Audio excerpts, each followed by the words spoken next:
ಶ್ಲಾಘನೀಯ ಉಪಕ್ರಮ ಅಂತ ನಾನು ಅನ್ಕೊಂಡಿದ್ದೀನಿ. ಇದು ನಿಜವಾಗಿ ಹೊಸಬರನ್ನ ಪ್ರೋತ್ಸಾಹಿಸುವಂತಹ, ವೈಯಕ್ತಿಕವಾಗಿ ನಾವು ಬೆಳಿತೇವೆ, ಪ್ರಾಧ್ಯಾಪಕರು ಬೆಳಿತೇವೆ ಸರಿ, ನಮ್ಮ ಹೊಸ ತಲೆಮಾರನ್ನ ನಾವು ಹುರಿದುಂಬಿಸುವಂತಹ, ಅವರಲ್ಲಿ ಹುಮ್ಮಸ್ಸು ತುಂಬಿಸುವಂತಹ ಕೆಲಸವನ್ನ ನಾವು ಮಾಡಬೇಕು. ಒಂದು ರೀತಿಯಲ್ಲಿ ಭಾಷೆಗಳ ನಡುವೆ ಸೌಹಾರ್ದವನ್ನ ನಾವು ಬೆಸೆಯಬೇಕಾಗಿದೆ. ಸರ್ವಭಾಷಾಮಯಿ ಶಾರದಾ ಎನ್ನುವಂತಹ ಒಂದು ಅಂಶವನ್ನ ಅವರು ಮೈಗೂಡಿಸಿಕೊಂಡಿದ್ದಾರೆ. ಬಹಳ ಅಚ್ಚರಿಯ ಅಂಶ ಅಂತ ಹೇಳಿದ್ರೆ, 1 ವರ್ಷಗಳ ಕೆಳಗೆ ಮುಂಬೈ ವಿಶ್ವವಿದ್ಯಾಲಯದ ಇಂಗ್ಲಿಷ್ ಅಧ್ಯಯನ ವಿಭಾಗದಲ್ಲಿ ಅವರು ಒಂದು ಇಂಗ್ಲಿಷ್ PhD ಮೌಖಿಕ ಪರೀಕ್ಷೆಗೆ ಅವರು ಬಂದಿದ್ರು, ನಡೆಸಿಕೊಡ್ಲಿಕ್ಕೆ ಬಂದಿದ್ರು. ಆ ಸಂದರ್ಭದಲ್ಲಿ ಮಧ್ಯಾಹ್ನದ ಊಟದ ಹೊತ್ತಿನಲ್ಲಿ ಕನ್ನಡ ವಿಭಾಗವನ್ನ ಪುರುಸೊತ್ ಮಾಡಿಕೊಂಡು ಹುಡ್ಕೊಂಡು ಬಂದಿದ್ದಾರೆ. ಇದು ಬಹಳ ದೊಡ್ಡ ಒಂದು ಸೌಜನ್ಯ ಅಂತ ಅನ್ಕೊಂಡಿದ್ದೀನಿ. ಸಾಮಾನ್ಯವಾಗಿ ಇಂಗ್ಲಿಷ್ ಅಧ್ಯಾಪಕರು ಕನ್ನಡದ ಬಗ್ಗೆ ನನಗೆ ಗೊತ್ತಿದೆ, DR ನಾಗರಾಜ್ ನೆನಪಾಗ್ತದೆ. ಸುಮಾರು 25 ವರ್ಷಗಳ ಕೆಳಗೆ ಕನ್ನಡ ವಿಭಾಗವನ್ನ DR ನಾಗರಾಜ್ ಹುಡುಕಿಕೊಂಡು ಬಂದದ್ದು ನನಗೆ ಇವತ್ತಿಗೂ ನೆನಪಾಗುತ್ತೆ. ನನಗೆ ಈ ಸಂದರ್ಭದಲ್ಲಿ ಕವಿತಾ ಅವರ ಒಂದು ಕ್ರಮ ಅತ್ಯಂತ ನಿಜವಾಗಿ ನಾವು ಅವರಿಗೆ ಕೃತಜ್ಞರಾಗಿದ್ದೇವೆ ಅನ್ನುವಂಥ, ಅವ್ರು ತೋರಿರುವ ಪ್ರೀತಿ ವಿಶ್ವಾಸಕ್ಕೆ ನಾವು ಋಣಿಗಳಾಗಿದ್ದೇವೆ ಅನ್ನುವಂಥದ್ದು. ಹೀಗಾಗಿ ಅವರ ಪರಿಚಾರಿಕೆ ಅತ್ಯಂತ ಮಹತ್ವದ್ದು. ಇನ್ನಷ್ಟು ಕೆಲಸವನ್ನ ಅವರು ಕನ್ನಡದ ಮುಖಾಂತರವಾಗಿ ಅವರ ಪರಿಚಯವನ್ನ ಈಗಾಗಲೇ ಡಾಕ್ಟರ್ ಪೂರ್ಣಿಮಾ ಶೆಟ್ಟಿ ಅವರು ಮಾಡಿಕೊಡ್ಲಿಕ್ಕೆ ಇದ್ದಾರೆ. ಕವಿಯಾಗಿ ಸಾಂಘಿಕ ಚಟುವಟಿಕೆಯಲ್ಲಿ ಅವರು ತಮ್ಮನ್ನ ತೊಡಗಿಸಿಕೊಂಡಿದ್ದಾರೆ, ಸಂಶೋಧನೆಯಲ್ಲಿ ತಮ್ಮನ್ನ ತೊಡಗಿಸಿಕೊಂಡಿದ್ದಾರೆ. ಕರ್ನಾಟಕ ಸಾಹಿತ್ಯ ಅಕಾಡೆಮಿಯ ಸದಸ್ಯರಾಗಿ ಕೆಲಸವನ್ನ ಮಾಡಿದ್ದಾರೆ. ಈಗಾಗಲೇ ಕವಿಯಾಗಿ, ಸಾಹಿತಿಯಾಗಿ, ಲೇಖಕರಾಗಿ, ಸಂಶೋಧಕರಾಗಿ ಕನ್ನಡ ಇಂಗ್ಲಿಷ್ ಇವುಗಳ ನಡುವಿನ ಒಂದು ಸೇತುವೆಯಾಗಿ ಅವರು ಕೆಲಸವನ್ನು ಮಾಡ್ತಾ ಇರುವುದು ನಿಜವಾಗಿ ಒಂದು ಅಭಿಮಾನ ಪಡುವಂತಹ ಸಂಗತಿ. ಅವರಿಗೆ ಎಲ್ಲ ಬಗೆಯ ಶುಭಗಳಿರ್ಲಿ ಅಂತ ಹೇಳಿ ನಾನು ಹಾರೈಸ್ತೇನೆ. ಈಗಾಗಲೇ ನಾವು 2 ಉಪನ್ಯಾಸಗಳನ್ನ ಕೇಳಿದ್ದೇವೆ. ಇವತ್ತು 3ನೇ ಉಪನ್ಯಾಸದಲ್ಲಿ ಇದ್ದೇವೆ. ಡಾಕ್ಟರ್ GV ಕುಲಕರ್ಣಿ ಅವರ ಮೊದಲ ಉಪನ್ಯಾಸ ಅತ್ಯಂತ ಪರಿಣಾಮಕಾರಿಯಾಗಿತ್ತು. ತಾಂತ್ರಿಕ ಕಾರಣದಿಂದ ಅವರಿಗೆ ಹೆಚ್ಚು ಮಾತಾಡಲಿಕ್ಕೆ ಆ ದಿನ ಸಾಧ್ಯವಾಗಿರ್ಲಿಲ್ಲ. ಆದ್ರೂ ಅವರು ಅನೇಕ ಮಹತ್ವದ ಅಂಶಗಳನ್ನು ಹೇಳಿದ್ರು. ಈ ಸಂದರ್ಭದಲ್ಲಿ ನೆನಪು ಮಾಡ್ಕೊಳ್ಬೇಕು. ಅವರು ವಿಶೇಷವಾಗಿ ಗಿರೀಶ್ ಕಾರ್ನಾಡ್ ಆಗಿರ್ಬಹುದು, ಭೈರಪ್ಪ ಆಗಿರಬಹುದು, ಶ್ರೀರಂಗ ಮೊದಲಾದವರು ರಾಷ್ಟ್ರ ಮಟ್ಟದಲ್ಲಿ ಇವತ್ತು ಮನ್ನಣೆಗೆ ಕಾರಣವಾದದ್ದು ಭಾಷಾಂತರದ ಮುಖಾಂತರವಾಗಿ ಅಂತ ಹೇಳಿದ್ರು. 2ನೇ ಉಪನ್ಯಾಸದಲ್ಲಿ ಡಾಕ್ಟರ್ ಜನಾರ್ದನ್ ಭಟ್ ಅವರು ನೀಡಿರುವ ಉಪನ್ಯಾಸ ಅತ್ಯಂತ ಪರಿಣಾಮಕಾರಿಯಾಗಿತ್ತು. ಡಾಕ್ಟರ್ ಜನಾರ್ದನ್ ಭಟ್ ಅವರು ಇವತ್ತಿನ ಉಪನ್ಯಾಸದಲ್ಲಿ ಪಾಲ್ಗೊಂಡಿದ್ದಾರೆ. ನಿಜವಾಗಿ ನಾವು ಅಭಿಮಾನ ಪಡಬೇಕು. ದೀಪಾವಳಿಯ ಮುಂಚೆ, ಈಗ ಕಳೆದ 15 ದಿನಗಳ ಕೆಳಗೆ ಅವರು ಭಾಷಾಂತರ ಕಾರ್ಯದ ಒಂದು ಸೈದ್ಧಾಂತಿಕ ನೆಲೆಗಳ ಮೇಲೆ ಅದರ ಹೆಜ್ಜೆ ಹಾದಿ, ಕನ್ನಡದಲ್ಲಿ ಯಾವ ರೀತಿಯಲ್ಲಿ ಕಳೆದ 100-150 ವರ್ಷಗಳಲ್ಲಿ ಭಾಷಾಂತರ ಕಾರ್ಯ ನಡೆದು ಬಂತು ಎನ್ನುವುದರ ಬಗ್ಗೆ ಬಹಳ ಅತ್ಯುತ್ತಮವಾದಂತಹ ಅನೇಕ ಒಳನೋಟಗಳಿದ್ದಂತಹ ಉಪನ್ಯಾಸವನ್ನ ನೀಡಿದ್ರು. ಬಹಳ ಅಚ್ಚರಿಯ ಸಂಗತಿ ಅಂತ ಹೇಳಿದ್ರೆ, ನಿಮ್ಮೊಂದಿಗೆ ಒಂದು ಅಂಶವನ್ನು ನಾನು ಹಂಚಿಕೊಳ್ಳಿಕ್ಕೆ ಇಷ್ಟಪಡ್ತೇನೆ. ಕಳೆದ 15 ದಿನಗಳಲ್ಲಿ ಅಥವಾ ಕಳೆದ 3 ವಾರಗಳಲ್ಲಿ ಸುಮಾರು 250 ಪುಟಗಳ ಈ ಒಂದು ಭಾಷಾಂತರದ ಹಿನ್ನೆಲೆಯ ಒಂದು ಕೃತಿಯನ್ನು ಅವರು ಸಿದ್ಧ ಮಾಡಿದ್ದಾರೆ. ನೀವು ಗಮನಿಸಿ, ಬಹಳ ದೊಡ್ಡ ಸಾಧನೆ ಅಂತ ನಾನು ಅನ್ಕೊಂಡಿದ್ದೀನಿ. ಬಹುಶಃ ಇದು ಇಷ್ಟು ನಿಷ್ಠೆಯಿಂದ ನಿವೃತ್ತಿಯ ಬಳಿಕವೂ 250 ಪುಟಗಳ ಪುಸ್ತಕವನ್ನ 3 ವಾರಗಳಲ್ಲಿ, ಅದಕ್ಕೆ ಕಾರಣ ಅಂತ ಹೇಳಿದ್ರೆ ಅವರು ಕಳೆದ 2-3 ದಶಕಗಳಿಂದ ಈ ಒಂದು ಅನುವಾದ ಕ್ಷೇತ್ರದಲ್ಲಿ ಕೆಲಸವನ್ನು ಮಾಡ್ತಾ ಇದ್ದಾರೆ. ತಮ್ಮ ಉಪನ್ಯಾಸವನ್ನ 50 ಪುಟಗಳಿಗೆ ವಿಸ್ತರಿಸಿದ್ರು. ನಾನು ಹೇಳಿದೆ ಸರ್, ಇನ್ನಷ್ಟು ವಿಸ್ತರಿಸಿ ಅಂತ. ಅದನ್ನ ಅಷ್ಟು ಶರವೇಗದಲ್ಲಿ ಅವರು ಈ ಸೇತುವೆಯನ್ನು ಕಟ್ಟುವ ಕೆಲಸವನ್ನು ಮಾಡಿದ್ದಾರೆ. ಅದು ಅಚ್ಚಿನ ಮನೆಗೆ ಹೋಗಿದೆ. ಇನ್ನು 1-2 ತಿಂಗಳಲ್ಲಿ ಅದು ಪುಸ್ತಕ ರೂಪದಲ್ಲಿ ಬರ್ತಾ ಇದೆ. ಬಹುಶಃ ಮುಂದಿನ ವರ್ಷದ ನಮ್ಮ ಸಿಲೆಬಸ್ಸಿಗೆ ಅವರ ಪಠ್ಯವನ್ನ ಇಡಬಹುದಾ ಅಂತ ಕಾಣುತ್ತೆ. ಆ ದೃಷ್ಟಿಯಿಂದ ಡಾಕ್ಟರ್ ಜನಾರ್ದನ್ ಭಟ್ ಅವರನ್ನ ನಾನು ಹಾರ್ದಿಕವಾಗಿ ಅಭಿನಂದಿಸ್ತೇನೆ. ಇದು ನಿಜವಾದಂತಹ ಒಂದು ಅವರ ಒಂದು ನಿಷ್ಠೆ, ಒಂದು ಸೂರ್ಯನೇಮಿ ಕನ್ನಡ ಕಾಯಕ ಅಂತ ಪಾಪು ಅವರು ಹೇಳಿದ್ರಲ್ಲ, ಆ ಒಂದು ಅಂಶ ಅಂತ ನಾನು ಅನ್ಕೊಂಡಿದ್ದೇನೆ ಅನ್ನುವಂಥದ್ದು. ಹೀಗಾಗಿ ಈ ಸಂದರ್ಭದಲ್ಲಿ ಈ 3 ಉಪನ್ಯಾಸವನ್ನ ಕೇಳಿದ ಬಳಿಕ ನನಗೆ ನೆನಪಾಗುವಂತಹ ಒಂದು ಅಂಶ ಅಂತ ಹೇಳಿದ್ರೆ, ಮುಂಬೈಯಲ್ಲಿ ನಡೆದಂತಹ ಒಂದು ಅನುವಾದ ಕಾರ್ಯದ ಒಂದು ಅವಲೋಕನ ಮಾಡಿ ಯಾರಾದ್ರೂ ಒಂದು MPhil ಅಧ್ಯಯನವನ್ನು ಮಾಡಬಹುದು ಅಥವಾ MA ಡೆಸರ್ಟೇಷನ್ ಮಾಡಬಹುದು ಅಂತ ಅನಿಸ್ತದೆ. ಯಾಕಂತ ಹೇಳಿದ್ರೆ ಅನೇಕ ಸಾಧಕರು ಮುಂಬೈ ಭಾಗದಲ್ಲಿ ದೊಡ್ಡ ಪ್ರಮಾಣದಲ್ಲಿ ಒಂದು ಈ ಭಾಷಾಂತರ ಕಾರ್ಯವನ್ನು ಮಾಡಿದ್ರು. ಚುರುಮುರಿ ಶೇಷಗಿರಾಯರ ಸಂಸ್ಕೃತ ಒಂದು ಕಾಳಿದಾಸನ ಕೃತಿಯನ್ನ ಮೊದಲ ಬಾರಿಗೆ ಅನುವಾದ ಮಾಡಿದ್ದಾಗಿರ್ಬಹುದು. ಹಟ್ಟಿಯಂಗಡಿ ನಾರಾಯಣ ರಾಯರು ಆಂಗ್ಲ ಕವಿತಾವಳಿಯನ್ನ ಮೊದಲ ಬಾರಿಗೆ BM ಶ್ರೀ ಅವರಿಗಿಂತ ಮುಂಚೆನೆ ಅನುವಾದ ಮಾಡಿದ್ದಾಗಿರ್ಬಹುದು. ಅಹೋಬಲ ಶಂಕರ ಮುಂಬೈಯಲ್ಲಿದ್ದಂತಹ ಪತ್ರಕರ್ತ ಬಂಗಾಳಿಯನ್ನ ಕಲಿತು ಬಂಗಾಳಿಯ ಶ್ರೇಷ್ಠ ಕಾದಂಬರಿಗಳನ್ನ, ಕಥೆಗಳನ್ನ, ರವೀಂದ್ರ ಕಥಾಮಂಜರಿ 3 ಸಂಪುಟಗಳು, ದಯವಿಟ್ಟು ಯಾರು ಸಿಕ್ಕಿದ್ರೆ ಓದಿ. ಅದನ್ನ ಕುವೆಂಪು ಭಾಷಾ ಭಾರತಿ ಪ್ರಕಟ ಮಾಡಿದೆ. ಅದ್ಭುತವಾದಂತಹ ಬಂಗಾಳಿ ಸಾಹಿತ್ಯವನ್ನ ಕನ್ನಡಕ್ಕೆ ತಂದವರು. ವ್ಯಾಸರಾಯ ಬಲ್ಲಾಳ ಅನೇಕ ನಾಟಕಗಳನ್ನು ಇಂಗ್ಲಿಷ್ ನಾಟಕಗಳನ್ನ ಕನ್ನಡಕ್ಕೆ ಅನುವಾದ ಮಾಡಿದ್ದಾರೆ. ರಾಮಚಂದ್ರ ಉಚ್ಚಿಲ್ ಅವರು ಎಂ.ಯು. ಕಾಮತ್ರ ಕಾದಂಬರಿಯನ್ನ ಕನ್ನಡಕ್ಕೆ ತಂದಿದ್ದಾರೆ. ರತ್ನಾಕರ ಶೆಟ್ಟಿ ಅವರು ಮರಾಠಿಯ ಶ್ರೇಷ್ಠ ಕಥೆಗಳನ್ನ, ವಿಶೇಷವಾಗಿ ಜಯವಂತ ದಳವಿ ಅನೇಕ ಕಥೆಗಳನ್ನ ಅವರು ಮರಾಠಿಯಿಂದ ತಂದಿದ್ದಾರೆ. ಸನದಿ ಅವರು ಅನೇಕ ಇಂಗ್ಲಿಷ್ ಕೃತಿಗಳನ್ನ ಕನ್ನಡಕ್ಕೆ ತಂದಿದ್ದಾರೆ. ಶ್ಯಾಮಲಾ ಮಾಧವ್ ಸಾಹಿತ್ಯ ಅಕಾಡೆಮಿಯ ಬಹುಮಾನವನ್ನ ಪಡೆದಂತಹ ಅನುವಾದಕರು. ಶಿಮುಂಜ ಪರಾರಿ ಅವರು ಗುಜರಾತಿಯಿಂದ ಕನ್ನಡಕ್ಕೆ ಕೃತಿಗಳನ್ನ ತಂದಿದ್ದಾರೆ. ವಾಸುಪುತ್ರನ್ ಅವರು ನೋಡಿ, ಹೆಚ್ಚಿನವರೆಲ್ಲ ಇಂಗ್ಲಿಷ್ನಿಂದ ಬೇರೆ ಬೇರೆ ಭಾಷೆಗಳಿಂದ ಕನ್ನಡಕ್ಕೆ ತಂದ್ರೆ, ವಾಸುಪುತ್ರನ್ ಅವರು ಭೈರಪ್ಪನವರ ಕಾದಂಬರಿಗಳನ್ನ ವಿಶೇಷವಾಗಿ ಅವರು ಹಿಂದಿಗೆ ಅನುವಾದ ಮಾಡಿದ್ದನ್ನ ಮುಂಬೈಯಿಂದ ನಾವು ನೋಡ್ತೀವಿ. ವೆಂಕಟರಾಜ, ಮಿತ್ರ ವೆಂಕಟರಾಜರ ಪತಿ, ಮಿತ್ರ ವೆಂಕಟರಾಜರ ಎಲ್ಲ ಕಾದಂಬರಿಗಳನ್ನ, ಕಥೆಗಳನ್ನ ಅವರು ಇಂಗ್ಲಿಷ್ಗೆ ಅನುವಾದ ಮಾಡಿದ್ದಾರೆ. ಇದು ದೊಡ್ಡ ಕೆಲಸ ಅಂತ ನಾನು ಅನ್ಕೊಂಡಿದ್ದೀನಿ. ಹಾಗೆ ಜಯಂತ್ ಕಾಯ್ಕಿಣಿ ಅವರು ಕೆಲವು ಕೃತಿಗಳನ್ನ ಕನ್ನಡಕ್ಕೆ ತಂದಿದ್ದಾರೆ. ಡಾಕ್ಟರ್ ಮಂಜುನಾಥ್ ಅವರು, ಇತ್ತೀಚೆಗೆ ನಮ್ಮ ವಿದ್ಯಾರ್ಥಿ ಸರೋಜಿನಿ ತೆರೆ ಅವರು ಕೆಲವು ಮಹತ್ವದ ವಚನಗಳನ್ನ ಮರಾಠಿಗೆ ಅನುವಾದ ಮಾಡ್ತಾ ಇದ್ರು. ಇದು ಸಹ ನಾವು ಮಾಡಬಹುದಾದಂತಹ ಕೆಲಸ ಅಂತ ಅನ್ಕೊಂಡಿದ್ದೇನೆ. ಅಪರ್ಣ ನಾಯಗಾಂವ್ಕರ್, ನಮ್ಮಲ್ಲಿ ಬ್ಯಾಂಕ್ ಅಧಿಕಾರಿ ಅವರು, ಕನ್ನಡವನ್ನು ಕಲಿತು ವಿವೇಕ್ ಶಾನ್ಭಾಗ್ ಅವರ ಗಾಚರ್ ಗೋಚರ್ ಎನ್ನುವಂತಹ ಒಂದು ಕೃತಿಯನ್ನ ಅವರು ಮರಾಠಿಗೆ ಅನುವಾದ ಮಾಡಿದ್ದಾರೆ. ಹಾಗೆ ಅನೇಕರು ಈ ಕೆಲಸದಲ್ಲಿ ನಿರತರಾಗಿದ್ದಾರೆ. ಆ ದೃಷ್ಟಿಯಿಂದ ಕನ್ನಡ ಒಂದು ಭಾಷಾಂತರ ಕೆಲಸ, ಈ ಕನ್ನಡ ಮತ್ತು ಇತರ ಭಾಷೆಗಳು ಮುಂಬೈಯಲ್ಲಿ ಈ ಒಂದು ಭಾಷಾಂತರ ಅನುವಾದ ಕೆಲಸಗಳು ಹೇಗೆ ನಡೆದು ಅನ್ನೋದರ ಬಗ್ಗೆ ನಾವು ವಿಚಾರ ವಿಮರ್ಶೆಯನ್ನು ಮಾಡ್ಲಿಕ್ಕೆ ಸಾಧ್ಯ ಉಂಟು. ಅಹಲ್ಯ ಬಲ್ಲಾಳ್ ಅವರಾಗಿರ್ಬೋದು, ಮೋಹನ್ ಮಾತನಾಡ್ ಅವರಾಗಿರ್ಬೋದು, ಅವಿನಾಶ್ ಕಾಮತ್ ಅವರಾಗಿರ್ಬೋದು, ಅನೇಕರು ಈ ಭಾಗದಲ್ಲಿ ಮಾಧ್ಯಮಗಳಲ್ಲಿ ಅನುವಾದದಲ್ಲಿ ತಮ್ಮನ್ನ ತೊಡಗಿಸಿಕೊಂಡಿದ್ದಾರೆ. ಡಬ್ಬಿಂಗ್ ಕಲಾವಿದರು ಮುಂಬೈಯಲ್ಲಿದ್ದಾರೆ, ಅವರು ಸಹ ಅನುವಾದವನ್ನು ಮಾಡ್ತಾ ಇದ್ದಾರೆ. ಹೀಗಾಗಿ ಅನುವಾದಕ್ಕೂ ಒಂದು ದೊಡ್ಡ ಗೌರವ ಇದೆ. ಅನುವಾದದ ಮುಖಾಂತರವಾಗಿ ಬದುಕನ್ನ ಕಟ್ಟಿಕೊಳ್ಳಿಕ್ಕೆ, ಒಳ್ಳೆಯ ಉದ್ಯೋಗದ ದೃಷ್ಟಿಯಿಂದಲೂ ಅನುವಾದಕ್ಕೆ ವಿಶೇಷವಂತಹ ಒಂದು ಮಹತ್ವ ಇದೆ ಎನ್ನುವಂತಹ ಒಂದು ಅಂಶವನ್ನ ವಿದ್ಯಾರ್ಥಿಗಳ ಗಮನಕ್ಕೆ ತರ್ತಾ ಇದ್ದೇನೆ. ಈ ಒಂದು ಕಾರ್ಯಕ್ರಮವನ್ನ ಆಯೋಜನೆ ಮಾಡುವಲ್ಲಿ ವಿಭಾಗದ ಸಹ ಪ್ರಾಧ್ಯಾಪಕರಾದ ಪೂರ್ಣಿಮಾ ಶೆಟ್ಟಿ ಅವರು ಕೈ ಜೋಡಿಸಿದ್ದಾರೆ. ಕಲಾವಿದ ಜಯ ಸಾಲ್ಯಾನ್ ಅವರಿದ್ದಾರೆ. ಸಹೋದರಿ ಕಲಾ ಭಾಗವತ್ ಅವರ ಸಹಕಾರವನ್ನು ನಾನು ಅತ್ಯಂತ ಕೃತಜ್ಞತೆಯಿಂದ ನೆನ್ಕೊಳ್ತೇನೆ. ಈಗಾಗಲೇ ಮೊದಲ ಸೆಮಿಸ್ಟರ್ ಇಲ್ಲಿಗೆ ಮುಕ್ತಾಯ ಆಗ್ತದೆ. ಮುಂದಿನ ತಿಂಗಳಿಂದ ಪರೀಕ್ಷೆಗಳು, ಯಾಕಂದ್ರೆ ವರ್ಚುವಲ್ ಇದಾದ್ರಿಂದ ಮತ್ತೆ ಮತ್ತೆ ವಿದ್ಯಾರ್ಥಿಗಳಿಗೆ ಪರೀಕ್ಷೆಯನ್ನ ಸಹ ನೆನಪಿಸ್ಕೊಳ್ಬೇಕಾಗತ್ತೆ. ಮುಂದಿನ ಡಿಸೆಂಬರ್ ಮೊದಲ ವಾರದಲ್ಲಿ ಪರೀಕ್ಷೆಗಳಿವೆ. ಹಾಗಾಗಿ ಈ ಸೆಮಿಸ್ಟರ್ನ ಕೊನೆಯ ಕಾರ್ಯಕ್ರಮವಾಗಿ ಡಾಕ್ಟರ್ ಕವಿತಾ ಕುಸ್ಕಲ್ ಅವರ ಉಪನ್ಯಾಸವನ್ನ ನಾವು ಇಟ್ಕೊಂಡಿದ್ದೇವೆ. ಇದರಿಂದ ವಿದ್ಯಾರ್ಥಿಗಳಿಗೆ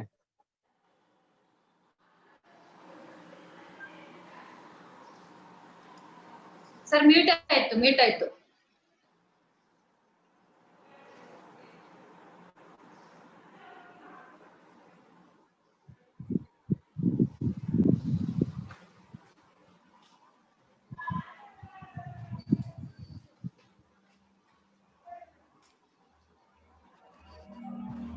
ಪೂರ್ಣಿಮಾ ಅವರು ಮುಂದುವರಿಸಿ. ಧನ್ಯವಾದಗಳು ಸರ್. ಅನುವಾದ ಸಾಹಿತ್ಯದ ಅಗತ್ಯ ಮಹತ್ವವನ್ನು ಬಹಳ ಸೊಗಸಾಗಿ ನಮ್ಮ ವಿದ್ಯಾರ್ಥಿಗಳಿಗೆ ಮನದಟ್ಟಾಗುವ ಹಾಗೆ ಎಂದಿನಂತೆ ತರಗತಿಯಲ್ಲಿ ಹೇಳುವ ಹಾಗೆ ತಿಳಿಸಿದ್ದೀರಿ. ತಮ್ಗೆ ಅನಂತ ವಂದನೆಗಳು. ನಮ್ಗೆ ಇದು ಉಪನ್ಯಾಸವನ್ನ ನೀಡ್ಲಿಕ್ಕಿರುವವರು ಡಾಕ್ಟರ್ ಕವಿತಾ ಕುಸುಕಲ್ ಮೇಡಮ್ ಅವರು. ಅವ್ರ ಬಗ್ಗೆ ಸರ್ ಬಹಳಷ್ಟು ಹೇಳಿದ್ರು. ಡಾಕ್ಟರ್ ಕವಿತಾ ಕುಸುಕಲ್ ಅವರು ಕನ್ನಡ ಮತ್ತು ಕನ್ನಡ, ಇಂಗ್ಲಿಷ್ ಮತ್ತು ಹಿಂದಿ ಭಾಷೆಗಳ ಅಂದ್ರೆ ಬಹುಭಾಷೆಯ ಒಂದು ಹಿಡಿತವನ್ನ ಸಾಧಿಸಿದವರು. ಅನುವಾದ ಸಾಹಿತ್ಯವನ್ನ ಮಾಡಬೇಕಾದ್ರೆ ಆಯಾಯ ಭಾಷೆಯ ಮೇಲೆ ಹಿಡಿತ ಇರಬೇಕಾದ ಅಗತ್ಯ ಇದೆ ಅಂತ ಒಂದು ಭಾಷೆಯ ಮೇಲೆ, ಬಹುಭಾಷೆಯ ಮೇಲೆ ಹಿಡಿತವನ್ನ ಸಾಧಿಸಿದವರು. ಇವರು ರಾಣಿ ಚೆನ್ನಮ್ಮ ವಿಶ್ವವಿದ್ಯಾಲಯ ಬೆಳಗಾವಿಯಲ್ಲಿ ಆಂಗ್ಲ ಪ್ರಾಧ್ಯಾಪಕರಾಗಿ ಕಾರ್ಯನಿರ್ವಹಿಸ್ತಾ ಇದ್ದಾರೆ. ಬೆಳದಿಂಗಳಾದವಳು, ಕತ್ತಲೆಯ ಗರ್ಭದಲ್ಲಿ, ಬೆಳಕಿನ ಬಿತ್ತನೆ ಇದು ಇವರ ಕನ್ನಡ ಕೃತಿಗಳಾದ್ರೆ, mirroring the frames, between the lines ಇವರ ಆಂಗ್ಲ ಕೃತಿಗಳು. ಅಲ್ಲದೆ ಇವರು ಹಲವು ಕೃತಿಗಳನ್ನ ಆಂಗ್ಲ ಭಾಷೆಯಿಂದ ಕನ್ನಡಕ್ಕೆ ಅನುವಾದಿಸಿದ್ದಾರೆ ಕೂಡ. ಅನಿಕೇತ ಜರ್ನಲ್ ಇವರ ಇಂಗ್ಲಿಷ್ ಸಂಪಾದನೆ ಆದ್ರೆ, ಬಿರ್ಜಿ ಅಣ್ಣರಾಯರ ಸಾಹಿತ್ಯ ಸೃಷ್ಟಿ ದೃಷ್ಟಿ ಕನ್ನಡ ಇವರ ಸಂಪಾದಿತ ಕೃತಿಗಳು. ಕರ್ನಾಟಕ ಸಾಹಿತ್ಯ ಅಕಾಡೆಮಿಯ ಸದಸ್ಯೆಯೂ ಆಗಿರುವ ಡಾಕ್ಟರ್ ಕವಿತಾ ಕುಸುಕಲ್ ಅವರು ಅನೇಕ ಪ್ರಶಸ್ತಿ. ದಯವಿಟ್ಟು ಮ್ಯೂಟ್ ಮಾಡ್ಕೊಳ್ಳಿ Geetanjali madam, thank you. Karnataka ಸಾಹಿತ್ಯ ಅಕಾಡೆಮಿಯ ಸದಸ್ಯೆಯೂ ಆಗಿರುವಂತಹ ಡಾಕ್ಟರ್ ಕವಿತಾ ಕುಸುಕಲ್ ಅವರು ಅನೇಕ ಪುರಸ್ಕಾರಗಳನ್ನು ಕೂಡ ಪಡೆದಿರ್ತಾರೆ. ಇಂಗ್ಲಿಷ್ ಸರ್ ಆಗ್ಲೇ ಹೇಳಿದಾಗೆ ಇಂಗ್ಲಿಷ್ ವಿಭಾಗದ ಕನ್ನಡ ಕವಿತೆಗಳ ಸಂಕಲನವನ್ನ ಮಾಡಿ ಅದನ್ನ ಭಾಷಾಂತರಿಸಿರುವುದು ಅವರ ಒಂದು ಕ್ರಿಯಾಶೀಲತೆಗೆ ಸಾಕ್ಷಿ. ಅದೇ ರೀತಿ ನಮ್ಮೊಂದಿಗೆ ಇವತ್ತು ಅವರು ಇದ್ದಾರೆ ಅಂತ ಹೇಳಿದ್ರೆ ನಮ್ಮ ನಡುವಿನ ಒಂದು ಸ್ನೇಹದ ಬೆಸುಗೆಗೆ, ಆತ್ಮೀಯ ಬಂಧಕ್ಕೂ ಇಂಗ್ಲಿಷ್ ಮತ್ತು ಕನ್ನಡವೇ ಕಾರಣ ಅಂತ ಹೇಳಿಕ್ಕೆ ಇನ್ನೊಂದು ನನ್ಗೆ ಮತ್ತೊಂದು ಖುಷಿ ಆಗುವಂತದ್ದು.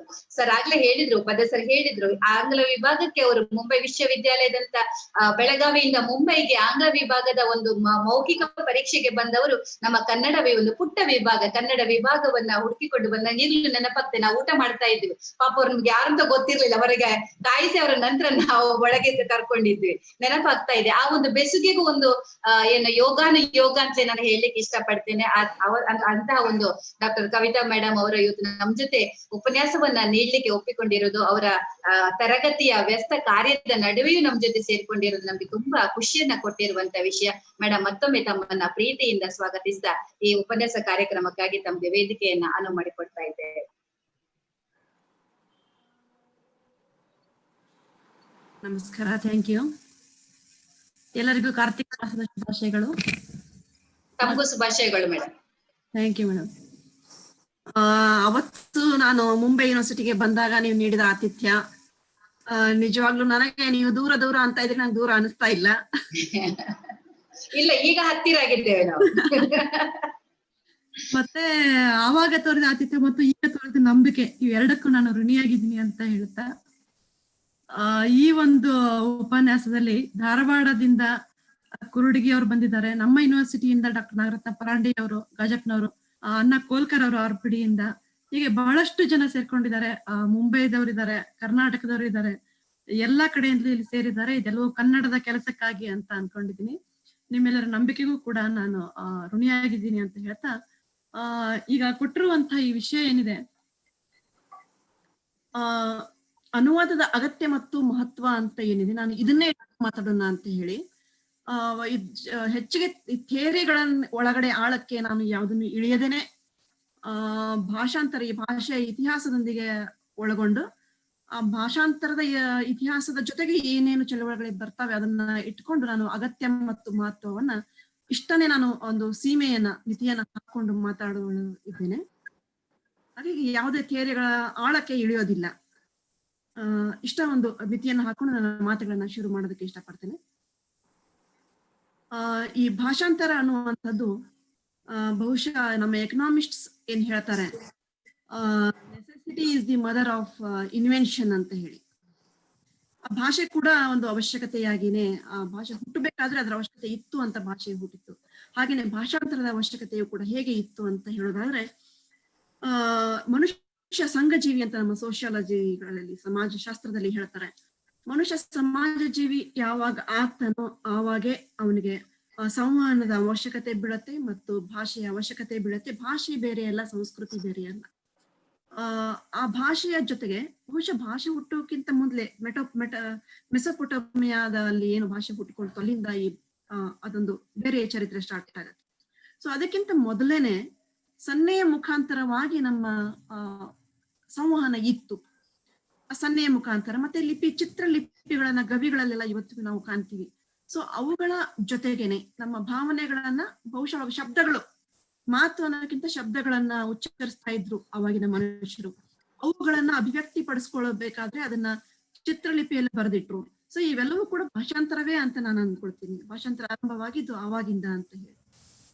ಸೊ ಅಲ್ಲಿಂದ ಆ ನಂತರದಲ್ಲಿ ಚಿತ್ರಲಿಪಿ ಇತ್ತು. ಅಭಿವ್ಯಕ್ತಿ ಅನ್ನೋದು ಯಾವಾಗ ಬೇಕಾಯ್ತು ಆವಾಗ ಭಾಷಾಂತರ ಕೂಡ, ಭಾಷೆಯ ಜೊತೆಗೆ ಭಾಷಾಂತರ ಹುಟ್ಕೊಳ್ತು ಅನ್ನೋದನ್ನ ನಾನು ಅನ್ಕೊಳ್ತೇನೆ. ಸನ್ನೆ, ಹಾವಭಾವ ಇವೆಲ್ಲ ಭಾಷೆಯ ಜೊತೆಗೇನೆ ಹುಟ್ಕೊಂಡಂಥವು, ಅದಕ್ಕಿಂತ ಮುಂಚೆನೆ ಹುಟ್ಕೊಂಡಂಥವು. ಅದರದೇ ಅಡ್ವಾನ್ಸ್ಡ್ ಏನು ಅಂತ ಹೇಳ್ತೀವಿ, ಅದೇ ನೃತ್ಯ, ನಾಟಕಗಳು ಕೂಡ ಅವು ಒಂದು ರೀತಿಯ, ನಾವು ಮಾತಲ್ಲಿ ಏನ್ ಹೇಳ್ತೀವಿ ಅದನ್ನೇ ಭಾಷಾಂತರ, ಮತ್ತೊಂದು ಭಾಷಾಂತರ ಅಂತ ನಾನು ಅಂದ್ಕೊಳ್ತೀನಿ.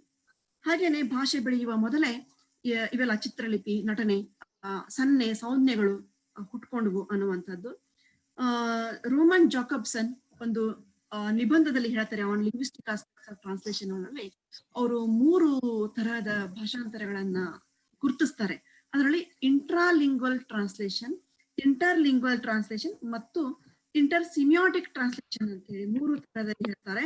ಇಂಟರ್ಲಿಂಗ್ವಲ್ ಅಂತ ಹೇಳಿದ್ರೆ 2 ಭಾಷೆಯ ನಡುವೆ ಆಗುವಂತದ್ದು, ನಮಗೆ ಎಲ್ಲರಿಗೂ ಗೊತ್ತಿರುವಂತದ್ದು. ಇದು ಮರಾಠಿ ಕನ್ನಡದ ನಡುವೆ, ಸೊ ಈ ತರಹದ ಭಾಷಾಂತರವನ್ನ ಇಂಟರ್ ಲಿಂಗ್ವಲ್ ಭಾಷಾಂತರ ಅಂತ ನಾವೇನ್ ಹೇಳ್ತೀವಿ ಅದನ್ನ ಜಾಕೋಬ್ಸನ್ ಹೇಳ್ತಾರೆ. ಇಂಟ್ರಾ ಲಿಂಗ್ವಲ್ ಟ್ರಾನ್ಸ್ಲೇಷನ್ ಅನ್ನೋದಿದೆಯಲ್ಲ, ಇದು ಒಂದೇ ಭಾಷೆಯ ಒಳಗಡೆ ಆಗುವಂತ ಭಾಷಾಂತರ.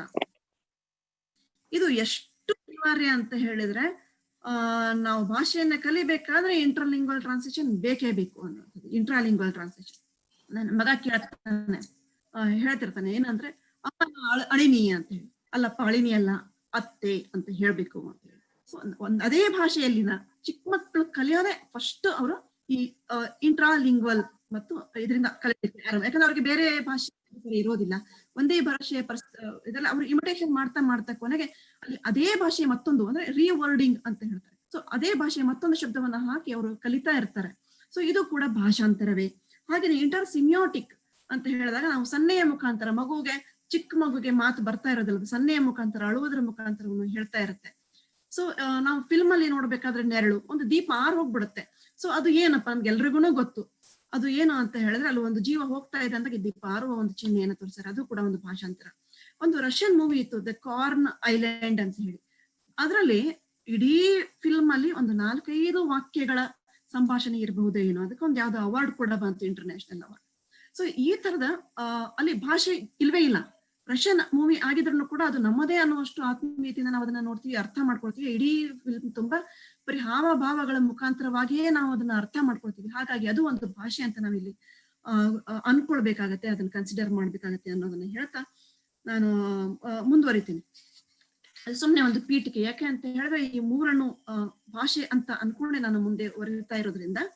ಆಮೇಲೆ ಈ ಭಾಷೆ ಹೇಳ್ದೆಲ್ಲ, ನಾವು ಮಾರ್ಕೆಟ್ ಅಲ್ಲಿ ಹೋದಾಗ ಕೂಡ ಬೆಂಗಳೂರಲ್ಲಿ ನಾನು 4-5 ಊರನ್ನ ನೋಡಿದೀನಿ. ಬೆಂಗಳೂರಲ್ಲಿ ಹೋದಾಗ ಗಜ್ಜರಿ ಕೇಳಿದ್ರೆ ಅವರು ಗೊತ್ತಿಲ್ಲ, ಇಲ್ಲ ಅಂತ ಹೇಳ್ತಾರೆ. ಕ್ಯಾರೆಟ್ ಅಂತ ಹೇಳ್ಬೇಕಾಗುತ್ತೆ. ಅವಾಗ ನನಗೆ ಆಗಿರುವಂತಹ ಅನುಭವ. ಗಜ್ಜರಿ ಅಂತ ಹೇಳಿದ್ರೆ ಕೊಡ್ಲಿಲ್ಲ ಅವರು, ಕ್ಯಾರೆಟ್ ಅಂತ ಹೇಳಿದ ತಕ್ಷಣ ಹಾ ತಗೊಳ್ಳಿ ಅಂತ ಕೊಟ್ರು. ಸೊ ಹಾಗೆ ಇಲ್ಲಿ ನಮ್ಮ ಬೆಳಗಾವಿಯಲ್ಲಿ ಬಂದಾಗ ಸವಾ ರೂಪಾಯಿ ಪವನ ಈ ತರ ಎಲ್ಲ ಅವುಗಳು ಕೆಲವು ಸಲ ಎಲ್ರಿಗೂ ಗೊತ್ತಾಗೋದಿಲ್ಲ. ಅವಾಗ ಮತ್ತೆ ಭಾಷಾಂತರದ ಅವಶ್ಯಕತೆ ಬೀಳುತ್ತೆ. ಸೊ ಹಾಗಾಗಿ ಭಾಷಾಂತರ ಅನ್ನೋದು ಎಷ್ಟು ಸಹಜ ಮತ್ತು ಎಷ್ಟು ಅನಿವಾರ್ಯ ಅನ್ನುವುದು ದಿನನಿತ್ಯದ ಈ ಚಿಕ್ಕ ಮಗುವಿನ ಕಲಿಕೆಯಿಂದ ಹಿಡಿದು ನಮ್ಮ ದಿನನಿತ್ಯದ ಬದುಕಿನಲ್ಲಿ ಹಿಡಿದು ಮತ್ತು ಭಾಷೆ ಹುಟ್ಟೋಕ್ಕಿಂತ ಮೊದಲಿಂದ ಹಿಡಿದು ಕೂಡ ಹೇಗೆ ಭಾಷಾಂತರ ಅನ್ನೋದು ನಮಗೆ ಅವಶ್ಯ ಆಯ್ತು ಅನ್ನುವಂಥದ್ದು. ಮತ್ತೆ ನನ್ನ ಮಗ ಇನ್ನೊಂದು ಹೇಳ್ತಾನೆ, ಲೈಟ್ ಓಪನ್ ಮಾಡಮ್ಮ ಅಂತ ಹೇಳ್ತಾನೆ. ಓಪನ್ ಅಲ್ಲ, ಅದು ಆನ್ ಅಂತ ಹೇಳ್ಬೇಕು ಅಂತ ಹೇಳಿ. ಸೊ ಈ ತರದ ಬಹುಶಃ ಹರಿ ಅನ್ನೋದಕ್ಕೆ ಮುರಿ ಅನ್ನೋದು, ಮುರಿ ಅನ್ನೋದಕ್ಕೆ ಹರಿ ಅನ್ನೋದು, ಈ ತರದ ಶಬ್ದಗಳನ್ನ ಮಕ್ಕಳು ಬಳಸ್ತಾ ಇರ್ತಾರೆ. ಆವಾಗ ನಾವು ಅಲ್ಲಿ ಒಂದೇ ಭಾಷೆಯ ಮತ್ತೊಂದು ಶಬ್ದವನ್ನ ಹೇಳಿಕೊಡ್ತಾ ಅಥವಾ ಸನ್ನೆಯ ಮುಖಾಂತರ ನಾವು ಅವರಿಗೆ ಭಾಷೆಯನ್ನ ಕಲಿಸಿಕೊಡುವಂತ ಸಂದರ್ಭದಲ್ಲಿ ಭಾಷಾಂತರದ ಅವಶ್ಯಕತೆಯಲ್ಲಿ ಬಿದ್ದೇ ಬೀಳುತ್ತೆ ಅನ್ನುವಂಥದ್ದು ಇದು ಒಂದು ಹೆಜ್ಜೆ.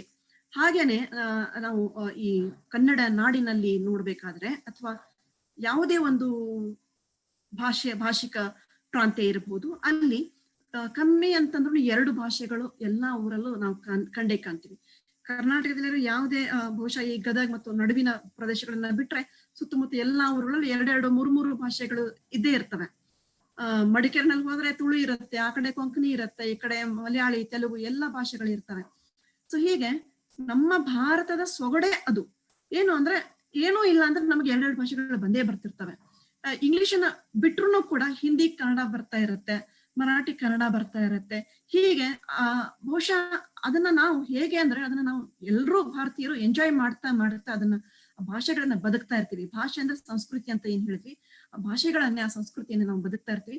ನಾವು ಬದುಕ್ತಾ ಇರುವಂತ ಸಂಸ್ಕೃತಿ ಬರೀ ಕನ್ನಡದ ಅಲ್ಲ, ಅದ್ರ ಜೊತೆಗೆ ಮತ್ತೆರಡು ಭಾಷೆಗಳನ್ನ ಒಡಗೂಡಿಸ್ಕೊಂಡೇ ನಾವು ಬದುಕ್ತಾ ಇರ್ತೀವಿ ಅನ್ನುವಂಥದ್ದು ನಾವು ಗಮನಿಸಬೇಕಾಗಿರುವಂಥದ್ದು. ಮತ್ತು ಈ ಒಂದು ಸೊಗಡು, ಈ ಒಂದು ಏನು ಅಪರ್ಚುನಿಟಿ ಬಹುಶಃ ಬೇರೆ ದೇಶದಲ್ಲಿ ಸಿಗ್ಲಿಕ್ಕಿಲ್ಲ ಅಂತ ಹೇಳಿ. ಮತ್ತೆ ಭಾಷಾಂತರ ಅನ್ನುವಂಥದ್ದು ಈ ಬಹುಭಾಷಿಕ ಪರಿಸರದಲ್ಲಿ ಅದು ನಮ್ಮ ಒಂದು ಪಲ್ಸ್ ಇದ್ದಂಗೆ, ನಮ್ಮ ಜೀವಜಲ ಇದ್ದಂಗೆ, ಅದು ಜೀವನಾಡಿ ಇದ್ದಂಗೆ ಅಂತ ಹೇಳಿದ್ರೆ ತಪ್ಪಾಗಲಿಕ್ಕಿಲ್ಲ. ಯಾಕಂದ್ರೆ ಕನ್ನಡಿಗರು ಮೂರು ಕಾರಣಗಳಲ್ಲಿ, ಒಂದು ಏನಂದ್ರೆ ನಮ್ಮ ಬಾರ್ಡರ್ಗಳನ್ನ, ಗಡಿಗಳನ್ನ ನಾವು ಹಂಚ್ಕೊಂಡಿದೀವಿ ಬೇರೆ ಭಾಷೆ ಜೊತೆಗೆ. ಮತ್ತೆ ಭಾಷೆಗಳ ನಡುವೆ ನಾವು ಹೋಗ್ತಾ ಇರ್ತೀವಿ, ಬರ್ತಾ ಇರ್ತೀವಿ. ಇಲ್ಲಿಯವರು ಅಲ್ಲಿ ಬದುಕ್ತಾರೆ, ಅಲ್ಲಿಯವರು ಇಲ್ಲಿ ಬದುಕ್ತಾ ಇರ್ತಾರೆ. ಹೀಗಾಗಿ ಅದು ಒಂದು. ಇನ್ನೊಂದು, ನಮ್ಮ ನೆಲದ ಒಳಗಡೆನೆ ಇರುವಂತ ಬೇರೆ ಭಾಷೆಗಳು, ತುಳು ಮತ್ತೆ ಕೊಂಕಣಿದಂತ ಮತ್ತೆ ಸಿದ್ಧಿ, ಹಾಲಕ್ಕಿ, ಹೀಗೆ ಸಾಕಷ್ಟು ಭಾಷೆಗಳಿದಾವೆ. ಹೀಗಾಗಿ ನಾವು ಎಲ್ಲರೂ ಕೂಡ ಬಹುಭಾಷಿಕರು. ಮತ್ತೆ ಶೈಕ್ಷಣಿಕ ಕಾರಣಕ್ಕಾಗಿ, ರಾಜಕೀಯ ಕಾರಣಕ್ಕಾಗಿ, ಧಾರ್ಮಿಕ ಕಾರಣಗಳಿಗಾಗಿ ಮತ್ತೆ ಬೇರೆ ಬೇರೆ ಭಾಷೆಗಳನ್ನ ಬಳಸ್ತಾ ಇರ್ತೀವಿ. ಆಮೇಲೆ ಆಫಿಷಿಯಲ್ ಲ್ಯಾಂಗ್ವೇಜ್ ಅಲ್ಲೇ ನೋಡಿ, ಅರೇಬಿಕ್ ಶಬ್ದಗಳು ಬಹಳಷ್ಟಿದಾವೆ. ಇಂಗ್ಲಿಷ್ ಯಾಕಂದ್ರೆ ನಮ್ಮನ್ನ ಅರೇಬಿಕ್ ಆಳಿದ್ರು, ಕೊನೆಗೆ ಬ್ರಿಟಿಷರು ಆಳಿದ್ರು, ಹೀಗಾಗಿ ಅಲ್ಲಿ ಒಂದಷ್ಟು ಶಬ್ದಗಳು ಇರ್ತವೆ. ಶೈಕ್ಷಣಿಕ ಕಾರಣಕ್ಕಾಗಿ ಈಗ ನಾವು ಚಿಕ್ಕನ್ನಲ್ಲಿರುವಾಗ ಒಂದು ಇತ್ತು, ಏನು ಅಂದ್ರೆ ಸೈನ್ಸ್ ತಗೋಬೇಕು ಅಂದ್ರೆ ಇಂಗ್ಲಿಷ್ ಬರಲೇಬೇಕು ಅಂತ ಹೇಳಿ, ಅಂದ್ರೆ ಯಾಕಂದ್ರೆ ಎಲ್ಲಾ ಪುಸ್ತಕಗಳು ಇಂಗ್ಲಿಷ್ ನಲ್ಲೇ ಇದಾವೆ ಅನ್ನುವಂತ ಒಂದು, ಸೈಕಾಲಜಿ ಓದ್ಬೇಕಾದ್ರೆ ಇಂಗ್ಲಿಷ್ ನಲ್ಲೇ ಸಾಕಷ್ಟು ಪುಸ್ತಕ ಸಿಗ್ತವೆ ಅನ್ನುವಂತ ಒಂದು ಕಲ್ಪನೆ ಇತ್ತು. ಬಹುಶಃ ಈಗ ಅದೆಲ್ಲ ಕಡಿಮೆ ಆಗಿದೆ, ಯಾಕಂದ್ರೆ ಎಲ್ಲಾ ಭಾಷೆಗಳಲ್ಲೂ ಎಲ್ಲೋ ಪುಸ್ತಕಗಳು ಸಿಗುವಂತದ್ದು ಆಗಿದೆ. ಈಗ ಕನ್ನಡದಲ್ಲೂ ಸಾಕಷ್ಟು ಪುಸ್ತಕಗಳು ಬಂದಿರೋದ್ರಿಂದ ಈಗ ಆ ಪರಿಸ್ಥಿತಿ ಇರ್ಲಿಕ್ಕಿಲ್ಲ ಅಂತ ಅನ್ಕೊಂಡಿದ್ದೀನಿ. ಬಹುಶಃ ಈ ಕಾರಣಕ್ಕಾಗಿ, ಈ 3 ಕಾರಣಗಳಿಗಾಗಿ ನಮಗೆ ಭಾಷಾಂತರ ಅನಿವಾರ್ಯ ಆಗತ್ತೆ. ಮತ್ತು ಯಾಕಂದ್ರೆ ಬೇರೆ ಬೇರೆ ಭಾಷೆಗಳು ಅಲ್ಲಿ ಇರ್ತವೆ. ಮತ್ತೆ ಸಾಹಿತ್ಯಿಕ ಮತ್ತು ವ್ಯಾವಹಾರಿಕ ಎರಡೂ ನೆಲೆಗಳಲ್ಲಿ ಭಾಷಾಂತರದ ಹೇಗೆ ಇದೆ ಅನ್ನುವಂಥದ್ದು. ಸ್ವಲ್ಪ ಇತಿಹಾಸದ ಕಡೆಗೆ ಹೊರಳಿ ನೋಡಿದ್ರೆ ಅಲ್ಲಿಂದ ಇಲ್ಲಿಗೆ ಬರ್ತೀನಿ. ಈ 2 ನೆಲೆಗಳನ್ನ ಹೇಗೆ ಆವಾಗ ಮತ್ತು ಈಗ ಹೇಗಿದೆ, ಸಾಹಿತ್ಯಿಕ ಮತ್ತು ವ್ಯಾವಹಾರಿಕ ನೆಲೆಗಳಲ್ಲಿ ಭಾಷಾಂತರ ಹೇಗಿದೆ ಅನ್ನುವಂಥದ್ದು.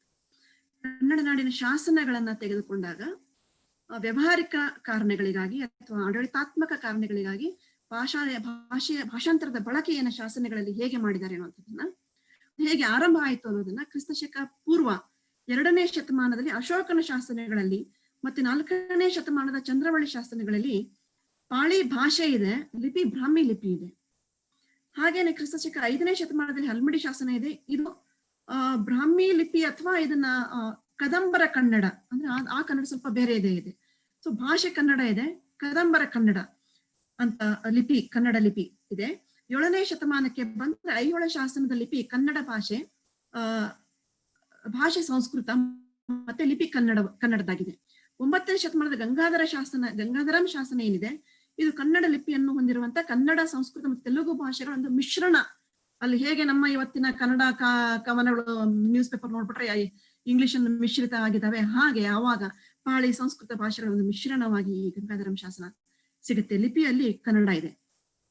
ಸೊ ಹೀಗೆ ಮುಂದೆ ಕರ್ನಾಟಕದ ತುಳು ಕೊಂಕಣಿಗಳು ಕನ್ನಡ ಲಿಪಿಯನ್ನ ಬಳಸ್ತಾವೆ ಅನ್ನೋದನ್ನ ನಾವು ಗಮನಿಸ್ಬೇಕು. ಹಾಗೆ ಈಗ ಮರಾಠಿ, ಹಿಂದಿ ಇವೆಲ್ಲ ದೇವನಾಗರಿ ಲಿಪಿಯನ್ನ ಬಳಸ್ತಾವೆ. ಹೀಗೆ ಈ ಲಿಪಿ ಮತ್ತು ಭಾಷೆಗಳ ನಡುವೆ ಇರುವಂತಹ ಸಾಮರಸ್ಯ ಏನಿದೆ, ಇದು ಏನು ಅಂದ್ರೆ ಯಾರು ಯಜಮಾನ್ಯ ಅನ್ನುವಂಥದ್ದು ಇಲ್ಲ ಇಲ್ಲಿ. ಅದು ಬಳಕೆಗೆ ಇರುವಂತದ್ದು, ಅದೊಂದು ಟೂಲ್. ಸೊ ಹಾಗಾಗಿ ಅದನ್ನ ನಾವೆಲ್ಲರೂ ಅದನ್ನ ನೀರು ಗಾಳಿಯನ್ನ ಹೇಗೆ ಬಳಸ್ತೀವೋ ಅದೇ ತರನಾಗಿ ಈ ಲಿಪಿಗಳನ್ನ ಕೂಡ ನಾವು ಸ್ವಾತಂತ್ರ್ಯವನ್ನ ತೆಗೆದುಕೊಂಡು ಸಾಮರಸ್ಯದಿಂದ ಬಳಸ್ತಾ ಇದ್ದೀವಲ್ಲ, ಇದು ಒಂದು ಹೆಜ್ಜೆ ನಮ್ಮ ಭಾಷಾಂತರಕ್ಕೆ ಸಿಕ್ಕಂತ ಒಂದು ಫ್ರೀಡಮ್, ಒಂದು ಅಡಿಪಾಯ ಅಂತ ಅನ್ಕೊಂಡು ಹೇಳ್ತಾ ಇದೊಂದು ಹೆಜ್ಜೆ ಆಗತ್ತೆ ಮುಂದಿನ ಭಾಷಾಂತರದ ಹಲವು ದಾರಿಗಳಿಗೆ ಅಂತ ಹೇಳ್ತಾ, ಕ್ರಿಸ್ತಶಕ 8ನೇ ಶತಮಾನದಲ್ಲಿ ನಂಜನಗೂಡಿನ ಬಳಿಯ ಸುತ್ತೂರಿನ ಶಾಸನ ಏನಿದೆ, ನನಗೆ ಬಹಳ ಖುಷಿ ಕೊಟ್ಟಂತ ಈ ಶಾಸನ ಏನಂದ್ರೆ, ಇಲ್ಲಿ ಭಾಷಾಂತರದ ಪ್ರಾಚೀನತೆ ಮತ್ತು ಸ್ವರೂಪದ ಬಗ್ಗೆ ಈ ಒಂದು ಇದರಲ್ಲಿ ಒಂದು ನುಡಿಯಲ್ಲಿ ಆ ಶಾಸನದಲ್ಲಿ ಮಾತಾಡ್ತಾರೆ. ನನಗೆ ಇದನ್ನ ಓದಿದಾಗ ನಾವು ಚಿಕ್ಕನ್ನಲ್ಲಿ ನಮ್ಗೆ ಹೇಳ್ಕೊಡ್ತಾ ಇದ್ರು, ವಾಟೇನೋ ಬಟ್ಟ ಅದರ ಟೆಲ್ ಹೇಳು ಸಣ್ಣ ಮಗನೇ ಅಂತ. ಬಹುಶಃ ಎಲ್ರಿಗೂ ನೆನಪಿರ್ಬೋದು. ನನಗೆ ಈ ಒಂದು ಶಾಸನದ ಈ ಒಂದು ಲಿಪಿ ನೋಡಿದಾಗ ನನಗೆ ಅನಿಸ್ತು. ಹಾಗೇನೆ ಯಮಾತ ರಾಜ ಭಾನಸಲಗಂ ಅಂತ ನಮಗೆ ಛಂದಸ್ಸನ್ನ ಓದ್ಬೇಕಾದ್ರೆ ಹೇಳ್ಕೊಟ್ಟಿದ್ರು. ಸೊ ಅದು ನನಗೆ ಇದರಲ್ಲಿ ನನಗೆ ನೆನಪಾಯ್ತು. ನಮಗೆ ನಮ್ಮದು ಗೊತ್ತಿರೋದಿಲ್ಲ, ವಾಟೇನೋ ಬಟ್ಟ ಅದು ಗೊತ್ತಿದೆ, ಆದ್ರೆ ಇದರಲ್ಲಿ ನೋಡಿ ಹೇಗಿದೆ ಅಂದ್ರೆ ಸಂಸ್ಕೃತ ಮತ್ತು ತತ್ಸಮ ತದ್ಭವಗಳು ಹೇಗೆ ಕೊಟ್ಟಿದ್ದಾರೆ ಅಂತ ಹೇಳಿದ್ರೆ, ಸ್ವದತ್ತಂ ತನ್ ಇತ್ತುದಕ್ಕೆ, ಸ್ವದತ್ತಂ ತನ್ ಇತ್ತುದಕ್ಕೆ, ಪರದತ್ತಂ ವಾ ಪೆರರಿತ್ತುದಕ್ಕೆ, ಓ ಹರೇತು ಅರಿವು, ವಸುಂಧರಿ ಭೂಮಿ, ಪುಷ್ಟಿ ವರ್ಷ ಸಹಸ್ರಾನಿ, 60 ಸಾಸಿರ ವರ್ಚ, ವಿಷ್ಟಾಯಂ ಜಾಯತೆ, ಕ್ರಿಮಿ ಪೇಲವ ಹುಳುವಾಗಿ ಪುಟ್ಟುಗೆ. ಸೊ ಹೀಗೆ ಈ ಒಂದು ಶಾಸನದಲ್ಲಿ, ಈ ಒಂದು ನುಡಿಯಲ್ಲಿ ಮೇಲ್ನೋಟಕ್ಕೆ ನೋಡಿದ ತಕ್ಷಣ ಅನ್ಸೋದಿಲ್ಲ ಇದು 2 ಭಾಷೆಗಳ ಈ ತರದ ಒಂದು ಆಟವನ್ನ ಇಲ್ಲಿ ಆಡಿದ್ದಾರೆ, ಒಂದು ಪ್ರಯೋಗವನ್ನ ಮಾಡಿದ್ದಾರೆ, ಅಥವಾ ಭಾಷಾಂತರದ ಬಗ್ಗೆ ಹೇಳ್ತಾ ಇದ್ದಾರೆ. ಹೇಗೆ ನಮ್ಮ ಕೇಶಿರ ಇದರಲ್ಲಿ ಇದರಲ್ಲಿ ಎಲ್ಲ ಸಮಾಸಗಳ ಬಗ್ಗೆ, ಸಂಧಿಗಳ ಬಗ್ಗೆ, ಎಲ್ಲ ಛಂದಸ್ಸಿನ ಬಗ್ಗೆ ಇಡಿಯಾಗಿ ನಾವು ಓದ್ತೀವಿ. ಅಲ್ಲಿ ಸೂತ್ರದಲ್ಲಿ ಹಿಡಿದಿಟ್ಟು ಬಿಟ್ಟಿದ್ದಾರೆ ಪ್ರತಿಯೊಂದನ್ನು. ಬಹುಶಃ ಇಂಗ್ಲಿಷ್ ಸಾಹಿತ್ಯದಲ್ಲಿ ಈ ತರ ಸೂತ್ರದಲ್ಲಿ ಯಾವುದು ಸಿಗೋದಿಲ್ಲ. ಕನ್ನಡದಲ್ಲಿ ನಮಗೆ ಶಬ್ದ ಮಣಿ ದರ್ಪಣದಲ್ಲಿ ಹೇಗೆ ಎಲ್ಲವೂ ಒಂದು ಕ್ಯಾಪ್ಸುಲ್ ಅಲ್ಲಿ ಕೊಡ್ತಾರೆ, ಅದೇ ತರದಲ್ಲಿ ಈ ಒಂದು ಶಾಸನದಲ್ಲಿ ನಮಗೆ ಭಾಷಾಂತರದ ಬಗ್ಗೆ ಬಹಳ ಚೆನ್ನಾಗಿ ಕೊಟ್ಟಿದ್ದಾರೆ ಅಂತ ಹೇಳಿ. ಒಂದು ಸಂಸ್ಕೃತ ಪದವೊಂದರ ಮುಂದೆ ಕನ್ನಡ ಸಮಾನಾರ್ಥಕ ಪದವನ್ನ ಇಡುವುದರ ಮೂಲಕ ಈ ಶಾಸನ ಬಹಳ ವಿಶಿಷ್ಟವಾದದ್ದು ಅಷ್ಟೇ ಅಲ್ಲ, ಮುಂದೆ ಇಲ್ಲಿ ಎರಡು ಭಾಷೆಗಳನ್ನ ಮಿಳಿತವಾಗಿ ಕೊಟ್ಟಿದಾರಲ್ಲ, ಇದು ಸಹಜವಾಗಿ ನಾವು ಬದುಕಬೇಕಾದ್ರೂ ಕೂಡ ಹೀಗೆ ಮಿಶ್ರಣವಾಗಿನೇ ಬಳಸ್ತೀವಿ ಭಾಷೆಯನ್ನ. ನಾವು ಇಲ್ಲ ಅಂದ್ರೆ ಕವಿಯ ಅಂಡಯ್ಯನ ಏನು ಬಹಳ ಪ್ಯೂರ್ ಆಗಿ ಹೋಗ್ತೀನಿ ಅಂತ ಹೇಳಿದ್ರೆ ಯಾವ ಭಾಷೆನೂ ಅರ್ಥನೂ ಆಗೋದಿಲ್ಲ, ಮತ್ತೆ ಆತರ ಬದುಕು ಹೋಗುವುದಿಲ್ಲ ಕೂಡ. ಸೊ ಹಾಗಾಗಿ ಸಾಮಾನ್ಯ ಗ್ರಹಿಕೆಗೆ ಇದು ಭಾಷಾಂತರ ಅಂತ ಗೊತ್ತಾಗದೆ ಹೋದ್ರು ಮತ್ತೆ ಸೂಕ್ಷ್ಮವಾಗಿ ನೋಡಿದಾಗ ಭಾಷಾಂತರದ ಕುರಿತಾಗಿ ಇರುವಂತಹ ಒಂದು ನುಡಿ ಇದು. ಮುಂದಿನ ಬಹುತೇಕ ಶಾಸನಗಳಲ್ಲಿ, ಇದರ ನಂತರದಲ್ಲಿ ಬರುವ ಶಾಸನಗಳಲ್ಲಿ, ದಾನ ಶಾಸನಗಳ ಈ ಒಂದು ನುಡಿಯನ್ನ ಉಲ್ಲೇಖ ಬಹಳಷ್ಟು ಕಡೆ ಮಾಡಿದ್ದಾರೆ ಅನ್ನುವಂಥದ್ದು. ದಾನ ಶಾಸನದ ವಿಧಿ ವಿಧಾನವೆನ್ನುವಂತೆ ಬಳಸ್ಕೊಂಡಿದ್ದಾರೆ ಇದೇ ನಂತರದ ಶಾಸನಗಳಲ್ಲಿ. ಆಮೇಲೆ ನಾಗಭೂಷಣ್ ಸರ್, ಸ್ಥಳೀಯ ಲಿಪಿಕಾರರು ಕೆಲವು ಸಾರಿ ಏನಾಗತ್ತೆ ಅಂತ ಹೇಳಿದ್ರೆ, ಹಲವು ಬಾರಿ ನಮ್ಮ ಸಾಮಂತ ರಾಜರು ಇರಬಹುದು, ಪಾಳೆಗಾರರು, ಅವರೆಲ್ಲ ಏನ್ ಮಾಡ್ತಾರೆ, ದೊರೆಗಳಿಗೆ ಮೆಚ್ಚಿಸೋದೋಸ್ಕರವಾಗಿ ಹೇಗೆ ಈಗ ಹರಿಕೇಸರಿಯನ್ನ ಇಟ್ಕೊಂಡು ಹೇಗೆ ಇದನ್ನ ಬರೀತಾರೆ, ಮಹಾಭಾರತ ಬರೀತಾರೆ, ಹಾಗೆ ಶಾಸನಗಳಲ್ಲಿ ಕೂಡ ತಮ್ಮ ದೊರೆಗಳನ್ನ ಮೆಚ್ಚಿಸೋದಕ್ಕೋಸ್ಕರವಾಗಿ ಅವರ ಭಾಷೆಯಲ್ಲಿ ಅವರ ಏನು ಶಾಸನಗಳನ್ನ ಬರೆಸುವ ಒಂದು ಪ್ರಯತ್ನವನ್ನ ಮಾಡಕ್ ಹೋದಾಗ ಅಲ್ಲಿ ಲಿಪಿ ಒಂದಾಗತ್ತೆ ಮತ್ತೆ ಭಾಷೆ ಒಂದಾಗತ್ತೆ. ಸೊ ಪ್ರಸಿದ್ಧ ಜೈನ ಧಾರ್ಮಿಕ ಸ್ಥಳ ಶ್ರವಣಬೆಳಗೊಳದಲ್ಲಿ ಗುಜರಾತಿನಿಂದ ಬಂದಂತವ್ರು ಏನ್ ಮಾಡ್ತಾರೆ, ಮಾರವಾಡಿ ಅಪಭ್ರಂಶ ಭಾಷೆಯನ್ನ ಇಟ್ಕೊಂಡು ಶಾಸನಗಳನ್ನ ಕನ್ನಡದ ಲಿಪಿ, ಯಾಕಂದ್ರೆ ಲಿಪಿಕಾರರು ಇಲ್ಲಿಯವರಾಗಿರೋದ್ರಿಂದ ಅವ್ರಿಗೆ ಆ ಲಿಪಿಯನ್ನ ಬಳಸಿ ತಮ್ಮ ಭಾಷೆಯ ಶಾಸನಗಳನ್ನ ಕೆತ್ತಿಸಿದ್ದು ಉಂಟು. ಹಾಗೆ ಬ್ರಿಟಿಷ್ ಅಧಿಕಾರಿಗಳು ಅನೇಕರು ಕೂಡ ಏನ್ ಮಾಡ್ತಾರೆ ಅಂದ್ರೆ, ಇಲ್ಲಿಯ ಮಹಿಳೆಯರನ್ನ ಮದುವೆ ಆಗಿರ್ತಾರೆ, ಇಲ್ಲಿಯ ಸಂಬಂಧಿಕರು ಇರ್ತಾರೆ ಅವ್ರಿಗೆ, ಬ್ರಿಟಿಷ್ ಅಧಿಕಾರಿಗಳಿಗೆ ಅವರು ಬಿಟ್ಟು ಹೋಗುವಾಗ ಇರ್ಬೋದು, ಅಥವಾ ಇಲ್ಲಿ ಅವರ ಸಂಬಂಧಿಕರು ತೀರಿಕೊಂಡಂತ ಸಂದರ್ಭದಲ್ಲಿ ಅಲ್ಲಿ ಈ ಲೋಕಲ್ ಭಾಷೆ, ಅದು ಮರಾಠಿ ಆಗಿರ್ಬೋದು, ಕನ್ನಡ ಆಗಿರ್ಬೋದು, ಬೇರೆ ಯಾವುದೇ ಭಾಷೆ ಇರೋ ಸ್ಥಳೀಯ ಭಾಷೆ ಮತ್ತು ಇಂಗ್ಲಿಷ್ ಭಾಷೆ ಎರಡನ್ನು ಬಳಸ್ಕೊಂಡು ಒಂಥರ ಮಿಶ್ರಣಗೊಳಿಸಿ ಕೂಡ ಅವರು ಅವರ ಗೋರಿಗಳ ಮೇಲೆ, ಎಪಿಟಾಫ್ ಅಂತ ಏನ್ ಹೇಳ್ತೀವಿ, ಗೋರಿಗಳ ಮೇಲೆ ಇರುತ್ತಲ್ಲ, ಸೊ ಅದನ್ನ ಮಿಶ್ರ ಭಾಷೆಗಳಲ್ಲೂ ಅದು ಸಿಕ್ಕದ್ದು ಇದೆ. ಸೊ ಹೀಗೆ ನಮ್ಮ ಜೀವನದಲ್ಲಿ, ದಿನನಿತ್ಯ ಜೀವನದಲ್ಲಿ ಹೇಗೆ ಭಾಷಾಂತರ ಅನ್ನುವುದು ಇದೆ ಅನ್ನುವಂಥದ್ದನ್ನ ಸಾರ್ವಜನಿಕ ವಲಯದಲ್ಲಿ ಹೇಗೆ ಅದು ನಮ್ಮ ಜೀವನದ ರೀತಿಯೇ ಆಗಿ ಬಂದಿರುವಂತದ್ದು ಒಂದು.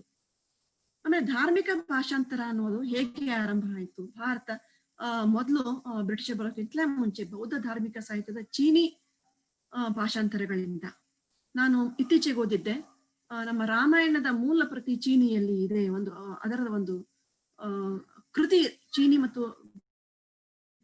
ಬಿಫೋರ್ ಕ್ರಿಸ್ತ, ಚೀನಿ ಜಪಾನಿ ಭಾಷೆಗಳನ್ನೆಲ್ಲ ಕ್ರಿಸ್ತ ಪೂರ್ವದಲ್ಲಿ ಸಿಗ್ತವೆ ಅಂತ ಹೇಳಿ ಒಂದು ಓದಿದ್ದೆ ನಾನು. ಹಾಗೆ ಬೌದ್ಧ ಧಾರ್ಮಿಕ ಸಾಹಿತ್ಯ ಚೀನಿ ಭಾಷಾಂತರಗಳಿಂದ ಆರಂಭ ಆಯ್ತು ಅನ್ನುವಂಥದ್ದು. ಕನ್ನಡದ ನೆಲಕ್ಕೆ ಬಂದ್ರೆ ಜೈನ ಪ್ರಾಕೃತ ಮತ್ತು ಅಪಭ್ರಂಶ ಕೃತಿಗಳ ಸಂಸ್ಕೃತ ಭಾಷಾಂತರದ ಆರಂಭದಿಂದ ಇದು ಆಯ್ತು.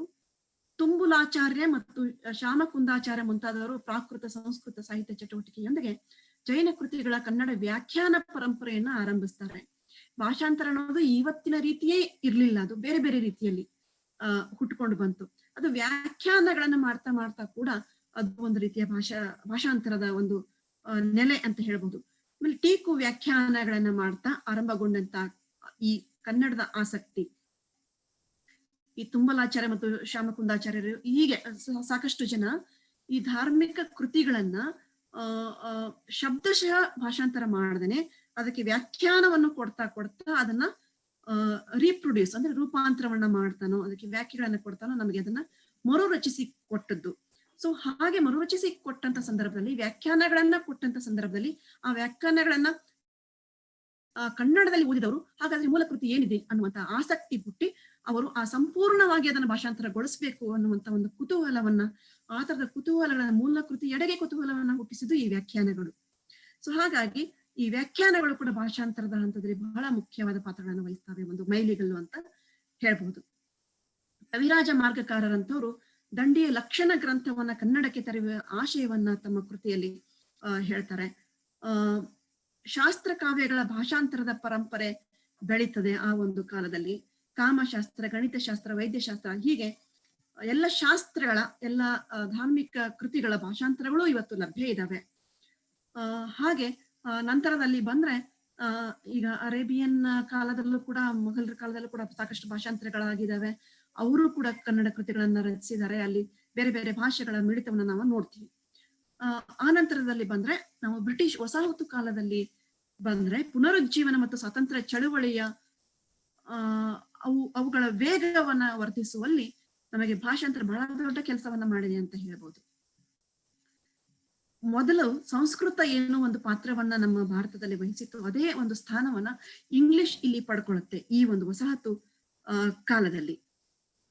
ಅಂದ್ರೆ ಕೊಡುವ ಒಂದು ಭಾಷೆಯಾಗಿ, ಒಂದು ಲ್ಯಾಂಗ್ವೇಜ್ ಆಫ್ ಪವರ್ ಅಂತ ಹೇಳ್ತೀವಿ. ಕೊನೆಗೆ ಸಂಸ್ಕೃತದನ್ನೇ ಎಲ್ಲವನ್ನು ನಾವು ಕನ್ನಡದಲ್ಲಿ ಅಥವಾ ಬೇರೆ ಎಲ್ಲಾ ಭಾಷೆಗಳಲ್ಲಿ ಹೇಗೆ ಭಾಷಾಂತರಿಸ್ಕೊಂಡ್ವಿ, ಕನ್ನಡದನ್ನ ಸಂಸ್ಕೃತಕ್ಕೆ ಯಾರು ಒಯ್ಲಿಲ್ಲ, ಮರಾಠಿಯನ್ನ ಸಂಸ್ಕೃತಕ್ಕೆ ಒಯ್ಲಿಲ್ಲ, ಅದು ಒಂದು ಕೊಡುವ ಭಾಷೆಯಾಗಿ ಇತ್ತು. ಹಾಗೇನೆ ಇಂಗ್ಲಿಷ್ ಅಲ್ಲೂ ಕೂಡ ಅದು ಕೊಡುವ ಭಾಷೆಯಾಗಿ ನಮಗೆ ಅಲ್ಲಿ ಬರುತ್ತೆ.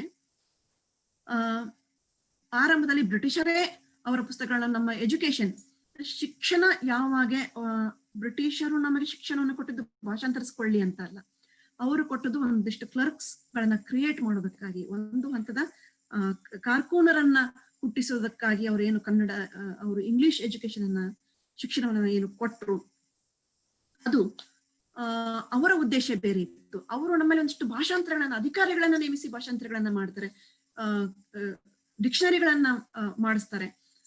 ಆ ಭಾಷಾಂತರಗಳ ಸಂದರ್ಭದಲ್ಲಿ ಆಮೇಲೆ ಬೈಬಲ್ಗಳನ್ನು ಭಾಷಾಂತರ ಮಾಡಿಸ್ಬೇಕಾದ್ರೆ ಅವರಿಗೆ ಧಾರ್ಮಿಕ ಕಾರಣ ಇತ್ತು. ಅಲ್ಲಿ ಏನು ಕನ್ವರ್ಷನ್ ಅನ್ನೋದು ಮತಾಂತರದ ಒಂದು ಕಾರಣ ಇತ್ತು.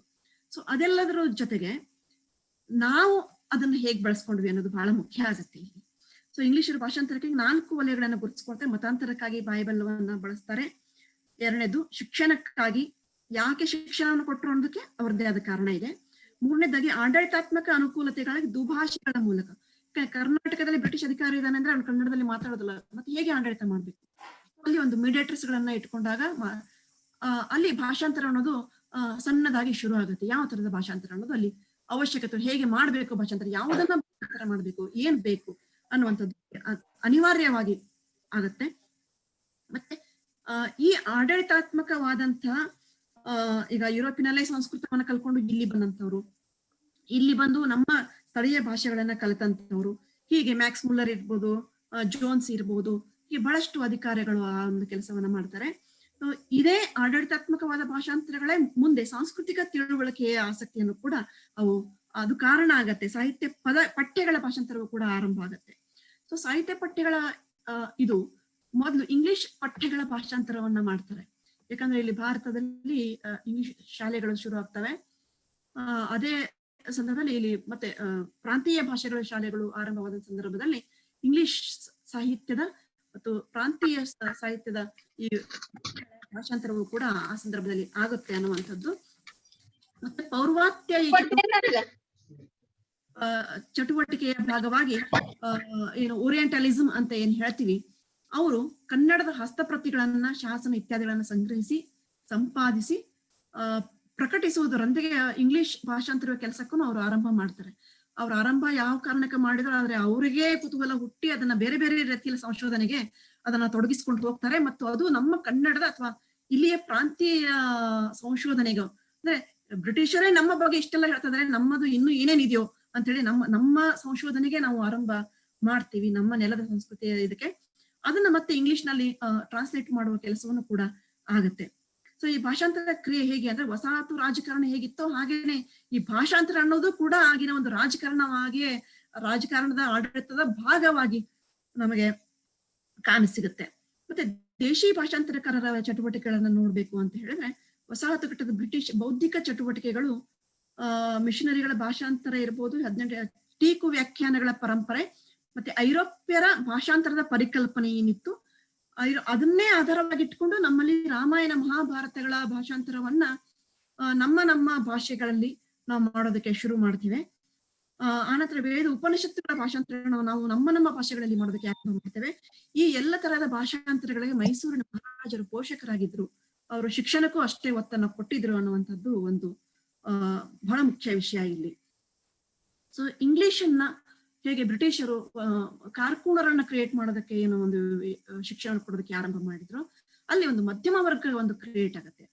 ಶಿಕ್ಷಿತ ಮಧ್ಯಮ ವರ್ಗ ಏನು ಹುಟ್ಕೊಳ್ಳುತ್ತೆ, ಅವರು ಈ ಭಾಷಾಂತರದಲ್ಲಿ ಯಾಕಂದ್ರೆ ಒಂದಿಷ್ಟು ತಿಳ್ಕೊಂಡವರು, ಸೊ ಅವರಿಗೆ ಒಂದು ಮಿಡಿಯೇಟರ್ಸ್, ಬ್ರಿಟಿಷರ ನಡುವೆ ಬ್ರಿಟಿಷ್ ಇಂಟೆಲೆಕ್ಚುಯಲ್ ಕ್ಲಾಸ್ ಮತ್ತೆ ಭಾರತದ ಇಂಟೆಲೆಕ್ಚುಯಲ್ ಕ್ಲಾಸ್ ನಡುವೆ ಮಿಡಿಯೇಟರ್ಶಿಪ್ ಆಗಿ ಅವರು ಒಂದು ಕೆಲಸ ಮಾಡ್ತಾರೆ. ಅವ್ರು ಏನ್ ಮಾಡ್ತಾರೆ ಅಂತ ಹೇಳಿದ್ರೆ, ಇಂಗ್ಲಿಷ್ ಸಾಹಿತ್ಯವನ್ನ ಭಾಷಾಂತರಿಸಿ ಇಲ್ಲಿಯ ಭಾಷಿಕರಿಗೆ, ಸಾಮಾನ್ಯ ಓದುಗರಿಗೆ ಕೊಡುವಂತ ಕೆಲಸವನ್ನ ಮತ್ತು ಇಲ್ಲಿಯ ನಮ್ಮ ಸಾಹಿತ್ಯವನ್ನ ಅವರಿಗೆ ಕೊಡುವಂತ ಒಂದು ಕೆಲಸವನ್ನ ಈ ಒಂದು ನಮ್ಮ ಭಾರತದ ಎಜುಕೇಟೆಡ್ ಶಿಕ್ಷಿತ ವರ್ಗ ಮಾಡುವ ಕೆಲಸವನ್ನ ಅದು ಆರಂಭ ಮಾಡುತ್ತೆ. ಸೊ 3 ವಲಯಗಳಲ್ಲಿ ಸಮೃದ್ಧವಾದ ಭಾಷಾಂತರ, ಐರೋಪ್ಯ ಮುಖ್ಯವಾಗಿ ಇಂಗ್ಲಿಷ್ ಮತ್ತು ಗ್ರೀಕ್ ಸಾಹಿತ್ಯದ ಭಾಷಾಂತರವನ್ನ ಇವ್ರು ಮಾಡ್ತಾರೆ, ಅದು ಇಂಗ್ಲಿಷ್ ಸಾಹಿತ್ಯದ ಮುಖಾಂತರ. ಭಾರತೀಯ ಸುಧಾರಣಾವಾದದ ಭಾಷಾಂತರ ಆಗತ್ತೆ. ಅಂಬೇಡ್ಕರ್ ಬರ್ತಾರೆ, ಮಹಾತ್ಮ ಗಾಂಧಿಯವರು ಬರ್ತಾರೆ, ಬಂಕಿಮಚಂದ್ರ ಬರ್ತಾರೆ, ರವೀಂದ್ರನಾಥ್ ಟ್ಯಾಗೋರ್ ಅವರು, ಹೀಗೆ ರಾಜಾ ಮೋಹನ್ ರಾಯ್ ಅವರು ಇರ್ಬೋದು, ಅವರೆಲ್ಲರ ಬರಹಗಳು ನಮಗೆ ಭಾರತದ ಬೇರೆ ಬೇರೆ ಭಾಷೆಗಳಲ್ಲಿ ಸಿಗುವ ಕಾರಣ ಈ ಒಂದು ಮಧ್ಯಮ ವರ್ಗದ ಭಾಷಾಂತರಕಾರರಿಂದ ಅಂತ ಹೇಳ್ಬೋದು. ಇಲ್ಲಿ ರಾಷ್ಟ್ರೀಯವಾದದ ಭಾಷಾಂತರ ಆಗುತ್ತೆ. ಸೊ ಇಡೀ ಭಾರತ ಏಕರೂಪಿ ಏಕ ಭಾಷೆ ಆಳ್ವಿಕೆಗೆ ಏನು ಒಳಪಟ್ಟಿತ್ತು, ಇಂಗ್ಲಿಷ್ ಭಾಷೆ ಆಳ್ವಿಕೆಗೆ ಒಳಪಟ್ಟಿತ್ತು ಅನ್ನೋದು ಈ ಯಜಮಾನ ಭಾಷೆ ಏನಿತ್ತು ಅದು ಯಜಮಾನ ಭಾಷೆಯಾಗಿ ಬಂತು. ಆದ್ರೆ ನಾವು ಅದನ್ನ ಹಾಗೇನೆ ಬಿಡ್ಲಿಲ್ಲ, ಅದನ್ನ ನಾವು ಸಂಪರ್ಕ ಭಾಷೆಯಾಗಿ ಪರಿವರ್ತಿಸಿಕೊಂಡು ಫ್ರೀಡಮ್ ಮೂವ್ಮೆಂಟ್ಗೆ ಅದನ್ನ ಬಳಸ್ಕೊಂಡ್ವಿ. ಯಾಕಂದ್ರೆ ನಾವೆಲ್ಲ ಚದುರಿ ಹೋಗಿದ್ವಲ್ಲ, ಆ ಚದುರಿ ಹೋದಂತಹ ಭಾರತದ ಬೇರೆ ಬೇರೆ ಪ್ರಾಂತ್ಯಗಳನ್ನು ಒಟ್ಟುಗೂಡಿಸಲಿಕ್ಕೆ ಸಾಧ್ಯವಾಗಿದ್ದು ಆ ಯಜಮಾನ್ಯ ಭಾಷೆಯನ್ನೇ ನಾವು ಸಂಪರ್ಕ ಭಾಷೆಯಾಗಿ ಭಾಷಾಂತರಿಸಿಕೊಂಡಂತ ಸಂದರ್ಭದಲ್ಲಿ. ಮತ್ತೆ BM ಶ್ರೀ ಅವರು ಆಧುನಿಕ ಕನ್ನಡ ಕಾವ್ಯಕ್ಕೆ ಹೊಸ ದಾರಿಯನ್ನು ತೋರ್ತಾರೆ. ಅವರಿಗಿಂತ ಮುಂಚೆ ಹಳಗುಂಡಿ ನಾರಾಯಣರು ಇರ್ಬೋದು, ಅವ್ರಿಗಿಂತ ಬಹಳ ಒಂದು ದೊಡ್ಡ ಪಡೆಯವಾಗಿತ್ತು. ಅವರ ನಂತರ ಕೂಡ ಅವರು ಅದೊಂದು ಮೈಲಿಗಳು ಇಂಗ್ಲಿಷ್ ಗೀತೆಗಳ ಭಾಷಾಂತರ, ಆಮೇಲೆ ಹೀಗೆ ಗ್ರೀಕ್ ದುರಂತ ನಾಟಕಗಳ ಭಾಷಾಂತರ, ನಾಟಕಗಳ ಪರಿಚಯ ಕನ್ನಡಕ್ಕೆ, ಗ್ರೀಕ್ ನಾಟಕಗಳ ಪರಿಚಯ ಕನ್ನಡಕ್ಕೆ ಆಗಿದ್ದು ಇವರ ಮುಖಾಂತರ. ಆಮೇಲೆ ಕೈಲಾಸಂ ಇರ್ಬೋದು, ಬೀಚ್ ಇರ್ಬೋದು, ಎಲ್ಲರೂ ಕೂಡ ಇಬ್ಸನ್ ಹಾಗೆ ಬೇರೆ ಬೇರೆ ನಾಟಕಕಾರರ ಪ್ರಭಾವಕ್ಕೆ ಒಳಗಾಗಿ ಭಾಷಾಂತರಿಸ್ತಾರೆ, ಹಾಗೆ ಅವರ ಪ್ರಭಾವಕ್ಕಾಗಿ ಬರೀತಾರೆ. ಅವೆಲ್ಲವೂ ಕೂಡ ಕುವೆಂಪು ಅವರು ನೋಡಿರುವ ಸೋವಿಯತ್ ರಷ್ಯಾ ಕವನಗಳಿರ್ಬೋದು. ಸೊ ಹಾಗಾಗಿ ಅವೆಲ್ಲವೂ ಹೇಗೆ ಅಂದ್ರೆ ಅವು ಕೆಲವೊಂದು ಪ್ರಭಾವಕ್ಕೆ ಒಳಗಾಗಿ ಬರಬಹುದು, ಕೆಲವೊಂದು ಭಾಷಾಂತರ ಇರ್ಬೋದು. ಅವೆಲ್ಲವೂ ನಮಗೆ ಅಲ್ಲಿಯ ವಿಚಾರಗಳನ್ನು ಇಲ್ಲಿ ಕೊಡುವುದರ ಮುಖಾಂತರ ಏಕೀಕರಣಕ್ಕೆ ಮತ್ತೆ ಸ್ವತಂತ್ರ ಚಳುವಳಿಗೆ ಮತ್ತೆ ಪುನರುಜ್ಜೀವನಕ್ಕೆ ಕಾರಣ ಆಗ್ತವೆ ಅಂತ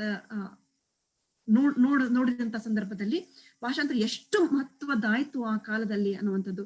ಅದು ಕೇವಲ ಪಠ್ಯ ಆಗಿ ಸಾಹಿತ್ಯವಾಗಿ ದೊರಕಿದಂಥದ್ದಲ್ಲ, ನಮ್ಮನ್ನು ಒಟ್ಟುಗೂಡಿಸುವಲ್ಲಿ ಒಂದು ಸ್ವತಂತ್ರ ಸಿಗುವ ಕಾರಣಕ್ಕಾಗಿ ಏಕೀಕರಣ ಎಲ್ಲ ಒಕ್ಕುಗಳಿಗೂ ಹಿನ್ನೆಲೆಯಾಗಿ ನಮಗೆ ಭಾಷಾಂತರಗಳು ಬಹಳ ದೊಡ್ಡ ಕೆಲಸವನ್ನ ಆವಾಗ ಮಾಡಿದೆ ಅನ್ನುವಂಥದ್ದು.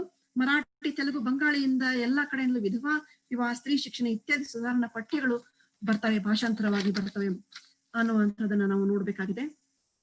ಹಾಗೆ ಸಮಾನ ಮನಸ್ಕತೆ ಅನ್ನೋದನ್ನ ತರುವಲ್ಲಿ ಈ ಇಂಗ್ಲಿಷ್ ಭಾಷೆ ಬಹಳ ದೊಡ್ಡ ಕೆಲಸವನ್ನ ಅವಾಗ ಮಾಡಿತು.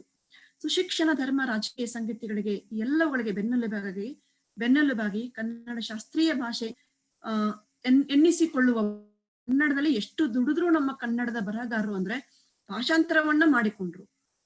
ಆ ಭಾಷಾಂತರಗಳು ಎಷ್ಟು ಚೆನ್ನಾಗಿ ಭಾಷಾಂತರಗಳು ಬಂದ್ವು ಅಂದ್ರೆ ಪಂಜೆ ಮಂಗೇಶ್ ರಾಯರ್ದಿರ್ಬೋದು, ಅವರೆಲ್ಲರ ಭಾಷಾಂತರಗಳ ಬಗ್ಗೆ ಅನ್ನಿಸ್ದೇನೆ ಅದು ಸ್ವಂತ ಕೃತಿ ಅನ್ನೋಷ್ಟರ ಮಟ್ಟಿಗೆ. ಆ ತೆಂಕನಗಾಳಿ ಅನ್ನೋದು ನೋಡಿ, ಅದು ಬರೀ ಪಾಶ್ಚಾತ್ಯರ ಪ್ರಭಾವ ಅಷ್ಟೇ ಅಲ್ಲ, ಅದು ಮತ್ತೆ ಇನ್ನೇನು ಸಾಕಷ್ಟು ನಮ್ಮ ಮಂತ್ರ ಮಲ್ಟಿಪಲ್ ಬಹಳಷ್ಟು ಸ್ತರಗಳ ಅಲ್ಲಿ ಅರ್ಥ ಮಾಡಿಕೊಳ್ಬಹುದಾದಂಥದ್ದು. ಅವು ಎಲ್ಲವುಗಳು ನಮ್ಮನ್ನ ಕಟ್ಟುವಲ್ಲಿ ಮತ್ತೆ ಅಲ್ಲಿ ನವೋದಯ, ನವ್ಯ ಪ್ರಗತಿ, ಬಂಡಾಯಕ್ಕೆ ಅವೆಲ್ಲವುಗಳಿಗೆ ಕಾರಣವಾಗಿ ನಮಗೆ ಇಂಗ್ಲಿಷ್ ಭಾಷಾಂತರ ಬರುತ್ತೆ. ಇಂಗ್ಲಿಷ್ ಗೀತೆಗಳ ಒಂದು ಭಾಷಾಂತರನೇ, ಆದ್ರೆ ಅದು ಬರೀ ಭಾಷಾಂತರ ಬರೀ ಅಲ್ಲಿಯ ನಾವು ಈ ಭಾಷಾಂತರ ಅನ್ನೋದು ಒಂದು ಕಿಟಕಿಯಾಗಿ, ಒಂದು ಏನು ಪಾಶ್ಚಿಮಾತ್ಯವನ್ನ ನೋಡುವ ಒಂದು ಕಿಟಕಿಯಾಗಿ ಸಿಕ್ತು ಆ ಕಾಲಕ್ಕೆ. ಹಾಗೆ ಈಗಿನ ಹೇಗೆ ಅಂದ್ರೆ ಈ ಭಾಷಾಂತರ ನಮಗೆ 1000 ಕಿಟಕಿಗಳಾಗಿ ದಕ್ಕಿದೆ. ಯಾಕಂದ್ರೆ ಭಾರತದ ನಮ್ಮ ಸಾಹಿತ್ಯ ಅಕಾಡೆಮಿಯಲ್ಲಿ 22 ಜೊತೆಗೆ ಗುಜರಾತಿ ಕಾನ್ಸ್ಟಿಟ್ಯೂಷನ್ ಅಲ್ಲಿ ಇರುವಂತಹ 22 ಭಾಷೆ, ಗುಜರಾತಿ ಭಾಷೆ ಜೊತೆಗೆ ಇಂಗ್ಲಿಷ್ ಭಾಷೆಯನ್ನು ಒಳಗೊಂಡು ಅಕಾಡೆಮಿ ಕೆಲಸ ಮಾಡ್ತಾ ಇದೆ. ಅಷ್ಟು ಭಾಷೆಯಲ್ಲಿ ಸರ್ಕಾರನೇ ಏನು ಭಾಷಾಂತರದ ಕೆಲಸವನ್ನ ಮಾಡಿಸ್ತಾ ಇದೆ. ಅದನ್ನ ಬಿಟ್ಟುನು ಮತ್ತೆ ನಾವೆಲ್ಲ ನಮ್ಮ ಆಸಕ್ತಿಯ ವಿಷಯಗಳಲ್ಲಿ, ಭಾಷೆಗಳಲ್ಲಿ ಏನು ಭಾಷಾಂತರವನ್ನ ಮಾಡ್ತಾ ಇದೀವಿ. ಇವೆಲ್ಲವೂ 1000 ಕಿಟಕಿಗಳನ್ನ ತೆರೆದು ನಮಗೆ 1000 ಕಡೆಯಿಂದ ಬೆಳಕು ನಮಗೆ ಬರುವ ಹಾಗೆ ಮಾಡ್ತಾ ಇದೆ ಅಂತ ಹೇಳ್ಬೋದು. ಆ ತರದ 1000 ಸೇತುವೆಗಳಾಗಿ ಇವತ್ತು ನಮಗೆ ಯಾರು ಬೇರೆ ಅಂತ ಅನ್ಸೋದಿಲ್ಲ. ಎಲ್ರು ಎಲ್ಲಿ ಹೋದ್ರು ನಮಗೆ ನಮ್ಮ ಊರಲ್ಲೇ ಇದೀವಿ ಅನ್ಸೋವಷ್ಟ್ರ ಮಟ್ಟಿಗೆ ನಮಗೆ. ಯಾಕಂದ್ರೆ ಹೇಳ್ತೀನಿ ಮುಂದೆ ಕೆಲವೊಂದು ಉಲ್ಲೇಖ ಮಾಡ್ತೀನಿ, ಹೇಗೆ ನಮಗೆ ಎಲ್ಲಿ ಹೋದ್ರು ಕೃತಿಗಳ ಮೂಲಕ ನಾವು ಆ ಸಂಸ್ಕೃತಿಗಳನ್ನ ನೋಡಿರ್ತೀವಿ. ನೋಡ್ರಿ, without translation there is no history of the world ಅಂತ ಹೇಳಿ LG ಕೆಲಿ ಹೇಳ್ತಾರೆ. ವಿದೌಟ್ ಟ್ರಾನ್ಸ್ಲೇಷನ್, ಭಾಷಾಂತರ ಇಲ್ಲದೆ ಜಗತ್ತಿನ ಇತಿಹಾಸ ಆಗೋದಕ್ಕೆ ಸಾಧ್ಯನೇ ಇಲ್ಲ ಅಂತೆ.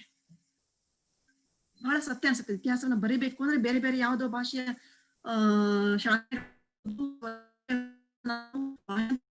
ಇತಿಹಾಸವನ್ನ ಬರೀಬೇಕಾಗತ್ತೆ ಅನ್ನುವಂಥದ್ದು ಒಂದು.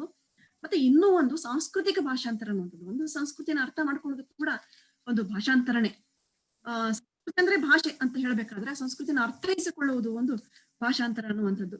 ವಿಶ್ವದಾದ್ಯಂತ ಬಹುಭಾಷಿಕ ಪರಿಸರ ಈಗ ಇನ್ನೂ ಹೆಚ್ಚುತ್ತಾ ಇದೆ. ಯಾಕೆಂದ್ರೆ ಗ್ಲೋಬಲೈಸೇಷನ್ ಏನು ವಿಶ್ವೀಕರಣ ಅಂತ ಹೇಳ್ತೀವಿ. ಹಾಗೇನೆ ಗ್ಲೋಬಲ್ ವಿಲೇಜ್. ನಾವೀಗ ಒಂದು ಪುಟ್ಟ ಊರಲ್ಲಿ ಇದೀವೇನೋ ಅಂತ ಅನ್ಸುತ್ತೆ. ಯಾಕಂದ್ರೆ ನಾವೆಲ್ಲ ನಿಮ್ ಜೊತೆ ಎಷ್ಟು ಮಾತಾಡ್ತಾ ಇದೀವಿ, ಎಲ್ಲಿ ಯಾವ ಗೋಡೆಗಳೇ ಇಲ್ಲ ನೋಡಿ. ಈಗ ಒಂದು ಟೆಕ್ನಾಲಜಿ ಒಂದು, ಜೊತೆಗೆ ಭಾಷಾಂತರ ಒಂದು, ಇವೆರಡು ನಮ್ಮ ನಡುವಿನ ಅಂತರವನ್ನ ಇಲ್ಲವಾಗಿಸಿದವೆ ಅಂತ ಹೇಳ್ಬೋದು. ಸೊ ಜಾಗತೀಕರಣವನ್ನು ದಕ್ಕಿಸಿಕೊಳ್ಳುವ ದಾರಿಗಳನ್ನ ಈ ಭಾಷಾಂತರವನ್ನು ಮಾಡಿದೆ ಅಂತ ಹೇಳ್ಬೋದು. ಎಷ್ಟರ ಮಟ್ಟಿಗೆ ಅಂದ್ರೆ ಈಗ ಕಂಪ್ಯೂಟರ್ಗಳಲ್ಲಿ ಮುಂಚೆ ಎಲ್ಲ ಇಂಗ್ಲಿಷ್, ಕಂಪ್ಯೂಟರ್ ಬೇಕು ಅಂತಂದ್ರೆ ನಮಗೆ ಇಂಗ್ಲಿಷ್ ಬರಬೇಕು ಅಂತ. ಆದ್ರೆ ಈಗ ಹಾಗಿಲ್ಲ.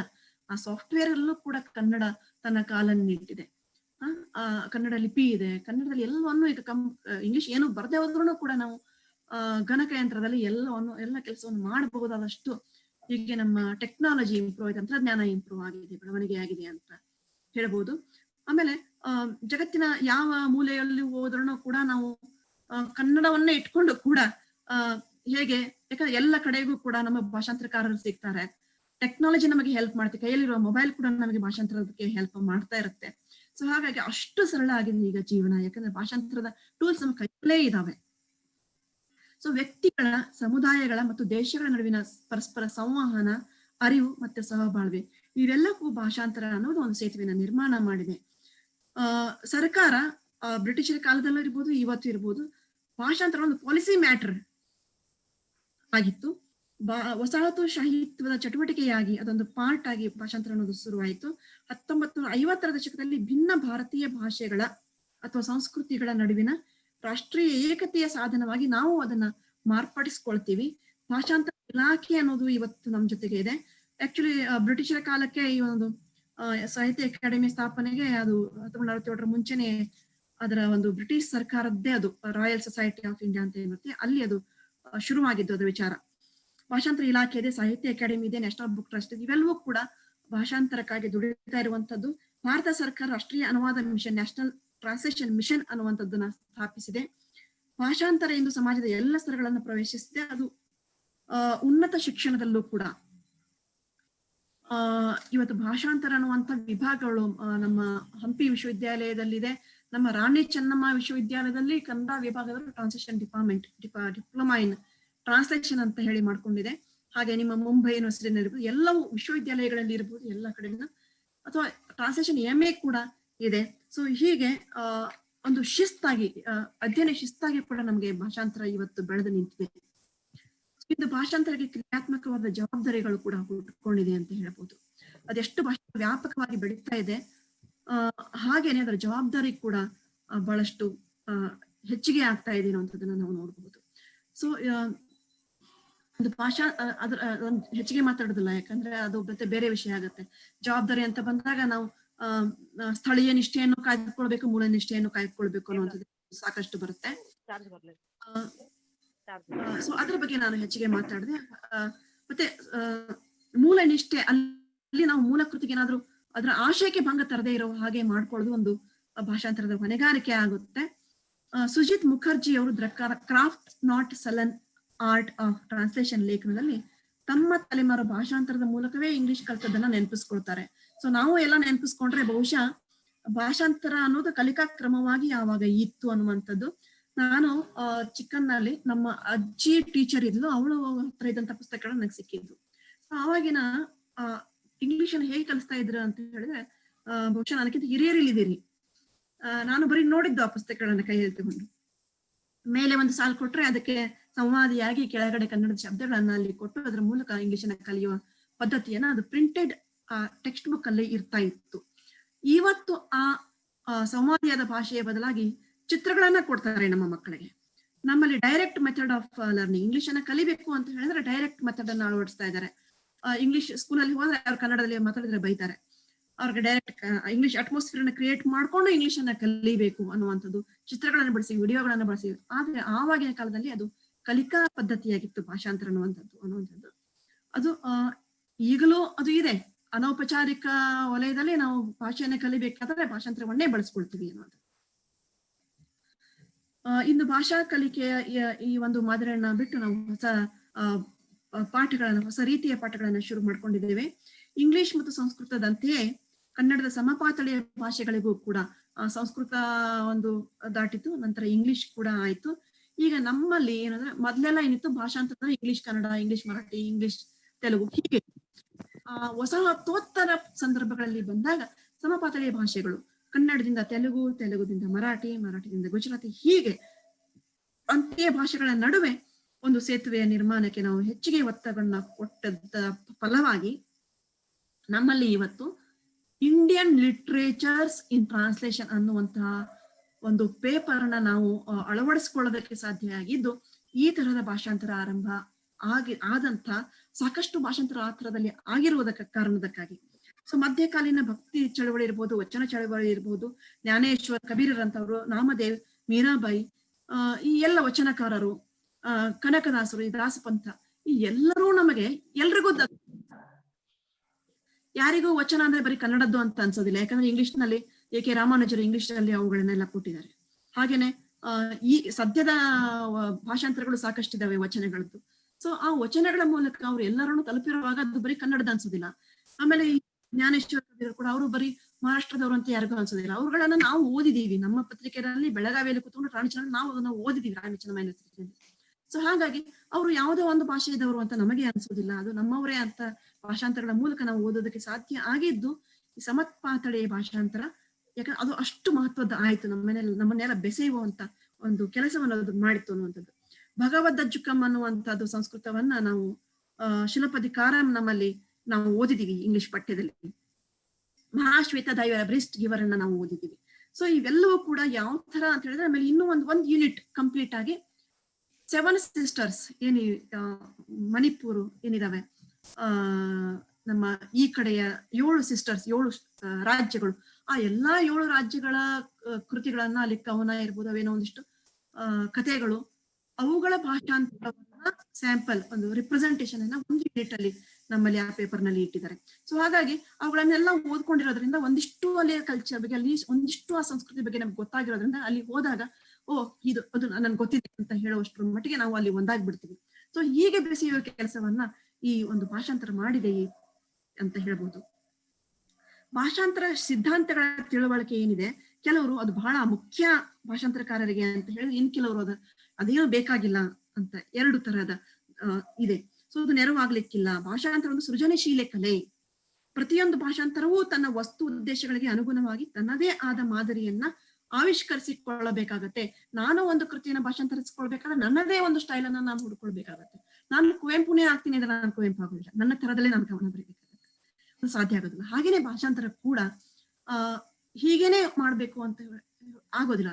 ಆ ಸಂದರ್ಭಕ್ಕೆ ಆ ಸಾಂಸ್ಕೃತಿಕ ಶಬ್ದಗಳು, ಆ ಪಡೆನುಡಿಗಳು, ಆ ಎಲ್ಲವುಗಳಿಗೆ ಸಂಬಂಧಪಟ್ಟಂಗೆ ಹರ್ಕ್ಯುಲಸ್ ಟಾಸ್ಕಿ ನಾವು ಹರ್ಕ್ಯುಲರ್ ಟಾಸ್ಕಿ ಅಂತ ಹೇಳೋದಕ್ಕಾಗೋದಿಲ್ಲ, ಭಗೀರಥ ಪ್ರಯತ್ನ ಅಂತ ಹೇಳ್ಬೇಕಾಗತ್ತೆ. ಸೊ ಹೀಗೆ ನಾವು ನಮ್ಮ ದಾರಿಗಳನ್ನ ಹುಟ್ಕೊಳ್ಬೇಕಾಗತ್ತೆ. ಈಗ ಔಲ್ ಅಂತ ಹೇಳಿದಾಗ ಇಂಗ್ಲಿಷ್ ನಲ್ಲಿ ಒಂದು ಟೆಕ್ಸ್ಟ್ ಅಲ್ಲಿ ಶಿ ಇಸ್ ಅನ್ ಔಲ್ ಅಂತ ಇರುತ್ತೆ. ನಾನು ಅದನ್ನ ಗೂಬೆ ಅಂತ ಕನ್ನಡದಲ್ಲಿ ಟ್ರಾನ್ಸ್ಲೇಟ್ ಮಾಡಿದ್ರೆ ಎಷ್ಟು ಅಪಾರ್ಥ ಆಗುತ್ತೆ. ಬೆಂಗಳೂರಿನ ಗೂಬೆ ಬೇರೆನೆ.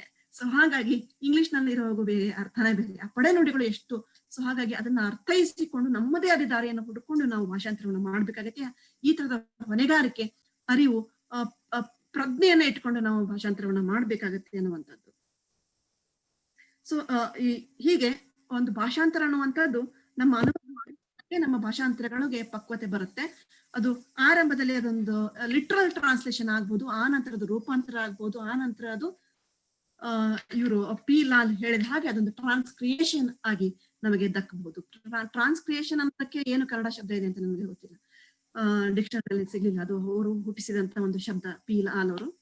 ಸೊ ಭಾಷಾಂತರ ಅನ್ನೋದು ಒಂದು ಪ್ರಯೋಗ ಕೇಂದ್ರಿತವಾದಂಥದ್ದು.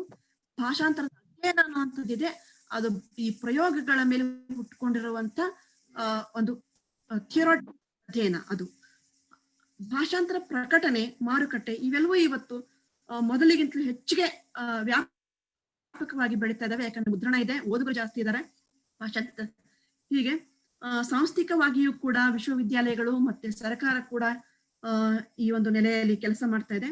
ಮತ್ತೊಂದು ಮುಖ್ಯವಾದ ಒಂದು ಘಟ್ಟ ಏನಂತಂದ್ರೆ ಲಿಂಗ ರಾಜಕಾರಣ ಈ ಭಾಷಾಂತರದಲ್ಲಿ. ಅದ್ರ ಬಗ್ಗೆ ಒಂದು 5 ನಿಮಿಷ ಮಾತಾಡ್ತೀನಿ. ಶರೀ ಸೈಮನ್ ಅವರು ಬೆನ್ ಸುಜಾನ್ ರನ್ನು ಉಲ್ಲೇಖಿಸ್ತಾ, ಭಾಷಾಂತರಕಾರರು ಗಂಡಸಾಗಿದ್ರು ಅವರನ್ನು ಹೆಣ್ಣಾಗಿ ಪರಿಭಾವಿಸಿ ಕೀಳುಗಳೆಯುವುದನ್ನು ಗುರುತಿಸುತ್ತಾರೆ. ಅಂದ್ರೆ ಭಾಷಾಂತರ ಅನ್ನುವುದೆಲ್ಲವೂ ಫೆಮಿನೈನ್, ಅದನ್ನ ಗಂಡು ಮಕ್ಕಳೇ ಬರಬಹುದು, ಹೆಣ್ಮಕ್ಳೇ ಬರಿಬಹುದು, ಅದು ಫೆಮಿನೈನ್ ಅನ್ನುವ ಲೆಕ್ಕದಲ್ಲಿ ಮಾತಾಡ್ತಾರೆ ಶರೀ ಸೈಮನ್ ಅವರು. ಅದನ್ನು ಸಾಕ್ಷೀಕರಿಸುವಂತೆ 1603ರಲ್ಲಿಯೇ ಜಾನ್ ಫ್ಲೋರಿಯೋ ಎಲ್ಲ ಭಾಷಾಂತರಗಳು ಹೆಣ್ಣಾಗಿ ಪರಿಗಣಿತಗೊಂಡಿರುವುದರಿಂದ ಅವೆಲ್ಲ ಕೊರತೆಯುಳ್ಳವಾಗಿರುತ್ತವೆ ಎಂದಿರುವುದನ್ನು ದಾಖಲಿಸುತ್ತಾರೆ. ಅಂದ್ರೆ ಅದು ನಾಟ್ ಒರಿಜಿನಲ್, ಅದು ಫೆಮಿನೈನ್ ಅಂತ. ಬಹುಶಃ ಇದ್ರ ಬಗ್ಗೆ ಬಹಳ ಮಾತಾಡೋದು ಬೇಡ, ಬಹಳ ಡೀಪ್ ಆಗಿ, ಸುಮ್ಮನೆ ಸರ್ಫೇಸ್ ಲೆವೆಲ್ ಮಾತಾಡ. ಸೊ ಯುಜಿನ್ ಹೇಳ್ತಾರೆ ಅಂದ್ರೆ ಭಾಷಾಂತರವನ್ನು ಗಂಡಿನ ಉಡುಪಿನೊಳಗಿರುವ ಹೆಣ್ಣಿನಂತೆ, translation may be like woman in man's clothing ಅಂತ ಅವರು ಉಲ್ಲೇಖಿಸ್ತಾರೆ. ಕನ್ನಡದಲ್ಲಿ ಇದೇ ತರ ಕನ್ನಡಿಗರು ಕೂಡ ಹೇಗೆ ಮಾಡ್ತಾರೆ ಅಂದ್ರೆ, ಸಂಸ್ಕೃತ ಮತ್ತು ಪ್ರಾಕೃತ ಕೃತಿಗಳಿಗೆ ಕನ್ನಡದಲ್ಲಿ ಬಂದಿರುವ ಟೀಕೆಗಳು, ವ್ಯಾಖ್ಯಾನಗಳು ಯಥೇಚ್ಛವಾಗಿ ದೊರೆಯುವ ದ್ವಿಭಾಷಿಕ ಶಾಸನಗಳು, ಇವನ್ನ ಭಾಷಾಂತರ.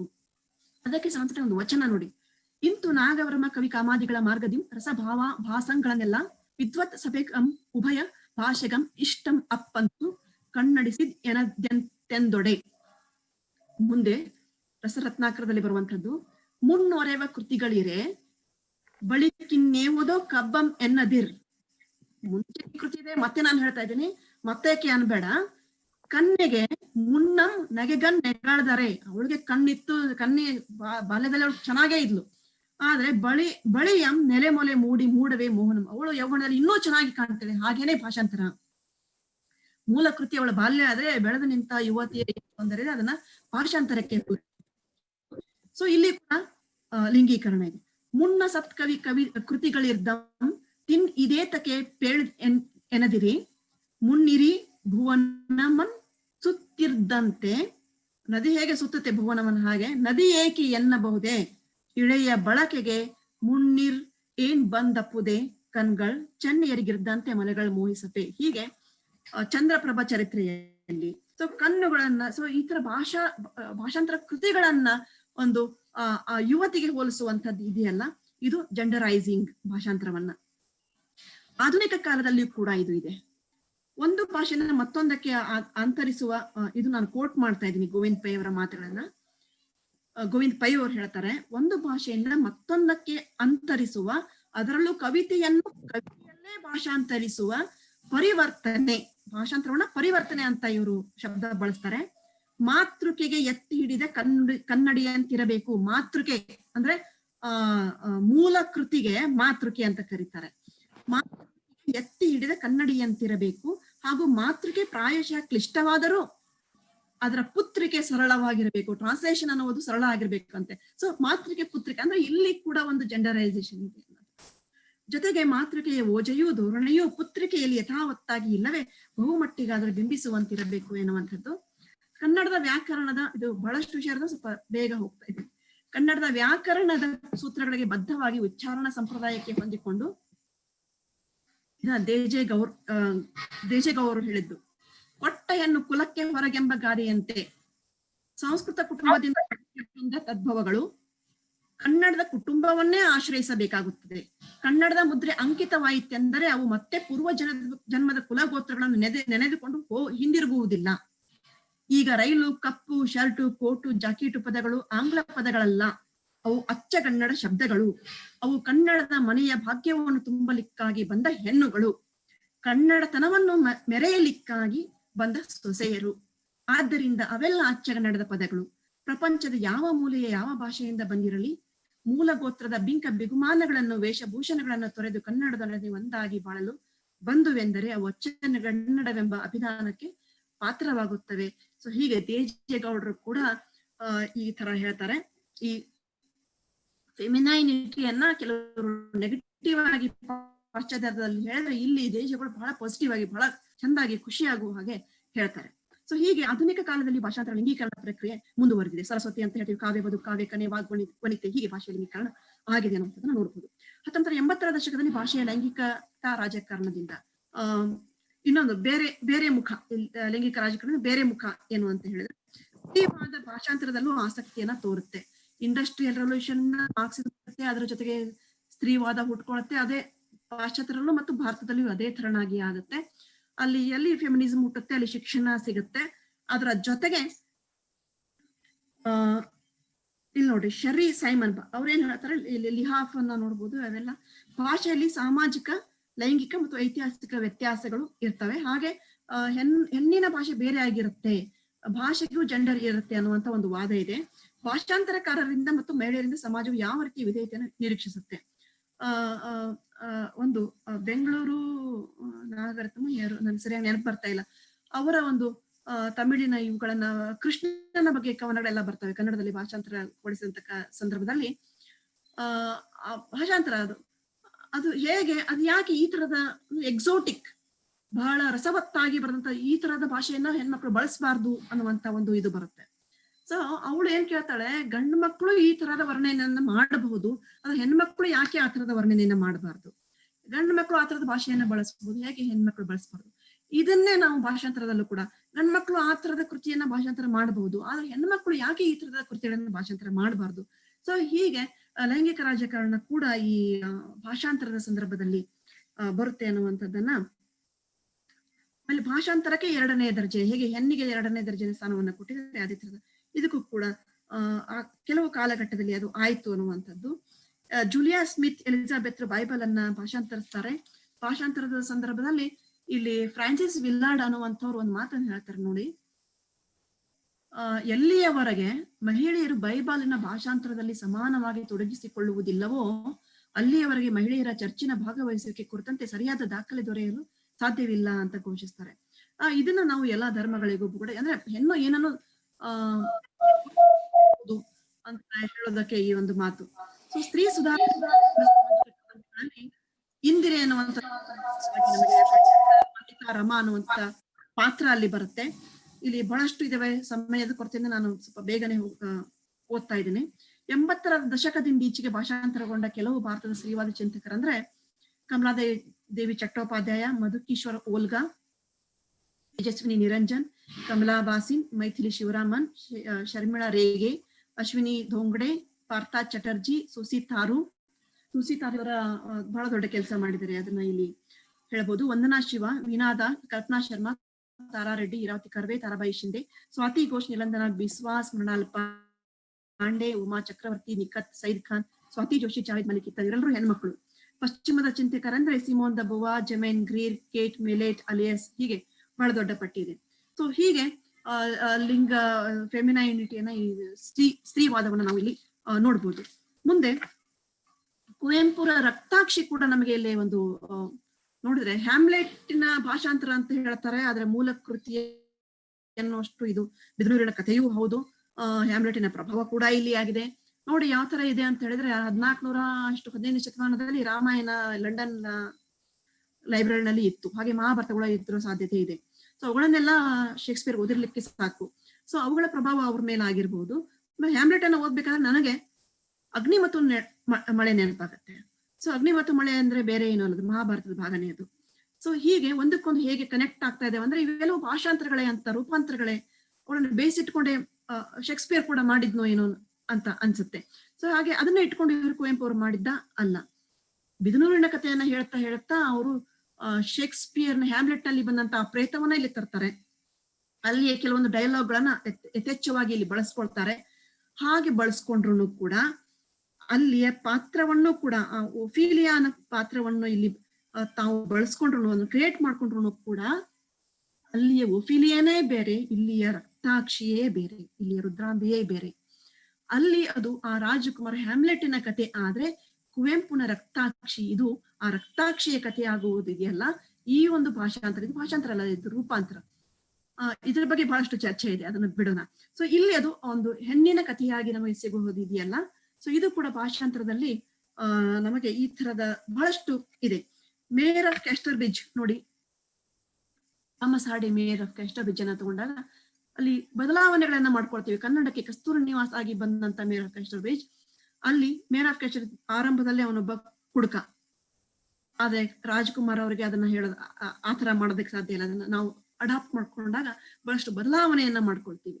ಸೊ ಮೂಲ ನಿಷ್ಠೆಯನ್ನ ಕೆಲವು ಸಾರಿ ಬಿಡಬೇಕಾದಂತಹ ಅನಿವಾರ್ಯತೆ ಕೂಡ ಇಲ್ಲಿ ಬಂದು ಒದಗತ್ತೆ ಅನ್ನುವಂಥದ್ದು. ಸೊ ಅಲ್ಲಿ ಕುವೆಂಪು ಕೂಡ ಅದೇ ಕೆಲಸವನ್ನ ಮಾಡಿದ್ದಾರೆ.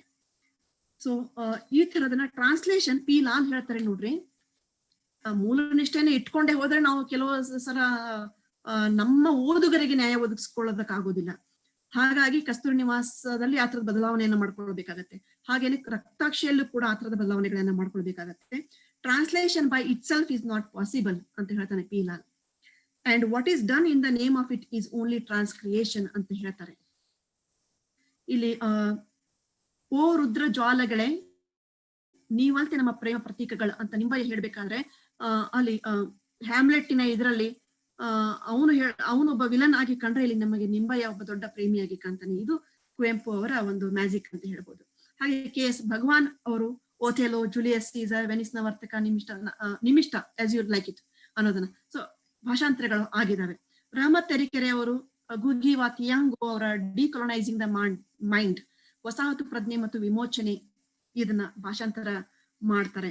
ಸೊ ಜೋಶಿ ಅವರ ಗುಜರಾತಿ ಕಾದಂಬರಿಯನ್ನ ಆಧಾರ ಇಟ್ಕೊಂಡು ಮರಾಠಿಯ ನಾಟಕವನ್ನ ಕನ್ನಡಕ್ಕೆ DS ಚೌಲೆ ಅವರು ತರ್ತಾರೆ. ಸೊ ಹೀಗಾಗಿ ಆ ಎಲ್ಲ ವಿಚಾರಗಳು ಗಾಂಧಿ ಕುರಿತಾದ ನಮಗೆ ಗೊತ್ತಿಲ್ಲದ ವಿಚಾರಗಳು ಇಲ್ಲಿ ಬರೋದಕ್ಕೆ ಸಾಧ್ಯ ಆಗಿದ್ದು ಭಾಷಾಂತರದ ಮೂಲಕ. ನಾನು DS ಚೌಲೆರ ಕೃತಿ ಅನ್ನೋದು ನನ್ಗೆ ಏನು ಗೊತ್ತಿರ್ಲಿಲ್ಲ, ಆ ಪಾರ್ಟ್ ಆಫ್ ಆ ಒಂದು ಜ್ಞಾನ ನನಗಿರ್ಲಿಲ್ಲ. ಅದನ್ನು ಓದೋದರ ಮುಖಾಂತರ ಬಹಳಷ್ಟು ನಾವು ಅರ್ಥ ಮಾಡ್ಕೊಳ್ಳೋಕೆ ಸಾಧ್ಯ ಆಗುತ್ತೆ. ಸೊ ಹಾಗೆ ಇದು ಬಹು ಸಂಸ್ಕೃತಿಯ ನೆಲೆ ನಮ್ಮ ಭಾರತ.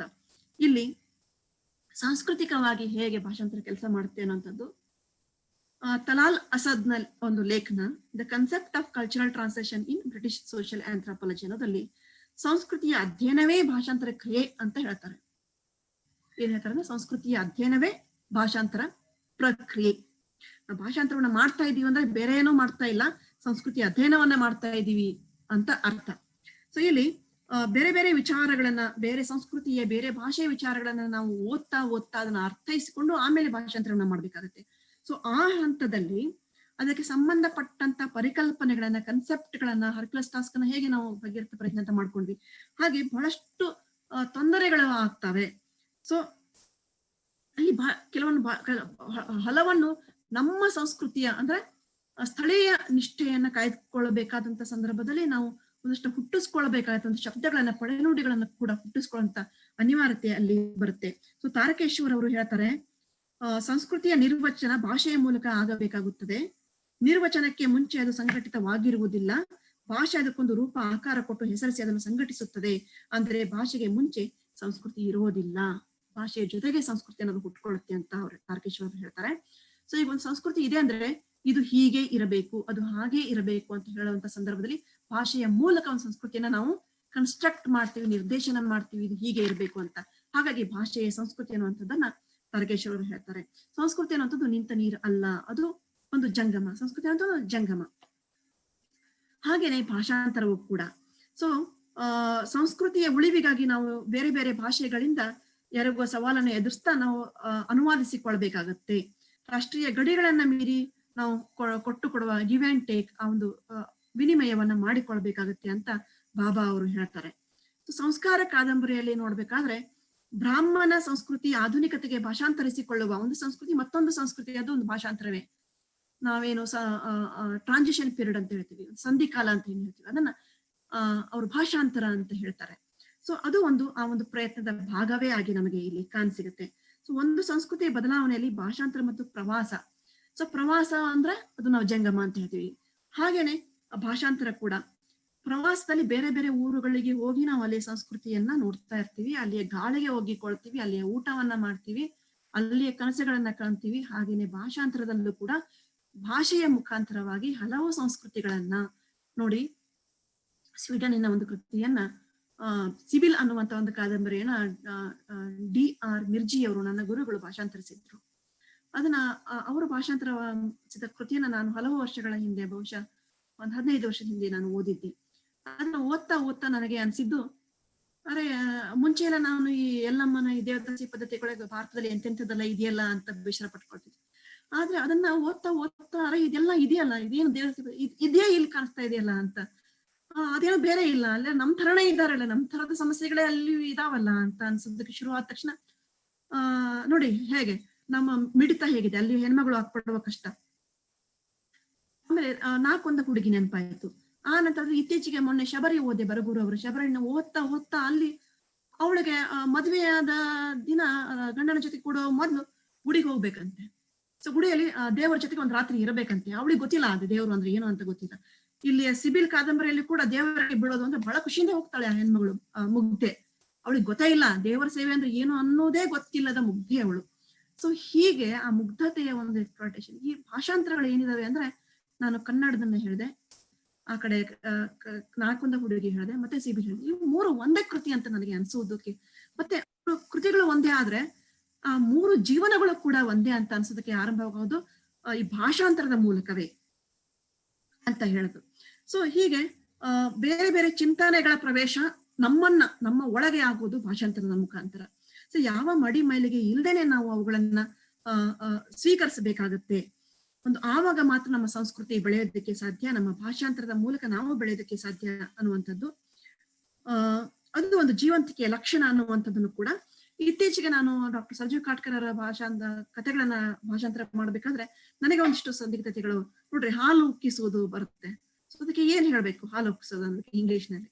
ಸೊ ಅದಕ್ಕೆ ಕೆಲವೊಂದು ಬೈಗಳು ಹೇಗಿದ್ದು ಅಂದ್ರೆ, ನಾವು ಯಾವತ್ತೂ ಕೇಳಿರ್ತೀವಿ, ಅದ್ರ ಅರ್ಥನೇ ಆಗಿರೋದಿಲ್ಲ. ಅದು ಭಾಷಾಂತರದ ಇದ್ರ ಅರ್ಥ ಏನು ಅಂತ ಹುಡುಕ್ಬೇಕಾದ ಸಂದರ್ಭ ಬಂತು. ಸೊ ಹಾಗೆ ಕನ್ನಡಿಗಳಾಗಿ ಕನ್ನಡವನ್ನ ನಾನು ಅರ್ಥ ಮಾಡ್ಕೊಳ್ಳೋದಕ್ಕೆ ಸಾಧ್ಯ ಆಗೋದು ನೋಡಿ ಭಾಷಾಂತರದ ಮೂಲಕ. ಕಲಿಕೆ ಹೇಗೆ ಆಗತ್ತೆ ಅಂತ ಹೇಳಿದ್ರೆ ಈ ತರ ಆಗುತ್ತೆ. ಜೋಡಿ ಕಮಿಲಾ ಅಂತ ಬರುತ್ತೆ. ಸೊ ಆಮೇಲೆ ಮಂಗಳಸೂತ್ರ, ಸಮಾಧಿ, ಜೋಳಿಗೆ, ಯೋಗಿ, ಕುಬುಸ, ಬುತ್ತಿ, ಚಿಗವ, ಲಿಂಗ, ಪುಲಾವ್, ಸೂಲಗಿತ್ತಿ, ಬಾನಚಿತನ, ಈ ಎಲ್ಲಾ ಶಬ್ದಗಳನ್ನ ನಾವು ಟ್ರಾನ್ಸ್ಲೇಟ್ ಮಾಡೋದಕ್ಕೆ ಸಾಧ್ಯ ಆಗೋದಿಲ್ಲ. ಅವುಗಳನ್ನ ಹಾಗೆ ಅಲ್ಲಿ ಇಟಾಲಿಕ್ಸ್ ಅಲ್ಲಿ ಇಟ್ಟು ಕೆಳಗಡೆ ಎಕ್ಸ್ಪ್ಲನೇಷನ್ ಅನ್ನ ಕೊಟ್ಟು ನಾವು ಅದನ್ನ ಪಾಶ್ಚಾತ್ಯರಿಗೆ ಕೊಟ್ಟಂತ ಸಂದರ್ಭದಲ್ಲಿ ಈ ಶಬ್ದಗಳು ಒಂದು ಸಂಸ್ಕೃತಿಯ ಭಾಗವಾಗಿ ನಾವು ಅವುಗಳನ್ನ ಟ್ರಾನ್ಸ್ಫರ್ ಮಾಡ್ತಾ ಇದ್ದೀವಿ.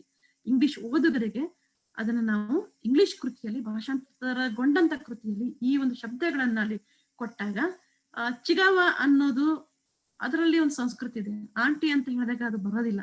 ಸೊ ಹಾಗಾಗಿ ಅವುಗಳನ್ನ ಹಾಗೇನೆ ಇಟ್ಟು ಅಲ್ಲಿ ಕೆಳಗಡೆ ಎಕ್ಸ್ಪ್ರೆಷನ್ ಇಟ್ಟು ಕೊಡ್ಬೇಕಂತ ಇದು ನನ್ನ ಅನುಭವ ಆಗಿರುವಂತದ್ದು. ಸೊ ಹಾಗಾಗಿ ಭಾಷಾಂತರ ಅನ್ನೋದು ಇದೆಯಲ್ಲ, ಅದು ಸಂಸ್ಕೃತಿಯನ್ನ ಭಾಷೆಯಿಂದ ಇನ್ನೊಂದು ಭಾಷೆಯ ಓದುಗರಿಗೆ ಯಶಸ್ವಿಯಾಗಿ ಕೊಡುವಂತಹ ಭಾಷಾಂತರ ಆಗ್ಬೇಕು ಅನ್ನುವಂಥದ್ದು. ವಸಾಹತು ವಿಚಾರಧಾರೆ ಹೇಗೆ ರಾಷ್ಟ್ರೀಯ ವಿಚಾರಧಾರೆಯಾಗಿ ಪಾಲ್ಗೊಳ್ಳುತ್ತೆ ಈ ಭಾಷಾಂತರದ ಘಟ್ಟದಲ್ಲಿ ಅನ್ನುವಂಥದ್ದು. ಈಗಾಗಲೇ ಹೇಳಿದೆ, ಮೇಲು ಮಧ್ಯಮ ವರ್ಗದವರು ಹೇಗೆ ವಸಾಹತು ವಿಚಾರಧಾರೆಗೆ ಮೊದಲು ತೆರ್ಕೊಂಡ್ರು, ಆ ನಂತರ ಅವರ ಮುಖಾಂತರವಾಗಿ ಅವರು ಅದನ್ನ ಸಂಪೂರ್ಣವಾಗಿ ಒಪ್ಕೊಳ್ಳೋದಿಲ್ಲ, ಓದ್ತಾರೆ, ಅದ್ರ ಸಂಪೂರ್ಣವಾಗಿ ಒಪ್ಕೊಳ್ಳೋದಿಲ್ಲ, ಅದನ್ನೇ ತಮಗೆ ಬೇಕಾದ ಹಾಗೆ ಅದಕ್ಕೆ ಪ್ರತಿಕ್ರಿಯೆ, ಓರಿಯೆಂಟಲಿಸ್ಟ್ ವಿಚಾರಧಾರೆಗಳಿಗೆ, ಪೌರ್ವಾತ್ಯ ವಿಚಾರಧಾರೆಗಳಿಗೆ ಅವರು ಉತ್ತರ ಕೊಡ್ತಾ ತಮ್ಮ ಒಂದು ಕೃತಿಗಳನ್ನು ನಿರ್ಮಾಣ ಮಾಡ್ತಾ ಅಲ್ಲಿ ಮತ್ತೊಂದು ವಿಚಾರಧಾರೆ ನಿರ್ಮಾಣ ಆಗತ್ತೆ, ಅದು ರಾಷ್ಟ್ರೀಯ ವಿಚಾರಧಾರೆ.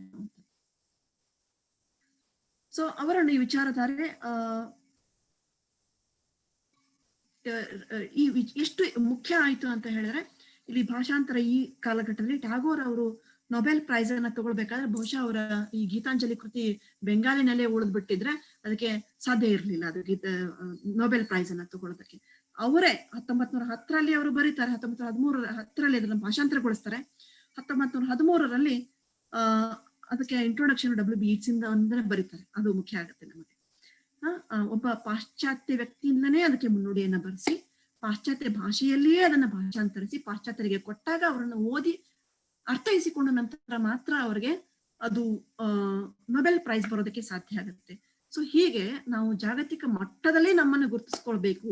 ನಮ್ಮನ್ನು ಗುರುತಿಸ್ಕೊಳ್ಳೋದು ಅಂದ್ರೆ ವ್ಯಕ್ತಿಯನ್ನ ಗುರುತಿಸ್ಕೊಳ್ಳೋದು ಅಂತ ಅಲ್ಲ, ಒಂದು ಸಂಸ್ಕೃತಿಯನ್ನ, ನಮ್ಮ ಸಂಸ್ಕೃತಿಯನ್ನ, ನಮ್ಮ ನೆಲವನ್ನ ಗುರುತಿಸುವುದು ಅಂತ ನಾವು ಅದನ್ನ ಭಾಷಾಂತರಿಸ್ಕೊಳ್ಬೇಕಾಗುತ್ತೆ. ಸೊ ಅದು ಸಾಧ್ಯ ಆಗುವುದು ಜಾಗತಿಕ ಭಾಷೆಯನ್ನ ಅಲ್ಲಿ ಅದನ್ನ ಹಿಡಿದಿಟ್ಟು ಕೊಡೋಕೆ ಸಾಧ್ಯ ಆದಾಗ. ಈಗ ಈ ಶತಮಾನದ ಒಂದು ಆರಂಭದಲ್ಲಿ ಉತ್ತರ ಕರ್ನಾಟಕದಲ್ಲಿ ಬಂಕಿಂಚಂದ್ರರ ಕಾದಂಬರಿಗಳು ಮತ್ತೆ ಇತರ ಪಠ್ಯಗಳು ಬಂಗಾಳಿ ಅವೆಲ್ಲ ಇವುಗಳ ಮುಖಾಂತರವಾಗಿಯೇ ನಮ್ಮಲ್ಲಿ ರಾಷ್ಟ್ರೀಯತೆ ಮತ್ತೆ ಈ ಪುನರುಜ್ಜೀವನ ಇದೆಲ್ಲ ಸಾಧ್ಯ ಆಯ್ತು ಅನ್ನುವಂತ ಒಂದು ಹೇಳಿಕೆ ಇದೆ.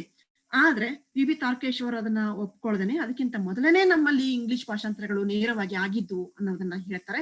ಅದಕ್ಕೆ ಸಾಕಷ್ಟು ಕೃತಿಗಳು ನಮ್ಮಲ್ಲಿ ಇಂಗ್ಲಿಷ್ ಗೀತೆಗಳನ್ನ ಒಳಗೊಂಡಂತೆ ಸಾಕಷ್ಟು ನಾಟಕಗಳು ನಮ್ಮಲ್ಲಿ ಸಿಗ್ತವೆ. ಆಮೇಲೆ ಇದಕ್ಕೆ ಧ್ವನ್ಯಾಲೋಕ ಮೈಸೂರಲ್ಲಿ ಏನಿದೆ ಅದು ಸಾರಸ ಮತ್ತು ಲಿಟರರಿ ಕ್ರಿಟೇರಿಯನ್ ಅನ್ನುವ ಜರ್ನಲ್ಗಳ ಮುಖಾಂತರ ಸಾಕಷ್ಟು ಈ ಭಾಷಾಂತರಕ್ಕೆ ಒಂದು ವೇದಿಕೆಯನ್ನ ನೀಡಿದೆ.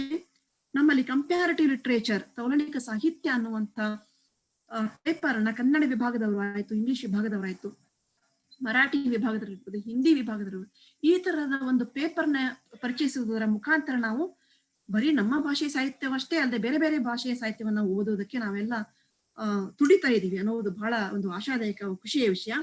ಹಾಗೆ ಇಂಡಿಯನ್ ಲಿಟರೇಚರ್ಸ್ ಇನ್ ಟ್ರಾನ್ಸ್ಲೇಷನ್ ಬಗ್ಗೆ ಮಾತಾಡಿದೆ. ಬೇರೆ ಬೇರೆ ಭಾರತದ ಎಲ್ಲಾ ಭಾಷೆಗಳ ಸಾಹಿತ್ಯವನ್ನು ನಾವು ಸರಣಿ ಚೆನ್ನಮ್ಮ ಯೂನಿವರ್ಸಿಟಿಯ ಈ ಪೇಪರ್ ಅಲ್ಲಿ ಓದ್ತಾ ಇದ್ದೀವಿ. ಅದು 4 ಪೇಪರ್ ಇದೆ. ಒಂದು ಸೆಮಿಸ್ಟರ್ ಅಲ್ಲಿ 2 ಪೇಪರ್, ಮತ್ತೊಂದು ಸೆಮಿಸ್ಟರ್ ಅಲ್ಲಿ 2 ಪೇಪರ್ ಆಪ್ಷನಲ್ ಆಗಿರೋದ್ರಿಂದ ಭಾರತದ ಎಲ್ಲಾ ಭಾಷೆಯ ಸಾಹಿತ್ಯವನ್ನು ಅದು ಒಳಗೊಂಡಿದೆ ಅಂತ ಖುಷಿ ಅಂತ ಹೇಳ್ಕೊಡ್ತೀವಿ. ಹಾಗೆ ನಮ್ಮ ಹಿಂದಿನ PU ಟೆಕ್ಸ್ಟ್ ಅಲ್ಲಿ ಏನಿತ್ತು ಅಂದ್ರೆ ಅದರಲ್ಲಿ ಬೋನ್ಸಾಯ್ ಲೈಫು, ತಮಿಳು, ಮಲಯಾಳಿ, ಗುಜರಾತಿ ಎಲ್ಲಾ ಭಾಷೆಯ ಕಥೆಗಳನ್ನು ನಾವು ಓದಿದ್ವಿ. ಸೊ ಅಲ್ಲಿ ಕಲ್ಚರ್, ಇಲ್ಲಿ ಮಲಯಾಳದಲ್ಲಿ ನೋಡಿದ್ರೆ ಅಲ್ಲಿ ಆ ಗೂಗಿಗಳು ಅಂದ್ರೆ ಹಿರಿಯರ ಆತ್ಮ ಅಂತೆ. ಸೊ ಆ ತರದ್ದು ಕಥೆ. ಸೊ ಅಲ್ಲಿಯ ನಂಬಿಕೆಗಳ ಪರಿಚಯ ನಮಗೆ ಈ ಭಾಷಾಂತರಗಳ ಮೂಲಕ ಆಗತ್ತೆ. ಸೊ ಹಲವು ಭಾಷೆಯ ಸಾಹಿತ್ಯ ಅಕಾಡೆಮಿಯ ಒಂದು ನಂಬಿಕೆ ಏನಂದ್ರೆ ಹಲವು ಭಾಷೆಗಳ ಒಂದು ಸಾಹಿತ್ಯ ಭಾರತ. ಮೋಟೋ ಏನಿದೆ ಅಂದ್ರೆ ಭಾರತೀಯ ಸಾಹಿತ್ಯ ಏನು ಅಂದ್ರೆ ಭಾರತೀಯ ಸಾಹಿತ್ಯ ಒಂದು, it is in several languages ಅನ್ನುವಂಥದ್ದು ಸಾಹಿತ್ಯ ಅಕಾಡೆಮಿ ನಂಬಿರುವಂಥದ್ದು. ಸೂಸಿ ತಾರು ಅವರು ವಿಮೆನ್ ರೈಟಿಂಗ್ ಇನ್ ಇಂಡಿಯಾ ಅನ್ನುವಂತ 11 ಭಾಷೆಗಳ ಸಾಹಿತ್ಯವನ್ನ ಮಹಿಳಾ ಸಾಹಿತ್ಯವನ್ನ ಅದು 2 ವಾಲ್ಯೂಮ್ ಅಲ್ಲಿ ಮಾಡ್ತಾರೆ. ಮೋರ್ ದೆನ್ 140ಕ್ಕಿಂತ ಹೆಚ್ಚಿನ ಕೃತಿಕಾರರ ಕೃತಿಗಳನ್ನ, ಕವನಗಳು, ಕಥೆಗಳು. ಕೆ ಲಲಿತಾ ಮತ್ತು ಸುಸೀತಾರ್ ಅವರು 600 BC ಇಂದ ಹಿಡಿದು 20ನೇ ಶತಮಾನದವರೆಗಿನ ಬಹಳ ದೊಡ್ಡ ಇದು ಏನಂದ್ರೆ ಈ ಒಂದು ಪುಸ್ತಕ ಇದೆಯಲ್ಲ ಇಡೀ ಭಾರತ 11 ಭಾಷೆಯ ಆ ಸಂಸ್ಕೃತಿಗಳಿಗೆ ನಮ್ಮನ್ನ ಕರೆದೊಯ್ಯುತ್ತೆ, ಪರಿಚಯಿಸುತ್ತೆ ಅನ್ನುವಂಥದ್ದು. ರಾಷ್ಟ್ರೀಯ ಚಳವಳಿ ಅಷ್ಟೇ ಬಹು ಮುಖ್ಯವಾಗಿ ನಮಗೆ ಕಾಣಿಸ್ಕೊಳ್ಳೋದು ಅಂದ್ರೆ ನವೋದಯ, ನವವೇದ ಜೊತೆಗೆ ನಂತರದಲ್ಲಿ ಬಂದಂತಹ ದಲಿತ ಚಳವಳಿ, ದ್ರಾವಿಡ ಚಳವಳಿ, ಹಿಂದುಳಿದ ವರ್ಗಗಳ ಚಳವಳಿ ಇವೆಲ್ಲವೂ ನಮಗೆ ಸಿಗುವುದಕ್ಕೆ ಸಾಧ್ಯ ಆಗಿದ್ದು ಭಾಷಾಂತರಗಳ ಮೂಲಕನೇ. ಮಹಾರಾಷ್ಟ್ರದಲ್ಲಿ ಏನು ಅಂಬೇಡ್ಕರ್ರಿಂದಾಗಿ ದಲಿತ ಚಳವಳಿ, ಫುಲೆ ಅವರಿಂದ ಒಂದು ಎಜುಕೇಶನ್ ಮೂವ್ಮೆಂಟ್ ಆಗುತ್ತೆ, ಮತ್ತೆ ಈ ಏನು ಈ ದಲಿತ ಚಳವಳಿ ಎಲ್ಲ ಆರಾಗುತ್ತೆ. ಅದೆಲ್ಲವೂ ನಮಗೆ ಕನ್ನಡದಲ್ಲಿ ಸಿಗುವುದು ಹೇಗೆ ಅಂದ್ರೆ ಮರಾಠಿಯ ಭಾಷಾಂತರ ಕನ್ನಡದಲ್ಲಿ ಆಗುವುದರ ಮೂಲಕ. ಸಿಬಿಲ್ ಬಗ್ಗೆ ಹೇಳಿದೆ. ಮತ್ತೆ ಇನ್ನೊಂದು ನನಗೆ ಒಂದು ಮರೆತು ಹೇಳೋದಂದ್ರೆ ಈ ಯಲ್ಲಮ್ಮನ ಬಗ್ಗೆ ಹೇಳಿದೆ. ನಮಗೆ ಇಂಗ್ಲಿಷ್ ಅಲ್ಲಿ ಆಲ್ಮಾ ಗಾಡೆಸ್ ಅಂತ ಗೂಗಲ್ ಅಲ್ಲಿ ಹಾಕಿದ್ರೆ ಅಲ್ಲಿ ಒಂದು ಗಾಡೆಸ್ ಸಿಗುತ್ತೆ. ಅಲ್ಲಿ ಗ್ರೀಕ್ ಕಡೆ ಆ ಕಡೆ ಎಲ್ಲ ಒಂದು ಗಾಡೆಸ್, ಅದರ ಆ ರಿಚುವಲ್ಸ್ ಅವುಗಳನ್ನೆಲ್ಲ ನೋಡ್ಬಿಟ್ರೆ ಯಲ್ಲಮ್ಮನ ಈ ಪದ್ಧತಿಗಳ ತರಾನೇ ಎಲ್ಲ ಕಾಣಿಸುತ್ತೆ. ಅದು ಹೇಗೆ ಅನ್ನೋದು ನೋಡಿ. ಇದನ್ನ ಯಾಕೆ ಹೇಳಿದೆ ಅಂತಂದ್ರೆ ಈ ಭಾಷಾಂತರಗಳನ್ನ ನೋಡ್ತಾ ನೋಡ್ತಾ, ಅಲ್ಲಿ ಆಚರಣೆಗಳನ್ನ ನೋಡ್ತಾ ನೋಡ್ತಾ ಬಹುಶಃ ಬಹಳಷ್ಟು ಸಂಶೋಧನೆಗಳಿಗೆ ದಾರಿಯನ್ನ ಮಾಡೋದಕ್ಕೂ ಕೂಡ ಈ ಭಾಷಾಂತರ ಹೇಗೆ ನಮಗೆ ದಾರಿ ಮಾಡಿಕೊಡುತ್ತೆ ಅನ್ನೋದಕ್ಕೆ ಇದೊಂದು ಕ್ಲೂ. ಸುಮ್ಮನೆ ಅನೇಕ ಚಳವಳಿಗಳು, ತೌಲನಿಕ ಅಧ್ಯಯನಗಳು ಹೊಸ ಜೀವನ ಪದ್ಧತಿಗೆ, ಹೊಸ ಅಧ್ಯಯನಗಳ ಪದ್ಧತಿಗೆ ಭಾಷಾಂತರ ದಾರಿ ಮಾಡಿ ಕೊಡ್ತಾ ಇದೆ. ಉದ್ಯೋಗದಲ್ಲಿಯೂ ಕೂಡ ನೋಡಿ ಇವತ್ತು ಭಾಷಾಂತರ ಹೇಗಿದೆ ಅಂದ್ರೆ ಲ್ಯಾಂಗ್ವೇಜ್ ಕ್ಯಾಪಿಟಲ್. ಭಾಷೆ ಅನ್ನೋದು ಬಂಡವಾಳವಾಗಿಬಿಟ್ಟು ಯಾರಿಗೆ ಹೆಚ್ಚು ಭಾಷೆಗಳು ಬರ್ತಾವೋ ಅವರು ಹೆಚ್ಚಿಗೆ ಸಕ್ಸಸ್ಫುಲ್ ಆಗಿ ಇವತ್ತು ಬದುಕಬಹುದು ಅನ್ನೋಷ್ಟರ ಮಟ್ಟಿಗೆ ಲ್ಯಾಂಗ್ವೇಜ್ ಕ್ಯಾಪಿಟಲ್, ಭಾಷೆ ಅನ್ನೋದು ಬಂಡವಾಳವಾಗಿ ಬಿಟ್ಟಿದೆ ಅನ್ನುವಂಥದ್ದು. ನಮ್ಮಲ್ಲಿ ಈಗಾಗಲೇ ಹೇಳಿದೆ, ಬರಗೂರವರ ಶಬರಿಯನ್ನ ಡೋಣೂರ್ ಅವರು ಭಾಷಾಂತರಿಸ್ತಾರೆ. ಅರವಿಂದ ಮಾಲಗತ್ತಿಯವರ ಗೌರ್ಮೆಂಟ್ ಬ್ರಾಹ್ಮಣವನ್ನ ಸ್ವತಃ ಧರಣಿದೇವಿ ಮಾಲಗತ್ತಿಯವರು ಬಹಳ ಚೆನ್ನಾಗಿ ಭಾಷಾಂತರಿಸಿ ಕೊಟ್ಟಿದ್ದಾರೆ. ಸಿ ನಾಗಣ್ಣ ಅವರು ಭಂಗ ಅನ್ನ ಈ ಥಿಂಗ್ಸ್ ಫಾಲ್ ಅಪಾರ್ಟ್ ಅನ್ನ ಕೊಟ್ಟಿದ್ದಾರೆ. ಜಿ.ಎನ್. ಉಪಾಧ್ಯಾಯರು ಕಿತ್ತೂರು ಚೆನ್ನಮ್ಮನ ಕುರಿತಾಗಿ ಬರೆದಿರುವಂತಹ ಒಂದು ಭಾಷಾಂತರ ಪುಸ್ತಕ ಇದೆ. ಸರ್ಜು ಕಾಟ್ಕರ್ ಅವರ ಕೃತಿಗಳನ್ನ ಬಹಳಷ್ಟು ಜನರು, ವೆಂಕಟರಮಣ, ಡಾಕ್ಟರ್ ಕೆ ವೆಂಕಟರಮಣ ಅವರು, ಆಮೇಲೆ ನದೀಮ್ ಸನದಿ, ರೇಖಾ ಗಾಂವ್ಕರ್ ಅವರು, ಆಮೇಲೆ ರಾಜಪ್ಪ ದಳವಾಯಿ ಅವರ ನಾಟಕಗಳು, ಹೀಗೆ ಸದ್ಯದ ಸಂದರ್ಭದಲ್ಲೂ ಕೂಡ ಬಹಳಷ್ಟು ಭಾಷಾಂತರಗಳು ಆಗ್ತಾ ಇರುವಂತ ಸಂದರ್ಭದಲ್ಲಿ ಇವು ಒಂದು ತುಡಿತಾ ಇದೆ. ಬೇರೆ ಈ ಕಡೆ ಜಾಜಿ ಮತ್ತೆ ಹಲವರು ತೆಲುಗು ಕೃತಿಗಳನ್ನ ಕನ್ನಡಕ್ಕೂ, ಕನ್ನಡದ ಕೃತಿಗಳನ್ನ ಆ ಕಡೆ ತೆಲುಗಿಗೆ ಕೊಡ್ತಾ ಇರುವಂತದ್ದು. ಇದೆಲ್ಲ ಏನ್ ಆಗ್ತಾ ಇದೆ ಅಂದ್ರೆ ನಾವು ನಮ್ಮ ಗಡಿಗಳನ್ನ ಮೀರಿ ಬದುಕ್ತಾ ಇದ್ದೀವಿ. ಇದರ ಅವಶ್ಯಕತೆ ಇದೆ ಅನ್ನುವಂಥದ್ದು. ಮತ್ತೆ ಇದು ಬಹಳ ಗ್ಲೋಬಲೈಸೇಷನ್ ಅನ್ನೋದು ಬರೀ ಟೆಕ್ನಾಲಜಿ ಅಷ್ಟೇ ಅಲ್ಲ, ಭಾಷಾಂತರದ ಮೂಲಕ ಟೆಕ್ನಾಲಜಿ ಅಷ್ಟೇ ಬಹಳ ದೊಡ್ಡ ಶಕ್ತಿಯುತವಾಗಿ ಭಾಷಾಂತರ ಅನ್ನುವ ಒಂದು ಟೂಲ್ ಕೂಡ ನಮಗೆ ಕೆಲಸ ಮಾಡ್ತಾ ಇದೆ ಅಂತ ಹೇಳೋದಕ್ಕೆ ಇಷ್ಟಪಡ್ತೇನೆ. ಮತ್ತೆ ಕೊನೆಯಲ್ಲಿ ಈ ಎಲ್ಲ ಸಿದ್ಧಾಂತಗಳು ಏನು ಈ ಸಾಂಸ್ಥಿಕ ಏನು ಭಾಷಾಂತರಗಳಿದಾವೆ, ಇವತ್ತು ಔಪಚಾರಿಕವಾದ ಭಾಷಾಂತರಗಳು ಅದೆಲ್ಲವನ್ನು ಮೀರಿಯೂ ಕೂಡ ಭಾಷಾಂತರಕ್ಕೆ ಕೊನೆ ಇಲ್ಲ. ಯಾಕಂದ್ರೆ ಆದಿಯಿಂದಲೂ ಭಾಷೆ ಹುಟ್ಟುವುದಕ್ಕಿಂತ ಮುಂಚೆಯಿಂದ ಹಿಡಿದು ಕೊನೆಯವರೆಗೂ ಭಾಷಾಂತರ ಅನ್ನೋದು, ಅದರ ಭಾಷಾಂತರದ ವಿಶಿಷ್ಟತೆ ಏನು ಅಂತ ಹೇಳಿದ್ರೆ, ಮನುಷ್ಯ ಎಲ್ಲಿವರೆಗೂ ಇರ್ತಾನೋ, ನಮ್ಮ ಯೂನಿವರ್ಸಿಟಿ ಅನ್ನೋದು ಕಲ್ಪನೆ ಹುಟ್ಟೋಕ್ಕಿಂತ ಮುಂಚೆ ಆರಂಭವಾಗಿದ್ದು, ಯೂನಿವರ್ಸಿಟಿಯ ಗೋಡೆಗಳ ಆಚೆಯೂ ಕೂಡ ಭಾಷಾಂತರ ಅನ್ನೋದು ಆಗ್ತಾ ಇದೆ. ಅದು ಕೇವಲ ನಮ್ಮ ಯೂನಿವರ್ಸಿಟಿ ವಿಟ್ಸ್ಗಳ ಕೆಲಸ ಅಲ್ಲ, ಅಥವಾ ಪ್ರೈಮರಿ ಸ್ಕೂಲ್ ಟೀಚರ್ಸ್ ಇರ್ಬೋದು, ಏನನ್ನು ಕಲಿಯದವರು ಇರ್ಬೋದು, ಭಾಷಾಂತರಗಳು ನಮಗಿಂತ ಚೆನ್ನಾಗಿಯೂ ಕೂಡ ಮಾಡುವಂತ ಸಂದರ್ಭಗಳು ಇದಾವೆ ಅಂತ ಹೇಳ್ತಾ ನಾನು 2 ಮಾತುಗಳನ್ನು ಮುಗಿಸ್ತೇನೆ. ನಿಮ್ಮ ನಂಬಿಕೆಗೆ ಧನ್ಯವಾದಗಳು. ಚರ್ಚೆಯನ್ನ ಬಹಳಷ್ಟು ಹಿರಿಯರು ಇದ್ದಾರೆ, ಮಾಡ್ಬೋದು ಅಂತ. ಬಹಳ ಸೊಗಸಾದಂತಹ, ಬಹಳ ಅರ್ಥಪೂರ್ಣವಾದಂತಹ ಒಂದು ಉಪನ್ಯಾಸ ಮೇಡಮ್. ಭಾರತೀಯ ಸಂಸ್ಕೃತಿಯ ಹಿನ್ನೆಲೆಯಲ್ಲಿ, ಬಹುಭಾಷಿಕ ಬಹುಸಂಸ್ಕೃತಿಯ ಒಂದು ನಾಡಿನಲ್ಲಿ ಹೇಗೆ ಒಂದು ಹೊಕ್ಕಳು ಬಳಿಯ ಸಂಬಂಧವಾಗಿ ಈ ಒಂದು ಭಾಷಾಂತರ ನಮ್ಮನ್ನ ಒಂದುಗೂಡಿಸಿದೆ. ರಾಷ್ಟ್ರೀಯ ಹೋರಾಟ ಆಗಿರ್ಬಹುದು, ಏಕೀಕರಣ ಆಗಿರಬಹುದು, ಜನಮನವನ್ನ ಬೆಸೆಯುವುದರಲ್ಲಿ ಭಾಷಾಂತರ ಹೇಗೆ ಕೆಲಸ ಮಾಡಿದೆ ಅನ್ನೋದನ್ನ ಬಹಳ ಸೊಗಸಾಗಿ ನೀವು ತೋರಿಸಿಕೊಟ್ಟಿದ್ರಿ. ನಿಜವಾಗಿ ನಿಮಗೆ ಅಭಿನಂದನೆ ಹೇಳಬೇಕು. ನಾವು ಬಹಳ ಸಂತೋಷ ಪಟ್ಟಿದ್ದೇವೆ. ಬಹಳ ವ್ಯಾಪಕವಾಗಿ ಗಡಿಗಳನ್ನ ಮೀರಿಸುವಂತಹ ಇದನ್ನೊಂದು ಪ್ರೊಸೆಸ್ ಅಂತ, ಒಂದು ಪ್ರಕ್ರಿಯೆ ಅಂತ ಹೇಳಿದ್ರು. ನಿಜವಾಗಿ ಇದಕ್ಕೆ ಕೊನೆಗಿಲ್ಲ ಅಂತ ನಾವು ಒಪ್ಪಿಕೊಳ್ಬೇಕನ್ನೋದು. ಈ ದೃಷ್ಟಿಯಿಂದ ಒಂದು ಬಹಳ ಅರ್ಥಪೂರ್ಣವಾದ ಒಂದು ಸಾರ್ಥಕವಾದ ಉಪನ್ಯಾಸವನ್ನ ನಾವು ಕೇಳಿದ್ದೇವೆ. ಇವತ್ತಿನ ಈ ಉಪನ್ಯಾಸ ಕಾರ್ಯಕ್ರಮದಲ್ಲಿ ಡಾಕ್ಟರ್ ನಾಗಭೂಷಣ್ ಅವರಿದ್ದಾರೆ, ಡಾಕ್ಟರ್ ಕೋಲ್ಕರ್ ಅವರಿದ್ದಾರೆ, ಡಾಕ್ಟರ್ ಮಹೇಶ್ ಅವರಿದ್ದಾರೆ, ಅನೇಕರಿದ್ದಾರೆ. ನಿಜವಾಗಿ ಅವರೆಲ್ಲರಿಗೂ ಮತ್ತೊಮ್ಮೆ ನಾನು ಮುಂಬೈ ವಿಶ್ವವಿದ್ಯಾಲಯ ಕನ್ನಡ ವಿಭಾಗದ ಪರವಾಗಿ ಡಾಕ್ಟರ್ ಗುರುಸಿದ್ದಯ್ಯ ಸ್ವಾಮಿ ಅವರು ಸೊಲ್ಲಾಪುರದಲ್ಲಿದ್ದಾರೆ, ಬೇರೆ ಬೇರೆ ಕಡೆಗಳಿಂದ ನಮ್ಮ ಅನೇಕ ವಿದ್ಯಾರ್ಥಿಗಳು ನಾಡಿನ ಮೂಲೆಯಿಂದ, ಮೈಸೂರಿನಿಂದ, ಬೆಂಗಳೂರಿನಿಂದ ಈ ಕಾರ್ಯಕ್ರಮದಲ್ಲಿ ಜಾಯ್ನ್ ಆಗಿರೋದು ನಿಜವಾಗಿ ನಮಗೆ ಸಂತೋಷವನ್ನು ಉಂಟು ಮಾಡಿದೆ. 10 ನಿಮಿಷ ಚರ್ಚೆಗೆ ಅವಕಾಶ ಇದೆ, ಒಂದು ಸಂವಾದಕ್ಕೆ ಅವಕಾಶ ಇದೆ, ನಾವು ಅದರಲ್ಲಿ ಪಾಲ್ಗೊಳ್ಬಹುದು ಅಂತ ಕೇಳಿಕೊಳ್ತೀವಿ.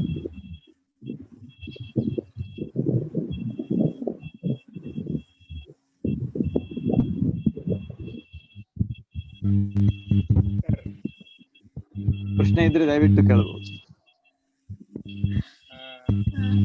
ಅಲ್ಲ ಅಣ್ಣಂದ್ರೆ ಕಳಿಸ್ಕೊಳ್ಳೋರು ಪ್ರಶ್ನೆ ಹೇಳ್ರಿ ಸರ್. ಹಾ ಕೇಳಿಸ್ತದೆ. ಉಪನ್ಯಾಸ ನೀಡಿದ್ರಿ, ತುಂಬಾ ಖುಷಿ ಆಯ್ತು.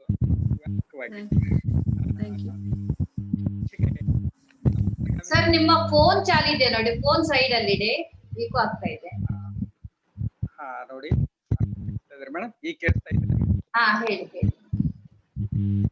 ಇತ್ತೀಚೆಗೆ ಬೆಳಗಾವಿ ನೆಲದಿಂದ ಇತ್ತೀಚೆಗೆ ಅಂದ್ರೂ ಒಂದು ದೊಡ್ಡ ರಹದಾರಿಯನ್ನೇ ತುಳಿದವರು ಚಂದ್ರಕಾಂತ್ ಕೋಕಳೆ ಅವರು ಕ್ಷಮಿಸ್ಬೇಕು, ಅವ್ರನ್ನ ಬಿಟ್ಟೆ ಬಿಡಬಾರ. 100ಕ್ಕೂ ಹೆಚ್ಚು ಕೃತಿಗಳನ್ನ ಭಾಷಾಂತರಗೊಳಿಸಿದವರು. ಅದು ತಪ್ಪ, ಅವ್ರನ್ನ ಉಲ್ಲೇಖಿಸ್ಲಿಲ್ಲ ನಾನು. ಮಾನ್ಯತೆಯನ್ನ ಕನ್ನಡಕ್ಕೆ ತುಂಬಾ ವಿಶಿಷ್ಟವಾಗಿ ಕಟ್ಟಿಕೊಟ್ಟರು. ಮರಾಠಿ ಸಾಹಿತ್ಯವನ್ನ 100ಕ್ಕೂ ಹೆಚ್ಚು ಕೃತಿಗಳನ್ನ ಅವರು ಭಾಷಾಂತರಿಸಿದ್ದಾರೆ. ಆಮೇಲೆ ನಮ್ಮಲ್ಲಿ ಕುವೆಂಪು ಭಾಷಾ ಭಾರತಿ ಕೂಡ ಅದು ಬಹಳ ಕೆಲಸ ಮಾಡ್ತಿದ್ರು. ರಾಮಕೃಷ್ಣ ಮರಾಠಿ ಅವರು ಇದ್ದಾರೆ. ಕಾರ್ಯ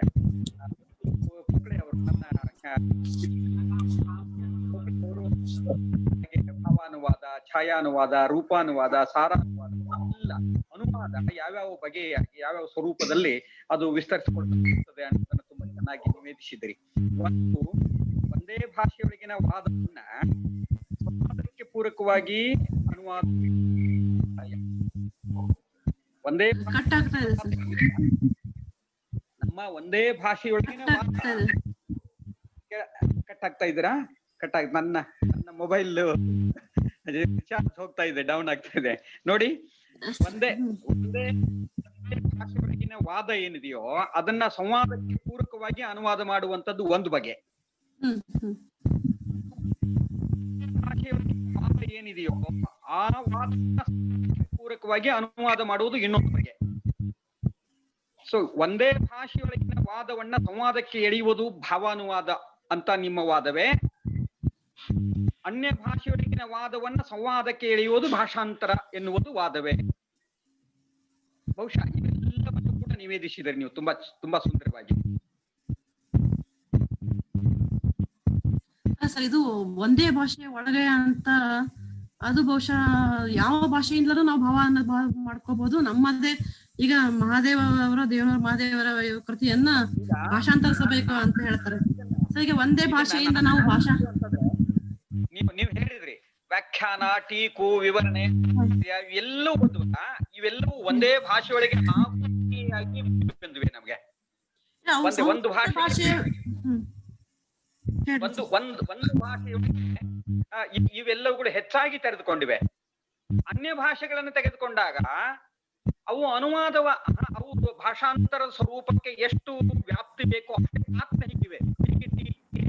ವಿವರಣೆ, ವ್ಯಾಖ್ಯಾನ ಅನ್ನುವ ಈ ಆಯಾಮಗಳನ್ನ ಆ ಇಡೀ ಭಾಷಾಂತರ ಪಡೆದುಕೊಂಡಿದೆ ಅನ್ನುವಂಥದ್ದು ಕೇಳಿಸ್ತಾ ಇಲ್ಲ ಅಲ್ಲ. ನಾನು ಟೀಕೆ ವ್ಯಾಖ್ಯಾನಗಳು ಅದು ನಮ್ಮ ಕೃತಿಗಳಲ್ಲ, ಸಂಸ್ಕೃತ ಕೃತಿಗಳಿಗೆ ಟೀಕೆ ವ್ಯಾಖ್ಯಾನಗಳು ಕನ್ನಡದಲ್ಲಿ ಬಂದವು ಅಂತ ಹೇಳಿದೆ. ಆಮೇಲೆ ಈ ಭಾಷಾಂತರ ಆಗ್ಬೋದು, ಛಾಯಾವಾದ ಆಗ್ಬೋದು, ಭಾವಾನುಭಾವ ಆಗ್ಬೋದು, ಅವೆಲ್ಲವೂ ನಮ್ಮ ಹಳೆಯ ಕನ್ನಡದಿಂದ ಹೊಸಗನ್ನಡಕ್ಕೂ ಇರ್ಬೋದು, ಬೇರೆ ಭಾಷೆಯಿಂದ ಕನ್ನಡದ್ದನ್ನು ಆಗ್ಬೋದು. ಆಮೇಲೆ ಈಗಿನ ಸದ್ಯದ ಭಾಷೆಯಲ್ಲಿ ನೋಡ್ಬೇಕು ಅಂದ್ರೆ ಕುಮ್ಮಿಯವರ ಒಂದು ಟಿಪಿಕಲ್ ಭಾಷೆ ಇದೆ, ದೇವನೂರವರ ಒಂದು ಟಿಪಿಕಲ್ ಭಾಷೆ ಇದೆ. ಅವುಗಳಿಂದ ನಮ್ಮ ಒಂದು ಬಹು ಜನ ತಿಳಿದುಕೊಳ್ಳಬಹುದಾದಂತಹ ಕನ್ನಡ ಭಾಷೆಗೆ ತಂದ್ರೆ ಅದು ಕೂಡ ಭಾಷಾಂತರ ಆಗುತ್ತೆ. ಸೊ ಬಹಳ ರೀತಿಯಲ್ಲಿ ಭಾಷಾಂತರದ ಸಾಧ್ಯತೆ ಇದೆ. ತುಂಬಾ ಚೆನ್ನಾಗಿ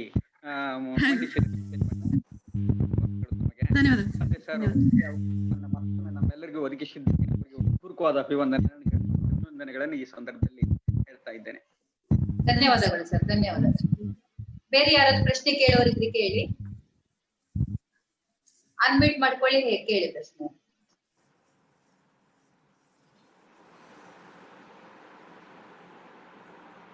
ಅಲ್ಲ ಮತ್ತೆ ನಾನು ಏನಾದ್ರು ಬಿಟ್ಟಿದ್ರೆ ದಯವಿಟ್ಟು ನೆನಪಿಸಿ, ಯಾಕಂದ್ರೆ ಬಹಳ ಕಡಿಮೆ ಸಮಯದಲ್ಲಿ ಬಹಳಷ್ಟು ವ್ಯಾಪಕವಾದ ವಿಷಯ ಆಗಿರೋದ್ರಿಂದ ಬಹಳಷ್ಟು ಬಿಟ್ಟು ಹೋಗಿರೋ ಸಾಧ್ಯತೆ ಇದೆ.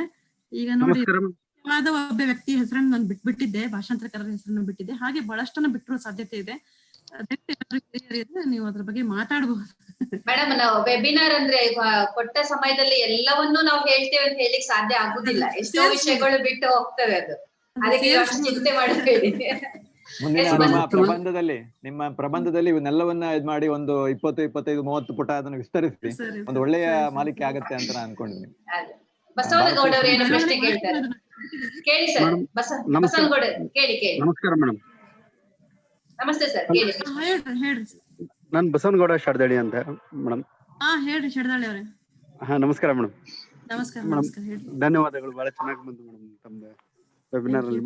ಮೇಡಮ್ ಟ್ರಾನ್ಸ್ಲೇಷನ್ ಬಗ್ಗೆ ಮಾತಾಡ್ತಾ ಇದ್ರಲ್ಲ, ವಚನ ಸಾಹಿತ್ಯ ಸಿಂಬಾಲಿಕ್ ಯೂಸ್ ಮಾಡಿದ್ದನ್ನ ನಮ್ಮ ಬೇರೆ ಟ್ರಾನ್ಸ್ಲೇಷನ್ ಮಾಡಿದಾಗ ಅದನ್ನ ಅಷ್ಟೊಂದು ಎಫೆಕ್ಟಿವ್ ಆಗಿ ಮಾಡಕ್ ಆಗತ್ತಾ ಮೇಡಮ್? ಭಕ್ತಿ ಮೂವ್ಮೆಂಟ್ ವರ್ಕ್ಸ್ ಅನ್ನ ಹೈಲೈಟ್ ಮಾಡಿದ್ರಿ ಮೇಡಮ್, ಅದನ್ನ ನಾವು ಟ್ರಾನ್ಸ್ಲೇಟ್ ಮಾಡಿದಾಗ 100% ಅಲ್ಲಿ ಆ ಟ್ರಾನ್ಸ್ಲೇಷನ್ ಚಾನ್ಸಸ್ ಆಗತ್ತಾ ಮೇಡಮ್? ಅಲ್ಲ, ನಾವು ಯಾವ್ದಕ್ಕೂ ಅದಕ್ಕೆ ಲಿಟ್ರಲ್ ಟ್ರಾನ್ಸ್ಲೇಷನ್ ಅಂತ ಹೇಳ್ತೀವಿ.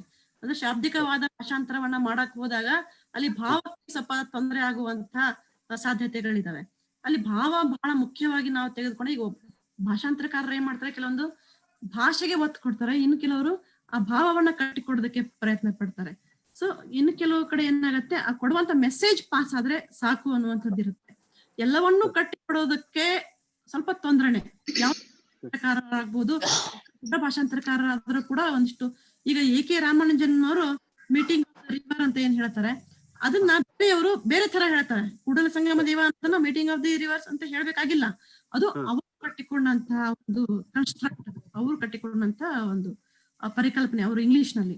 ಸೊ ಒಬ್ಬೊಬ್ರು ಒಂದೊಂಥರ. ಅದನ್ನೇ ನಾನು ಒಂದು ವಚನವನ್ನ ಭಾಷಾಂತರ ಮಾಡ್ತೀನಿ ಅಂತ ಹೇಳಿದ್ರೆ, A.K. ರಾಮಾನುಜನ್ ಅವ್ರು ಹೇಳಿದಂತ meeting of the river, Kudala Sangama Deva, ಅದನ್ನೇ ನಾನು ಇಟ್ಕೋಬೇಕು. ಬೇರೆ ತರನಾಗಿ ಕೂಡಲ ಸಂಗಮ ದೇವವನ್ನ ಬೇರೆ ತರನಾಗಿ ನಾವು ಟ್ರಾನ್ಸ್ಲೇಟ್ ಮಾಡ್ಕೊಳ್ಬಹುದು. ಅದ್ರ ಸ್ವಾತಂತ್ರ್ಯ ನಮಗಿದೆ. ಸರಿ, ಮತ್ತೆ ಇಷ್ಟೇನಾ, ಮತ್ತೆ ಬೇರೆ ಏನಾದ್ರು ಕೇಳಿದ್ರೆ? ಇಲ್ಲ ಇಷ್ಟೇ ಬೇಕು. Thank you. ಧನ್ಯವಾದಗಳು ಸರ್. ಮೇಡಮ್, ಗೀತಾಂಜಲಿ ಕೂರ್ಡಗೆ ಅಂತ ಒಬ್ರು ಪ್ರಶ್ನೆ ಕೇಳಿದ್ದಾರೆ. ಹಾ ಸರ್. ಇವತ್ತಿನ ಅನುವಾದಗಳು ಮೂಲಕ್ಕೆ ನ್ಯಾಯ ಒದಗಿಸುತ್ತಿವೆಯೇ ಅಂತ ಅವರ ಪ್ರಶ್ನೆ. ಇವತ್ತಿನ ಅಂತ ಹೇಳಿ ಜನರಲೈಸ್ ಮಾಡಕ್ ಆಗೋದಿಲ್ಲ. ಕೆಲವೊಂದು ನ್ಯಾಯ ಒದಗಿಸ್ತವೆ, ಕೆಲವೊಂದು ಒದಗಿಸ್ಲಿಕ್ಕಿಲ್ಲ. ಅದು ಆ ಕೃತಿಯನ್ನು ಓದಿ ಹೇಳ್ಬೇಕು, ಎಲ್ಲಾ ಕೃತಿಗಳನ್ನ ಮಾಡೋದಕ್ಕಾಗೋದಿಲ್ಲ. ಯಾಕಂದ್ರೆ ಬಹಳ ದೊಡ್ಡ ಭಾಷಾಂತರಕಾರರು ನಮ್ಮ ನಡುವೆ ಇದ್ದಾರೆ. ಕೋಕಳೆ ಅಂತವ್ರು ಇದ್ದಾರೆ, ಬಹಳ ದೊಡ್ಡ ಭಾಷಾಂತರಕಾರ. ಅದನ್ನ ಜನರಲೈಸ್ ಮಾಡಕ್ ಆಗೋದಿಲ್ಲ ಅಂತ ಹೇಳಿ ಕೆಲವೊಂದು ಬಿಗಿನರ್ಸ್ ಇರ್ತಾರೆ. ಈಗ ನನ್ನದೇ ಮೊದಲ ಭಾಷಾಂತರವನ್ನು ನಾನು ನೋಡಿದ್ರೆ ನನಗೆ ಅದು ಸಮಾಧಾನ ಕೊಡೋದಿಲ್ಲ, ಅದನ್ನ ಮತ್ತೆ ನಾನು ಇವತ್ತು ರಿರೈಟ್ ಮಾಡ್ಕೋಬೇಕಾಗುತ್ತೆ. ಸೊ ಹಾಗಾಗಿ ಎಲ್ಲಾ ಭಾಷಾಂತರಗಳು ನಮಗೆ ನಮಗೆ ಸ್ಯಾಟಿಸ್ಫೈ ಆಗ್ಲಿಕ್ಕಿಲ್ಲ. ಅದೇ ಕೆಲವೊಂದು ಬಹಳ ಅದ್ಭುತವಾದ ಭಾಷಾಂತರಗಳಿದಾವೆ. ಪ್ರೊಫೆಸರ್ ಡೋನರ್ ಅವರು ಬಹಳ ಚೆನ್ನಾಗಿ ಟ್ರಾನ್ಸ್ಲೇಟ್ ಅನ್ನ ಮಾಡಿದ್ದಾರೆ. ಹೀಗೆ ನಾವು ಏನು ಆ ಕೃತಿಗಳನ್ನ ಇಟ್ಕೊಂಡು ನಾವು ಮಾತಾಡ್ಬೇಕಾಗತ್ತೆ, ಜನರಲೈಸ್ ಮಾಡೋದಿಲ್ಲ. ಹಲೋ ಹೇಳಿ. ಶ್ರೀನಿವಾಸ್ ಪದಕಿ MS ಮುಂಬೈ ಮಾತಾಡ್ತೀನಿ. ಹೇಳಿ. Hello madam. ಸರ್ ನಮಸ್ಕಾರ. ಸರ್ ನಮಸ್ಕಾರ ಸರ್. ಇದು ಒಂದು ಗಾದೆ ಇದೆ, ಕವಿ ರವಿ ಕಂಡದಿಂದ ಕವಿ ಕಂಡ ಅಂತ. ಈಗ ಮೂಲ ಲೇಖಕ ಕಾಣದ ಕಾಣಬಹುದಾ? ಸಾಧ್ಯತೆ ಇದೆ ಸರ್, ಸಾಧ್ಯತೆ ಇದೆ ಸರ್. ಯಾಕೆ ಹೇಳಿದ್ರೆ ಈ ಭಾಷಾಂತರಕಾರರಲ್ಲಿ ಕೆಲವರು ಕ್ರಿಯೇಟಿವ್ ರೈಟರ್ಸ್ ಗಳು ಇರ್ತಾರೆ. ಮೂಲ ಕೃತಿಕಾರನಿಗೆ ಆ ಮೂಲ ಕೃತಿಯಲ್ಲಿ ಈಗ ಟ್ವಿಂಕಲ್ ಟ್ವಿಂಕಲ್ ಲಿಟಲ್ ಸ್ಟಾರ್ ಎಷ್ಟು ಚೆನ್ನಾಗಿ ಬಂದಿದೆ ಪಂಜಾಬ್ ಅಂದ್ರೆ ಅದಕ್ಕಿಂತ ಚೆನ್ನಾಗಿ ಬಂದಿದೆ ಅಂತ ಹೇಳ್ಬಹುದೇನು. ಒಂದು ನೋಡ್ಲಿಕ್ಕೂ ಚೆನ್ನಾಗಿರುತ್ತೆ, ಆಮೇಲೆ ಅರ್ಥವನ್ನು ಹುಟ್ಟಿಸ್ಕೊಳ್ಳುವಂತ ಸಂದರ್ಭದಲ್ಲೂ ಕೂಡ ಭಾಷಾಂತರ ಅದಕ್ಕಿಂತ ಚೆನ್ನಾಗಿ ಕೆಲಸವನ್ನ ಮಾಡಬಹುದು, ಪ್ರಭಾವವನ್ನು ಬೀರುವಂತ ಕೆಲಸದಲ್ಲಿ ಕೂಡ ಆಗತ್ತೆ, ಸಾಧ್ಯ ಇದೆ. ಅದು ಆ ಭಾಷಾಂತರಕಾರರ ಮೇಲೆ, ಅವರ ಶಕ್ತಿಯ ಮೇಲೆ ಹೋಗುತ್ತೆ, ಸಾಧ್ಯತೆ ಇದೆ. ಧನ್ಯವಾದಗಳು. ಬೇರೆ ಯಾರಾದ್ರೂ?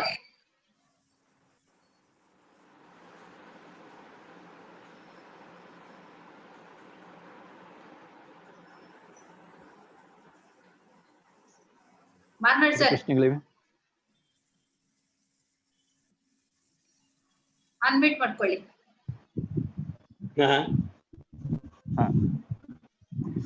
ಅವರಿಗೆ ಹೇಳಿದ್ದೆ ಸಂವಾದದಲ್ಲಿ ಪಾಲ್ಗೊಳ್ಳಿ ಅಂತ. ಅದು ಪಾಲ್ಗೊಳ್ಳಿ, ಕೇಳೋದಿದೆಯಲ್ಲ ಅದೇ ಒಂದು ಅದ್ಭುತ ಅಲ್ವಾ. ಯಾಕಂದ್ರೆ ಯಾವತ್ತೂ ನಮ್ಮ ವಿಭಾಗ ಅದ್ಭುತ ಉಪನ್ಯಾಸಕರನ್ನು ತಂದು ನಮ್ಗೆಲ್ಲ ಸಾಹಿತ್ಯವನ್ನು ಉಣಬಡಿಸೋದಿದೆಯಲ್ಲ, ಅದ್ರಲ್ಲೂ ಈ ಅನುವಾದ ಸಾಹಿತ್ಯ ನಮಗೆ ಅದು ರೋಜಿ ರೋಟಿ ಅಂತ ಹೇಳ್ತಾರಲ್ಲ, ಹಾಗೆ ನಮ್ಮ ದಿನಗೂಲಿ ಸಾಹಿತ್ಯ. ನಮ್ಗೆ ಏನ್ ಹೇಳ್ತಾರ ಅನ್ನೋದು ಕೂಡ ಬೇಕು, ಯಾಕಂದ್ರೆ ನಾವು ಅದರಲ್ಲಿ ಬೆಳೀತಾ ಇದ್ದವರು. ಲಾಸ್ಟ್ ಟೈಮ್ ಜನಾರ್ದನ್ ಭಟ್ರು, ಇವತ್ತು ಡಾಕ್ಟರ್ ಕುಸುಗಲ್ ಮೇಡಮ್ ಅವರು ಬಹಳ ಅದ್ಭುತವಾಗಿ ಮಾತಾಡಿದ್ರು. ಬಟ್ ನಮ್ಮ ಫೀಲ್ಡ್ ಏನಂದ್ರೆ, ಈಗ ನಾನು ಈ ಜಾಹೀರಾತು ಫೀಲ್ಡ್ ನೋಡೋದಾದ್ರೆ, ಈ ಎಲ್ಲವನ್ನು ನಾನು ತಲೆಯಲ್ಲಿ ಇಟ್ಕೊಂಡಲ್ಲಿ ಹೋದ್ರೆ ಅಲ್ಲಿ ಸಾಹಿತ್ಯ ಅನ್ನೋದು ಕಮರಿ ಹೋಗಿದೆ. ಈಗ ನಾವು ಅಲ್ಲಿ ಒಂದು ಅನುವಾದ ಅನ್ನೋದಿದೆ, ಈಗ ಅದು ಜಾಹೀರಾತು ಕ್ಷೇತ್ರದಲ್ಲಿ ಕೋಟಿಗಟ್ಟಲೆ ಹಣ ಇದೆ.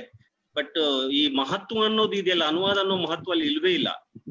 ಅಲ್ಲಿ ಒಂದು ಹಿಂದಿ ಆಡ್ ಮಾಡ್ಬೇಕಾದ್ರೆ ಅವರು ಒಂದು ಟೀಮ್ ಕೂತ್ಕೊಂಡು ತಿಂಗಳಗಟ್ಲೆ ಕೆಲಸ ಮಾಡಿ, ಆಮೇಲೆ ಆ ಲೈನ್ ಅನ್ನ ಬೇರೆ ಭಾಷೆಯವರು ಮಾಡ್ಬೇಕು. ಬೇರೆ ಭಾಷೆಯವರು ಯಾರು ಮಾಡಿದ್ರು ನಡೀತದೆ. ನಾವೇನಾದ್ರೂ ಮೊದ್ಲೆಲ್ಲ ಕುಲಕರ್ಣಿ ಅವರು ಇದ್ರು, ಆಮೇಲೆ ನೆಂಜೂರ್ ಅವರು, ಕಾಯ್ಕಿಣಿಯವ್ರು ಬಿಟ್ಟು ಓಡೋದ್ರು. ಇಲ್ಲಿ ನಮ್ಮ ಇದೇ ಸಾಹಿತ್ಯನೂ ಬರ್ಡ್ಗಟ್ಟುತ್ತೆ ಅಂತ ಓಡೋದು. ಯಾಕಂದ್ರೆ ನಾವೇನಾದ್ರೂ ಬರ್ದು ಕಳಿಸಿದ್ರೆ ಅಲ್ಲಿ ಕಂಪನಿಯವ್ರು ಏನ್ ಮಾಡ್ತಾರೆ ಅಂದ್ರೆ, ಅಲ್ಲಿ ಕ್ಯಾಂಟೀನ್ ಹುಡುಗನು ಯಾರೋ ಒಬ್ಬನ ಕರೆದು ಇದು ಏನು ಅಂತ ಕೇಳ್ತಾರೆ ಅಷ್ಟೇ. ಫಾರ್ ಎಕ್ಸಾಂಪಲ್ ಈಗ ನೋಡಿ, ಮೊನ್ನೆ ಒಂದು ಯಾವ್ದ್ರದ್ದೊಂದು ಡ್ರೈ ಬಗ್ಗೆ, ಸದಾ ಸುಖೀರಹೋ ಅನ್ನುವ ಬಗ್ಗೆ ಅವ್ರು ಮಾತಾಡಿ ಸದಾ ಸುಖೇರಹೋ ಅಂತ ಒಂದು ಆಡ್ ಮಾಡಿದ್ದಾರೆ. ಅದನ್ನ ಯಾರಿಗೆ ಕೊಟ್ರು. ಸೊ ನಾವೇನ್ ಬರ್ತೀವಿ ಅಂದ್ರೆ ಸದಾ ಬೆಚ್ಚಗಿರಿ ಅಂತ, ಅದು ರೈನ್ ಕೊಟ್ಟಿದ್ದಲ್ವಾ, ಸದಾ ಬೆಚ್ಚಗಿರಿ.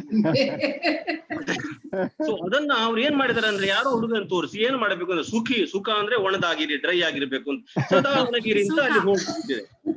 ಸೊ ಈ ಸಾಹಿತ್ಯಗಳಿಗೆಲ್ಲ ಯಾರು ಹೊಣೆ? ಯಾಕಂದ್ರೆ ಕತೆ ಕಾದಂಬರಿ ಸಾಹಿತ್ಯಗಳೆಲ್ಲ ಬುಕ್ಕದಲ್ಲಿ ಇರುತ್ತೆ, ನಾವು ಓದ್ತೀವಿ, ಸಂತೋಷ ಪಡ್ತೀವಿ. ಬಟ್ ಇದು ಜನಜನಿತ ಆಗಿರುತ್ತೆ.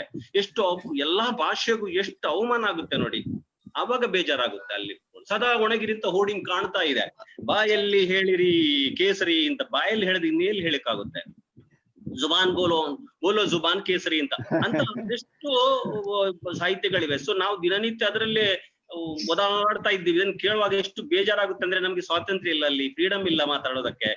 ಯಾರೋ ಅದು ಬಿಟ್ಟು ಈಗ ಇದು ಏನ್ ಮಾಡುವಾಗ ನಮ್ ಕೈಲಿ ಇಲ್ಲ, ಈಗ ಅದು ಸತ್ತೋಗಿದೆ. ನಾವೀಗ ಸುಮ್ಮನೆ ನಾವು ಹೇಳಿದಾಗೆ ದಿನಗೂಲಿ ರೈಟರ್ಗಳು ಬಟ್ ಇವತ್ತು ಮೊನ್ನೆನು ಭಟ್ರು ಮತ್ತು ಇವತ್ತು ನೀವು ಮಾತಾಡಿದ ಬಗ್ಗೆ ನಮ್ಗಂತೂ, ಯಾಕಂದ್ರೆ ಇನ್ನೊಂದು ಯಾವ್ದಾದೊಂದು ಮರಾಠಿ ನಾಟಕ ತೆಗೆದುಕೊಂಡು ಬರೆಯೋಣ ಅಂತ ಅನಿಸುವಷ್ಟು ಧೈರ್ಯ ಬಂತು.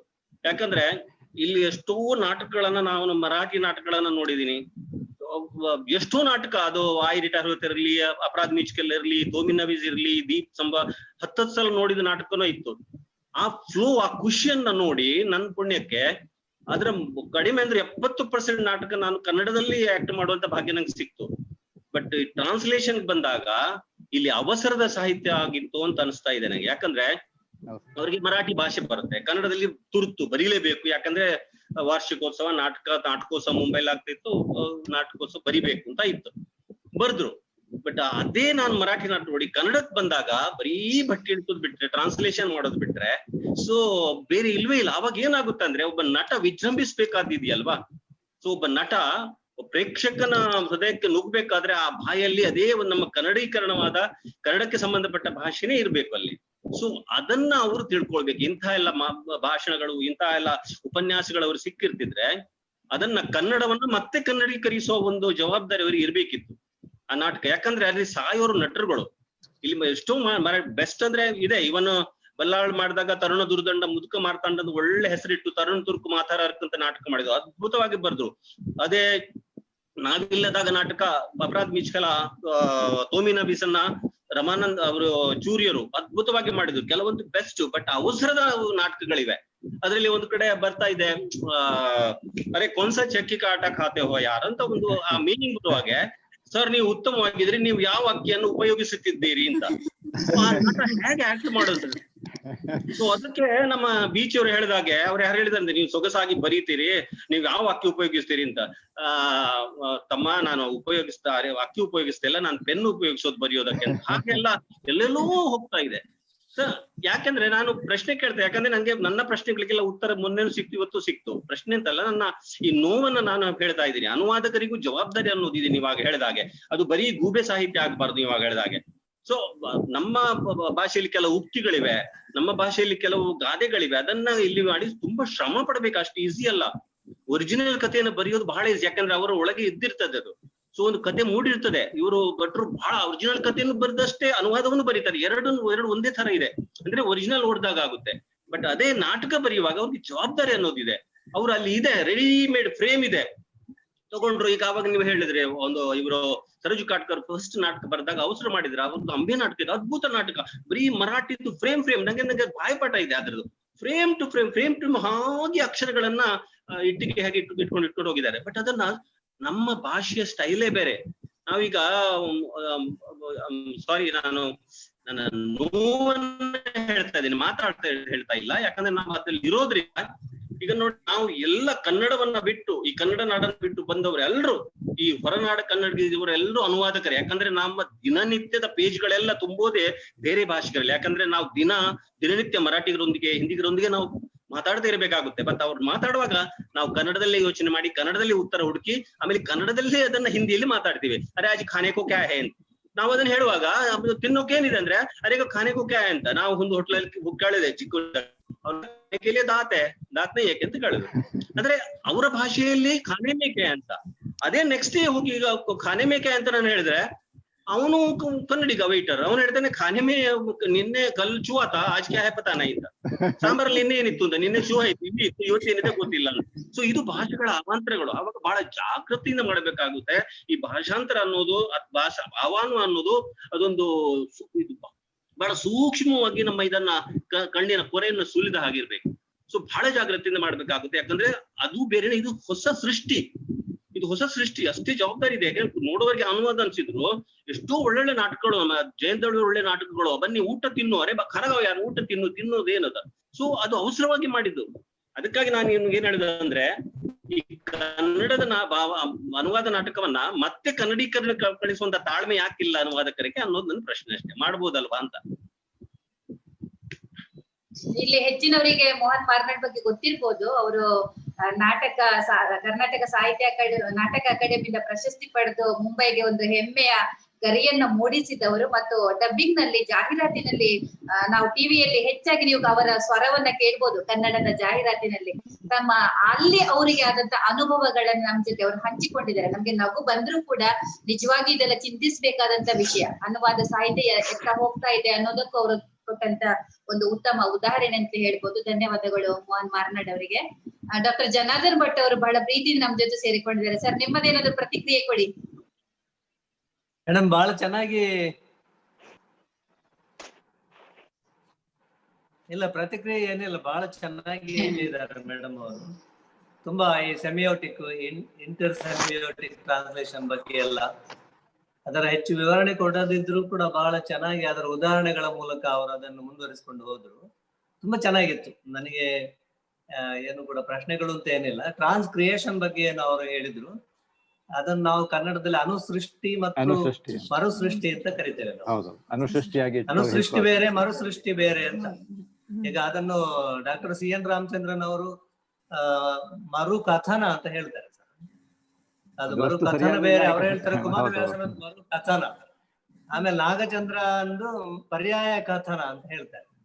ಅದನ್ನ ನಾವು ಮರುಸೃಷ್ಟಿ ಅಂತ ಕರಿಬಹುದು ಅಂತ ಅನಿಸ್ತದೆ. ಇಲ್ಲ, ಈಗ ಅದನ್ನ ಮತ್ತೆ ನಾವು ಚರ್ಚೆ ಮಾಡೋದು ಬೇಡ. ಮೇಡಮ್ ಅವರ ಉಪನ್ಯಾಸ ಇವತ್ತು ನನ್ಗೆ ಬಹಳ ಸಂತೋಷ ಕೊಟ್ಟಿದೆ. ತುಂಬಾ ವಿಸ್ತಾರವಾಗಿ ತುಂಬಾ ವಿಚಾರಗಳನ್ನೆಲ್ಲ ಅವರು ಹೇಳಿದ್ರು. ಅವರ ಕಾನ್ಸೆಪ್ಟ್ಗಳೆಲ್ಲ ಬಹಳ ಹೊಸದಿದ್ದು. ಹಾಗಾಗಿ ನನಗೆ ಬಹಳ ಸಂತೋಷ ಆಗಿದೆ. ಅಭಿನಂದನೆಗಳು ಮೇಡಮ್.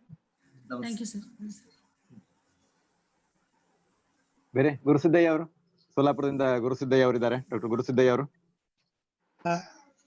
ಸರ್ ನಮಸ್ಕಾರ. ಮೇಡಮ್ ನಮಸ್ಕಾರ. ನಮಸ್ಕಾರ ಸರ್. ತುಂಬಾ ಸುಂದರವಾಗಿ ಉಪನ್ಯಾಸ ಕೊಟ್ಟಿದೆ. ಸಂತೋಷ, ಧನ್ಯವಾದಗಳು. ಹಲೋ ಹಲೋ, ಹೇಳಿ ಹೇಳಿ. ಮೇಡಮ್ ಒಂದು ಚಿಕ್ಕ ಪ್ರಶ್ನೆ. ಅದು ಒಂದು ಗಾಡೆಸ್ ಹೆಸರು ಹೇಳಿದ್ರಿ, ಎಲ್ಲಮ್ಮ ತರ ಗ್ರೀಕ್ ನಲ್ಲಿ. ಯಾವ್ದು? ಗಾಡೆಸ್ ಅಂತ ಹಾಕ್ರಿ ಗೂಗಲ್ ಅಲ್ಲಿ. ಗಾಡೆಸ್ ಆಲ್ಮಾ ಅಂತ ಹಾಕ್ರಿ. ಅದು ಇನ್ಫಾರ್ಮೇಶನ್ ಕೊಡುತ್ತೆ. ಹಾಗೇನೆ ಸಿಮಿಲರ್ ಹೆಸರಿರುವಂತ ಗ್ರೀಕ್ ನಲ್ಲಿ ಆತರ ಎಲ್ಲ ಗಾಡೆಸ್ ಗಳು ಇದಾರೆ. ಮೇಡಮ್ ನಾನು ಗ್ರೀಕ್ ಗಾಡೆಸ್ ಚೆಕ್ ಮಾಡಿದೆ, ಅದರಲ್ಲಿ ಅದು ಅಲ್ಮ ಬರ್ಲಿಲ್ಲ. ಅದಕ್ಕೆ ಅಲ್ಲಮಲ್ಲ, ಅಲ್ಮಾ ALMA ಅಂತ ಹಾಕ್ರಿ. ಆಮೇಲೆ ನಾನು ಎಲ್ಲ ಆಕ್ಚುಲಿ ಎಲ್ಲ ಓದಿದ್ದೆ ಅದನ್ನ. ನನಗೇನು ಒಂದ್ ಸಂಶಯ ಏನಂದ್ರೆ, ಆವಾಗ ಭೂಖಂಡಗಳು ಒಂದೇ ಆಗಿದ್ವು ಅಲ್ಲೆಲ್ಲ. ಸರಿತಾ ಭೂಖಂಡಗಳು ಬೇರೆ ಬೇರೆ ಹೋದ್ವು. ಸೊ ಇದೆಲ್ಲ ಸಂಸ್ಕೃತಿ ಅನ್ನೋದೆಲ್ಲ ಒಂದೇ ಆಗಿತ್ತು ಏನೋ ಅಂತ ನನಗೆ ಒಂದು ಸಂಶೋಧಕರು ಮಾಡಬಹುದು. ಅಲ್ಲ, ಯಮಯಮಿ ಕತೆ ಅಮೆರಿಕದ ಯಮಯಮಿ ಕತೆ ಜೊತೆಗೆ ಹೊಂದಾಣಿಕೆ ಆಗುದು ನಾವು ನೋಡ್ತೇವೆ ಅನ್ನುವಂಥದ್ದು. ಈ ತರದ ಸಾಮ್ಯತೆ ಎಲ್ಲ ದೇಶಗಳಲ್ಲಿ ಎಲ್ಲ ಭೂಖಂಡಗಳಲ್ಲಿ ಇವೆ ಅನ್ನುವಂತ ಅನ್ಸುತ್ತೆ ಅನ್ನುವಂಥದ್ದು. ಇರಬಹುದು. ಹೌದು, ಇಲ್ಲಿ ಗಣಪತಿ ನಮಗೆ ಅಲ್ಲಿ ಈಜಿಪ್ಟ್ ನಲ್ಲೆಲ್ಲ ಗಣಪತಿಯ ಮೂರ್ತಿಗಳೇ ಸಿಗ್ತವೆ. ಸ್ವೀಡಿಶ್ ನಾವಲ್ ಅಲ್ಲಿ ಇದೆ ದೇವದಾಸಿ ಪದ್ಧತಿಯನ್ನೇ ಎಲ್ಲ ಆ ಪ್ರೊಸೆಸ್ ಏನಿದೆ ಅಲ್ಲ, ಅದು ಪೂರ್ತಿ ಸ್ವೀಡಿಶ್ ನಾವಲ್ ಅಲ್ಲಿ ಸಿಗ್ತದೆ ನನಗೆ ಅನ್ನುವಂಥದ್ದು. ನೋಡಿ ಎಷ್ಟು ಸಾಮ್ಯತೆ ಇದೆ ಅನ್ನುವಂಥದ್ದು. ಹೌದಾ? ಹೆಸರಿನಲ್ಲಿ ಕೂಡ ಸಾಮ್ಯತೆ ಇದೆ ಸರ್. ಹೆಸರಿನಲ್ಲೂ ಇದೆ. ಮಾ ಅಂದ್ರೆ ಮದರ್, ಆಲ್ ಮಾ ಎಲ್ಲ ಆಲ್. ಧನ್ಯವಾದಗಳು. ಆತರ ಇದು ಸುಮ್ನೆ ಒಂದು ಕುತೂಹಲಕ್ಕೆ ನನಗೆ ಅನ್ಸಿರೋದು. ಭಾಷಾಂತರ ಮಾಡ್ಬೇಕಾದ್ರೆ ಈ ತರದ ಏನು ಎಟಿಮಾಲಜಿಕಲ್ ಕೆಲವೊಂದು ರಿಸರ್ಚ್ಗಳು ಅಥವಾ ಕುತೂಹಲಗಳು ಅಲ್ಲಿ ಸಿಗ್ತವೆ. ಸಂಶೋಧನೆಗೆ ದಾರಿ ಆಗುತ್ತೆ ಬೇರೆ ಬೇರೆ ತರದಂತ. ಆಮೇಲೆ ಮಾರ್ನಾಡ್ ಅವ್ರು ಹೇಳಿದ್ರಲ್ಲ, ನಿಜವಾಗ್ಲೂ ಅದು ನಮಗೆ ಗೊತ್ತಿರೋ ತಲೆಯಲ್ಲಿ ವಿಚಾರ ಮಾಡೋದು ಒಂದು ಭಾಷೆ ಆದ್ರೆ ಹೇಳೋದು ಮತ್ತೊಂದು ಭಾಷೆ. ಅದು ನಿಜ ಒಂದು ಭಾಷಾಂತರ ನೀವೆಲ್ಲರೂ ಮಾಡ್ತಾ ಇದ್ರಿ. ಭಾಷಾಂತರದಲ್ಲಿ ಬದುಕ್ತಾ ಇದ್ದೇವೆ ಅನ್ನೋ ದೈನಂದಿನ ಬದುಕೆ ಭಾಷಾಂತರದಲ್ಲಿ ನಿಂತಿದೆ ಅನ್ನೋ ಭಾಷಾಂತರ ಬದುಕೆ ಭಾಷಾಂತರ ಆಗಿದೆ. ಚೆನ್ನಾಗಿದೆ. ಒಟ್ಟು ಸಾರ್ಥಕ ಸಂಜೆಯನ್ನ ಕಳೆದಿದ್ದೇವೆ. ನಮ್ಮ ವಿದ್ಯಾರ್ಥಿ ಮಿತ್ರರಿಗೆ ಏನಾದ್ರೂ ಕೇಳಲಿಕ್ಕಿದ್ರೆ ಕೇಳಿ. ನಿಮ್ಗೆ ಸಿಲೆಬಸ್ ಕೂಡ ಇರೋದ್ರಿಂದ ಮೇಡಮ್ ಹತ್ರ ಏನಾದ್ರೂ ಪ್ರಶ್ನೆ ಕೇಳಿದ್ರೆ ಕೇಳಿ. ನಮ್ಮ ಯೂನಿವರ್ಸಿಟಿ ಗಂಗಾಧರ ಸರ್ ಬಂದ್ರು ಸ್ವಲ್ಪ ಲೇಟ್ ಆಗಿ. ಹೌದಾ? ಸ್ವಾಗತ ಸರ್, ಸ್ವಾಗತ. ಡಾಕ್ಟರ್ ಗಂಗಾಧರ ಅವರಿಗೆ ಚೆನ್ನಮ್ಮ ವಿಶ್ವವಿದ್ಯಾಲಯದ ಮಾಡ್ತಾ ಇದ್ದಾರೆ. ಹೌದಾ? ಅಭಿಮಾನ ಪಡುವಂತ ಅಂಶ. ಸರ್, ಏನಾದ್ರು ಪ್ರಶ್ನೆಗಳಿವೆಯಾ? ಇಲ್ಲ, ಪ್ರಶ್ನೆ ಏನಿಲ್ಲ. ಸೇರ್ಪಡೆ ಕವಿತಾ ಮೇಡಮ್ ತುಂಬಾ ಚೆನ್ನಾಗಿ ಮಾತಾಡಿದ್ರಿ ಇವತ್ತು. ಇಷ್ಟು ಒಳ್ಳೆ ಭಾಷಾಂತರದ ಬಗೆಗೆ ಇಷ್ಟು ಅತ್ಯುತ್ತಮವಾದ ಸಂಕಲ್ಪನೆಗಳಲ್ಲಿ ಇದು ಒಂದು. ಇನ್ನೊಬ್ರು ಯಾರೋ ಜಾಹೀರಾತು ಭಾಷಾಂತರಗಳ ಬಗ್ಗೆ ಪ್ರಸ್ತಾಪ ಮಾಡಿದ್ರು. ಮಾರ್ನಾಡ್ ಅಂತ ಹಿರಿಯ ಕಲಾವಿದ. ನಾನು ಕೂಡ ಒಬ್ಬ ವೃತ್ತಿ ಭಾಷಾಂತರಕಾರ. ನನ್ನ ವೃತ್ತಿನೇ ಮೊದಲು ಭಾಷಾಂತರಕಾರನಾಗಿ ಇದ್ದೆ ನಾನು. ಮತ್ತೆ ಇದ್ರ ಜೊತೆಗೆ ಇಂಡಿಯನ್ ಟ್ರಾನ್ಸ್ಲೇಟರ್ ಗಿಲ್ಡ್ ಅಲ್ಲಿ ನಾನು ಕೂಡ ಒಬ್ಬ ಸಕ್ರಿಯ ಸದಸ್ಯ ಕೂಡ. ಸುಪ್ರೀಂ ಕೋರ್ಟ್ ಜಡ್ಜ್ಮೆಂಟ್ ಗಳನ್ನ ಕನ್ನಡಕ್ಕೆ ನಾನು ಟ್ರಾನ್ಸ್ಲೇಷನ್ ಮಾಡ್ತಾ ಇರ್ತೀನಿ, ಪ್ಯಾನಲ್ ಟ್ರಾನ್ಸ್ಲೇಟರ್ ಕೂಡ. ಇಲ್ಲಿ ಬಹಳ ಮುಖ್ಯವಾಗಿ ಒಂದು creative translation, creative writings translations, ವ್ಯಾವಹಾರಿಕ ಕನ್ನಡದ ಭಾಷಾಂತರ, ಮತ್ತೆ ಸರ್ಕಾರಿ ಆದೇಶ, ಸರ್ಕಾರಿ ಕಾಗದ ಪತ್ರಗಳು ಇತ್ಯಾದಿ ಭಾಷಾಂತರ, ಮತ್ತೆ ಜನಪದ ಭಾಷಾಂತರಗಳು. ಹೀಗೆ ಇದರಲ್ಲಿ ತುಂಬಾ ವೈವಿಧ್ಯತೆ ಮತ್ತೆ ಅಷ್ಟೇ ಪ್ರಮಾಣದ ಒಂದು ಜವಾಬ್ದಾರಿಯುತವಾದ ಕೆಲಸ ಇದೆ. ಸೊ ಅದನ್ನ ಕವಿತಾ ಮೇಡಮ್ ಒಂದೊಂದನ್ನೇ ಕಂಡ್ಬಿಟ್ಟು. ಸೊ ಭಾಷಾಂತರಕಾರರು, ನನ್ನ ಅಭಿಪ್ರಾಯ ನಾನು ವ್ಯಕ್ತಪಡಿಸೋದು, it is a donkey work ಅಂತ. ನಾವ್ ಎಷ್ಟು ಅನುಸೃಷ್ಟಿ, ನೀವೇನು ಮರು ಸೃಷ್ಟಿ ಇತ್ಯಾದಿಗಳನ್ನೆಲ್ಲ ಹೇಳ್ತಾ ಇದ್ರು ಕೂಡ ಮೂಲ ಲೇಖಕರಿಗೆ ಸಿಗುವಷ್ಟು, ಅಂದ್ರೆ ಎಷ್ಟು ತೊಂದರೆಯನ್ನ ತಗೊಂಡು ನಾವು ಭಾಷಾಂತರ ಮಾಡ್ತಾ ಇದ್ರು ಕೂಡ ಅದರ ಹಿರಿಮೆ, ಗರಿಮೆ ಮತ್ತೆ ಶ್ರೇಷ್ಠತೆಗಳು ಆ ಪರಿಕಲ್ಪನೆಗಳನ್ನ ಕೊಟ್ಟಂತಹ ಮೂಲ ಲೇಖಕರಿಗೆ ಇಲ್ಲಿ ಒಂದು ದೊಡ್ಡ ಸಮಸ್ಯೆ ಇದೆ. ನಾವು ಎಷ್ಟೇ ಭಾಷಾಂತರವನ್ನ ಕನ್ನಡಕ್ಕೆ ಯಾವ್ದೋ ಒಂದು ಕೃತಿಯನ್ನ ಟ್ರಾನ್ಸ್ಲೇಷನ್ ಮಾಡಿದಾಗ, ಅಥವಾ ಯಾವುದೇ ಒಂದು ಮೂಲ ಬರಹಗಾರನಿಂದ ನಾವು ಮೂಲ ಮಾತೃಕೆಯನ್ನು ಟಾರ್ಗೆಟ್ ಲ್ಯಾಂಗ್ವೇಜ್ ನಿಂದ ಸೋರ್ಸ್ ಲ್ಯಾಂಗ್ವೇಜ್ ತಗೊಂಡ್ ಬಂದಾಗ ಕೂಡ ನಮ್ಗೆ ಸಿಗುವಂತದ್ದೇನು ಅಂತಂದ್ರೆ ಟ್ರಾನ್ಸ್ಲೇಟರ್ಸ್ಗೆ ಯಾವ ರೆಪ್ಯುಟೇಷನ್ ಇರೋದಿಲ್ಲ. ಇದು ಭಾಷಾಂತರಕಾರರ ನೋವಿನ ಒಂದು ಸಂಗತಿ. ಇದ್ರ ಬಗ್ಗೆ ಯಾರು ತಲೆ ಕೆಡ್ಸ್ಕೊಳ್ಳೋದಿಲ್ಲ. ಅದ್ಭುತವಾದ ಭಾಷಾಂತರ ಅಂತೀರಿ, ಈಗ ಮೇಡಮ್ ಹೇಳ್ತಾ ಇದಾರೆ ಪದಗಳನ್ನ, ಅದ್ಭುತವಾದ ಭಾಷಾಂತರಕಾರರು ಇದ್ದಾರೆ, ದೊಡ್ಡ ಭಾಷಾಂತರಕಾರರು ಇತ್ಯಾದಿ ಪದಗಳು. ಈ ನಿಜವಾದ ಭಾಷಾಂತರಕಾರರ ನೋವುಗಳು ಮತ್ತ ಅವ್ರಿಗೆ ಹಿಂದಿರುವಂತ ಇದೆಯಲ್ಲ, ಇಂಟೆಲೆಕ್ಚುಯಲ್ ವರ್ಕ್, ಅದನ್ನ ಏನೋ ಒಬ್ಬ ಕ್ರಿಯೇಟಿವ್ ರೈಟರ್ ಗಿಂತ ಕೆಲವೊಂದ್ಸಾರಿ ಅದ್ಭುತವಾಗಿ ಮಾಡ್ತಾರೆ. ಭಾಷಾಂತರ ಸಾಮಾನ್ಯವಾಗಿ ಎಷ್ಟಾಗತ್ತೆ ಅಂತಂದ್ರೆ 40% ಆಗ್ಬೋದು, 50% ಆಗ್ಬೋದು, 60% ಆಗ್ಬೋದು. ಬಹಳ ಅತ್ಯುತ್ತಮ ಭಾಷಾಂತರ ಅಂದ್ರೆ 70%ಗೆ ನಾವು ತಂದು ನಿಲ್ಲಿಸ್ಬೋದು. ಒಳ್ಳೆ ಇಫೆಕ್ಟಿವ್ ಭಾಷಾಂತರ, ಪರಿಣಾಮಕಾರಿಯಾದಂತ ಭಾಷಾಂತರ ಅಂತಂದ್ರೆ. ಈ ರಿಮೈನಿಂಗ್ 25 or 30% ಅದ್ ನಾವು ಭಾಷಾಂತರ ಮಾಡಕ್ ಆಗೋದಿಲ್ಲ ಯಾವ್ದೇ ಒಂದು ಸಾಹಿತ್ಯ ಕೃತಿ ಅಥವಾ ಕ್ರಿಯೇಟಿವ್ ಆರ್ ನಾನ್ ಕ್ರಿಯೇಟಿವ್ ಯಾವ್ದೇ ರೈಟಿಂಗ್ಸ್ ಅಲ್ಲಿ. ಎಷ್ಟೋ ನಾನು ಕೂಡ ಈ ಜಾಹೀರಾತು ಕನ್ನಡಗಳನ್ನ ಭಾಷಾಂತರ ಮಾಡುವ ಒಂದು ಕಾಲದಲ್ಲಿ ನಾನು ಕೆಲಸ ಮಾಡ್ತಾ ಇದ್ದೆ, ಗೂಗಲ್ ಬರೋದಕ್ಕಿಂತ ಮುಂಚೆ. ಈಗ ಸರ್ ಹೇಳಿ ಗೂಗಲ್ ಭಾಷಾಂತರ ಆದ ಮೇಲೆ ಅವ್ರು ನಮ್ಮನ್ನ ಕೈ ಬಿಟ್ರು. ಅವರು ಆ ಶಬ್ದಗಳನ್ನ ಕೊಡುವಾಗ ನಮ್ಗೆ ಸೂಕ್ತಿ ಸುಧಾರಣೆ ಹೆಚ್ಚು ಹೆಲ್ಪ್ ಆಗೋದು. ಹೇಗೆ ಅಂತಂದ್ರೆ ಅಲ್ಲಿನ ಒಂದು ವರ್ಣನೆಗಳು, ಅಲ್ಲಿನ ತ್ವಚೆ ಇತ್ಯಾದಿ ಪದಗಳನ್ನು ಬಳಸ್ತಾ ನಾವೇನಾಗಿದ್ವಿ ಅಂತಂದ್ರೆ ಅದ್ಭುತವಾದಂತ ಇವುಗಳನ್ನ ನಾವು ವರ್ಣನೆಗಳನ್ನ ಕೊಡ್ತಾ ಇದೀವಿ. ಇದೇ ಗಾರ್ನರ್ ಮತ್ತೆ ಇತ್ಯಾದಿ ನಮ್ಮ ಸೌಂದರ್ಯವರ್ಧಕಗಳ ಸಂದರ್ಭದಲ್ಲಂತೂ ನಾವು ಸೂಕ್ತಿ ಸುಧಾರಣವ ಇತ್ಯಾದಿಗಳನ್ನು ಬಳಸ್ಕೊಂಡು ನಾವು ಮರುಸೃಷ್ಟಿಯನ್ನ ಮಾಡ್ಕೊಡ್ತಾ ಇದ್ವಿ. ಸೊ ಆದ್ರೆ ಇವತ್ತಿನ ದಿನಗಳಲ್ಲಿ ಒಂದು ಗೂಗಲ್ ಬಂದ್ಬಿಟ್ಟಿದೆ, ಇನ್ನೊಂದು ಗೂಗಲ್ ತರನೇ ಟ್ರಾನ್ಸ್ಲೇಟರ್ಸ್ ಗಳನ್ನ ನೋಡ್ತಾ ಇದ್ದಾರೆ. ಈ ನೋವು ಇದೆಯಲ್ಲ, ಈ ಭಾಷಾಂತರಕಾರ. ಈಗ ನಮ್ಮ ಕೋಲ್ಕರ್ ಅವರು ಒಂದು ಮಾತನ್ನ ಹೇಳಿದ್ರು, ನಮ್ಮ ಗೋಖಲೆ ಸರ್ ಅವ್ರನ್ನ. ಗೋಖಲೆ ಸರ್ ಅದ್ಭುತವಾದಂತ ಕೆಲಸ ಮಾಡಿದ್ದಾರೆ, ಕನ್ನಡಕ್ಕೆ ಬಹಳ ದೊಡ್ಡ ಕೆಲಸ ಅವ್ರದ್ದು. ಆದ್ರೆ ಅವ್ರನ್ನು ನಾವು ಮೂಲ ಭಾಷಾಂತರಕಾರ ಅಥವಾ ಅವನಿಗೆ ಮೂಲ ಲೇಖಕನಿಗೆ ಸಿಕ್ಕಷ್ಟು ಗೌರವಗಳು ಇದರಲ್ಲಿ ಸಿಗೋದಿಲ್ಲ. ಆ ಕಾರಣಕ್ಕಾಗಿ ಈ ಪೋಷನ್, ಈ ಮುಖವನ್ನು ಕೂಡ ಭಾಷಾಂತರವು ಗಮನಿಸ್ಬೇಕಾಗುತ್ತೆ. ಭಾಷಾಂತರದ ಪ್ರಕ್ರಿಯೆ ಬಗ್ಗೆ ಮಾತಾಡುವಾಗ ನನ್ನ ಸೇರ್ಪಡೆ ಮೇಡಮ್ ಪ್ರಶ್ನೆ ಅಲ್ಲ ಇದು, ಮೇಡಮ್ ಭಾಷಣಕ್ಕೆ ನನ್ನದೊಂದು ಸೇರ್ಪಡೆ ಇದೆ. ಭಾಷಾಂತರಕಾರ ಅನುಭವಿಸುವ ತೊಂದರೆಗಳು ಮತ್ತೆ ಆ ಪದಕ್ಕಾಗಿ ತಡಕಾಡುವ ಮತ್ತೆ ಹೊಸ ಪದವನ್ನ ಕಾಯಿನ್ ಮಾಡುವ ಸಂದರ್ಭ ಬಂದಾಗಲೆಲ್ಲ ಅವನು ಇಂಟೆಲೆಕ್ಚುಯಲ್ ಆಗಿ ಎಷ್ಟು ಒದಾಡ್ತಾನೆ ಅಂತಂದ್ರೆ ಭಾಷೆ ಇವುಗಳ ಜೊತೆಗೆ ಅದಕ್ಕೆ ಆದರ್ಶಿಪ ಇಲ್ಲಂಗ ಆಗೋಗ್ಬಿಡುತ್ತೆ.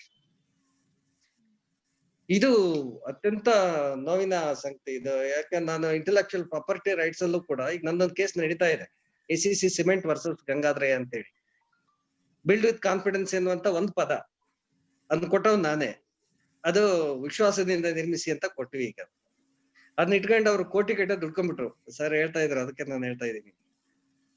ನಮ್ಮ ಒಬ್ಬ ಇವರು ತಲೆ ಕೆಟ್ಟ ನನ್ಗ ಇದ್ ಮಾಡಿದ್ರೆ, ನೀ ಅಷ್ಟೆಲ್ಲ ಮಾಡ್ಕೊಟ್ಟಿದ್ಯಾ ಅಂತ ಹೇಳಿ ಅವರು ಕಾಗದ ಪತ್ರಗಳನ್ನು ಕೊಟ್ಟಿದ್ದಾರೆ ನನಗೆ.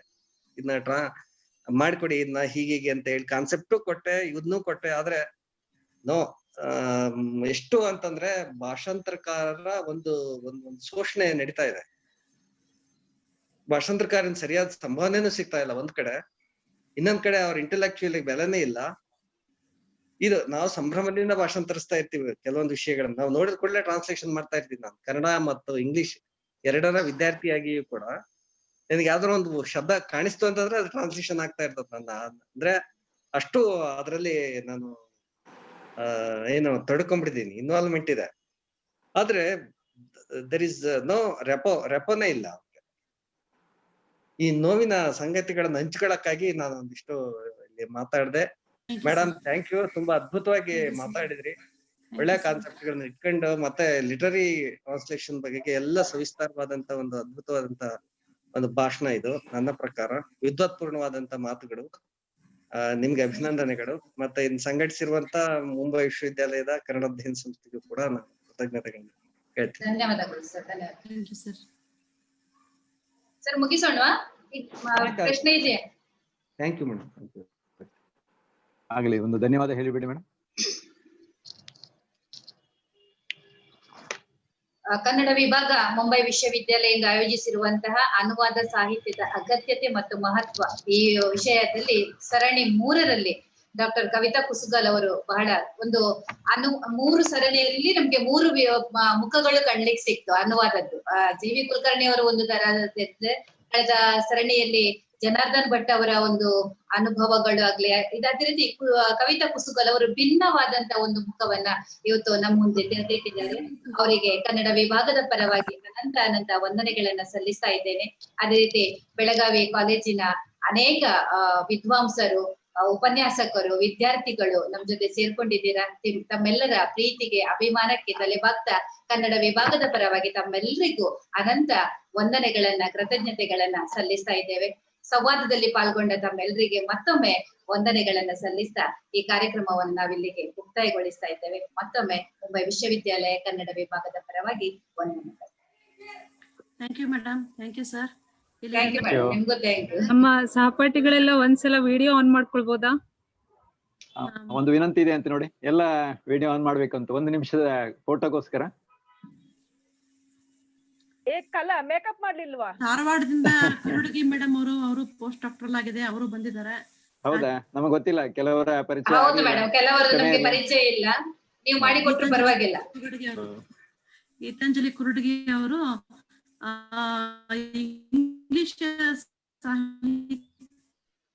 ಇಂಗ್ಲಿಷ್ ಪ್ರೊಫೆಸರ್ಗಳು ಹೇಗೆ ಕನ್ನಡ ಸಾಹಿತ್ಯಕ್ಕೆ ಕೊಡುಗೆಯನ್ನು ಕೊಟ್ಟಿದ್ದಾರೆ ಅನ್ನೋದು ವಿಷಯದ ಮೇಲೆ ಅವರು ಪೋಸ್ಟ್ ಡಾಕ್ಟರ್. ಎಲ್ಲಿದ್ದಾರೆ ಗೀತಾಂಜಲಿ ಕುರುಡಗಿ ಅವರು? ಆತ್ಮೀಯರಿಗೆ ನಮಸ್ಕಾರ. ಕನ್ನಡ ವಿಭಾಗ ಆಯೋಜಿಸಿರುವಂತಹ, ಕನ್ನಡ ವಿಭಾಗ ಮುಂಬೈ ವಿಶ್ವವಿದ್ಯಾಲಯ ಆಯೋಜಿಸಿರುವಂತಹ ವಿಶೇಷ ಉಪನ್ಯಾಸ ಕಾರ್ಯಕ್ರಮ, ಸರಣಿ ಉಪನ್ಯಾಸ ಕಾರ್ಯಕ್ರಮ. ಅದರಲ್ಲಿ ಇವತ್ತು 3ನೆಯ ಒಂದು ಹಂತದಲ್ಲಿ ನಾವಿದ್ದೇವೆ, 3ನೇ ಮಾಲಿಕೆಯಲ್ಲಿ ನಾವಿದ್ದೇವೆ. ಅನುವಾದದ ಅಗತ್ಯ ಮತ್ತು ಮಹತ್ವ ಎನ್ನುವ ವಿಚಾರದ ಕುರಿತು ನಮ್ಮ ವಿದ್ಯಾರ್ಥಿಗಳಿಗೆ ಅನುಕೂಲ ಆಗಲಿ ಎನ್ನುವ ದೃಷ್ಟಿಯಿಂದ ಇಂತಹ ಒಂದು ಮಾಲಿಕೆಯನ್ನ ಕಳೆದ 3 ತಿಂಗಳಿಂದ ಸತತವಾಗಿ ನಾವು ವಿಭಾಗ ಆಯೋಜಿಸಿಕೊಂಡು ಬಂದಿದೆ. ಇವತ್ತಿನ ಈ ಮಾಲಿಕೆಯಲ್ಲಿ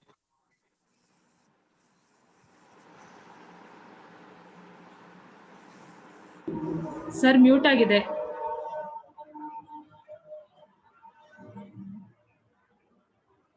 ಸರ್ ಮ್ಯೂಟ್ ಆಗಿದೆ ಸರ್.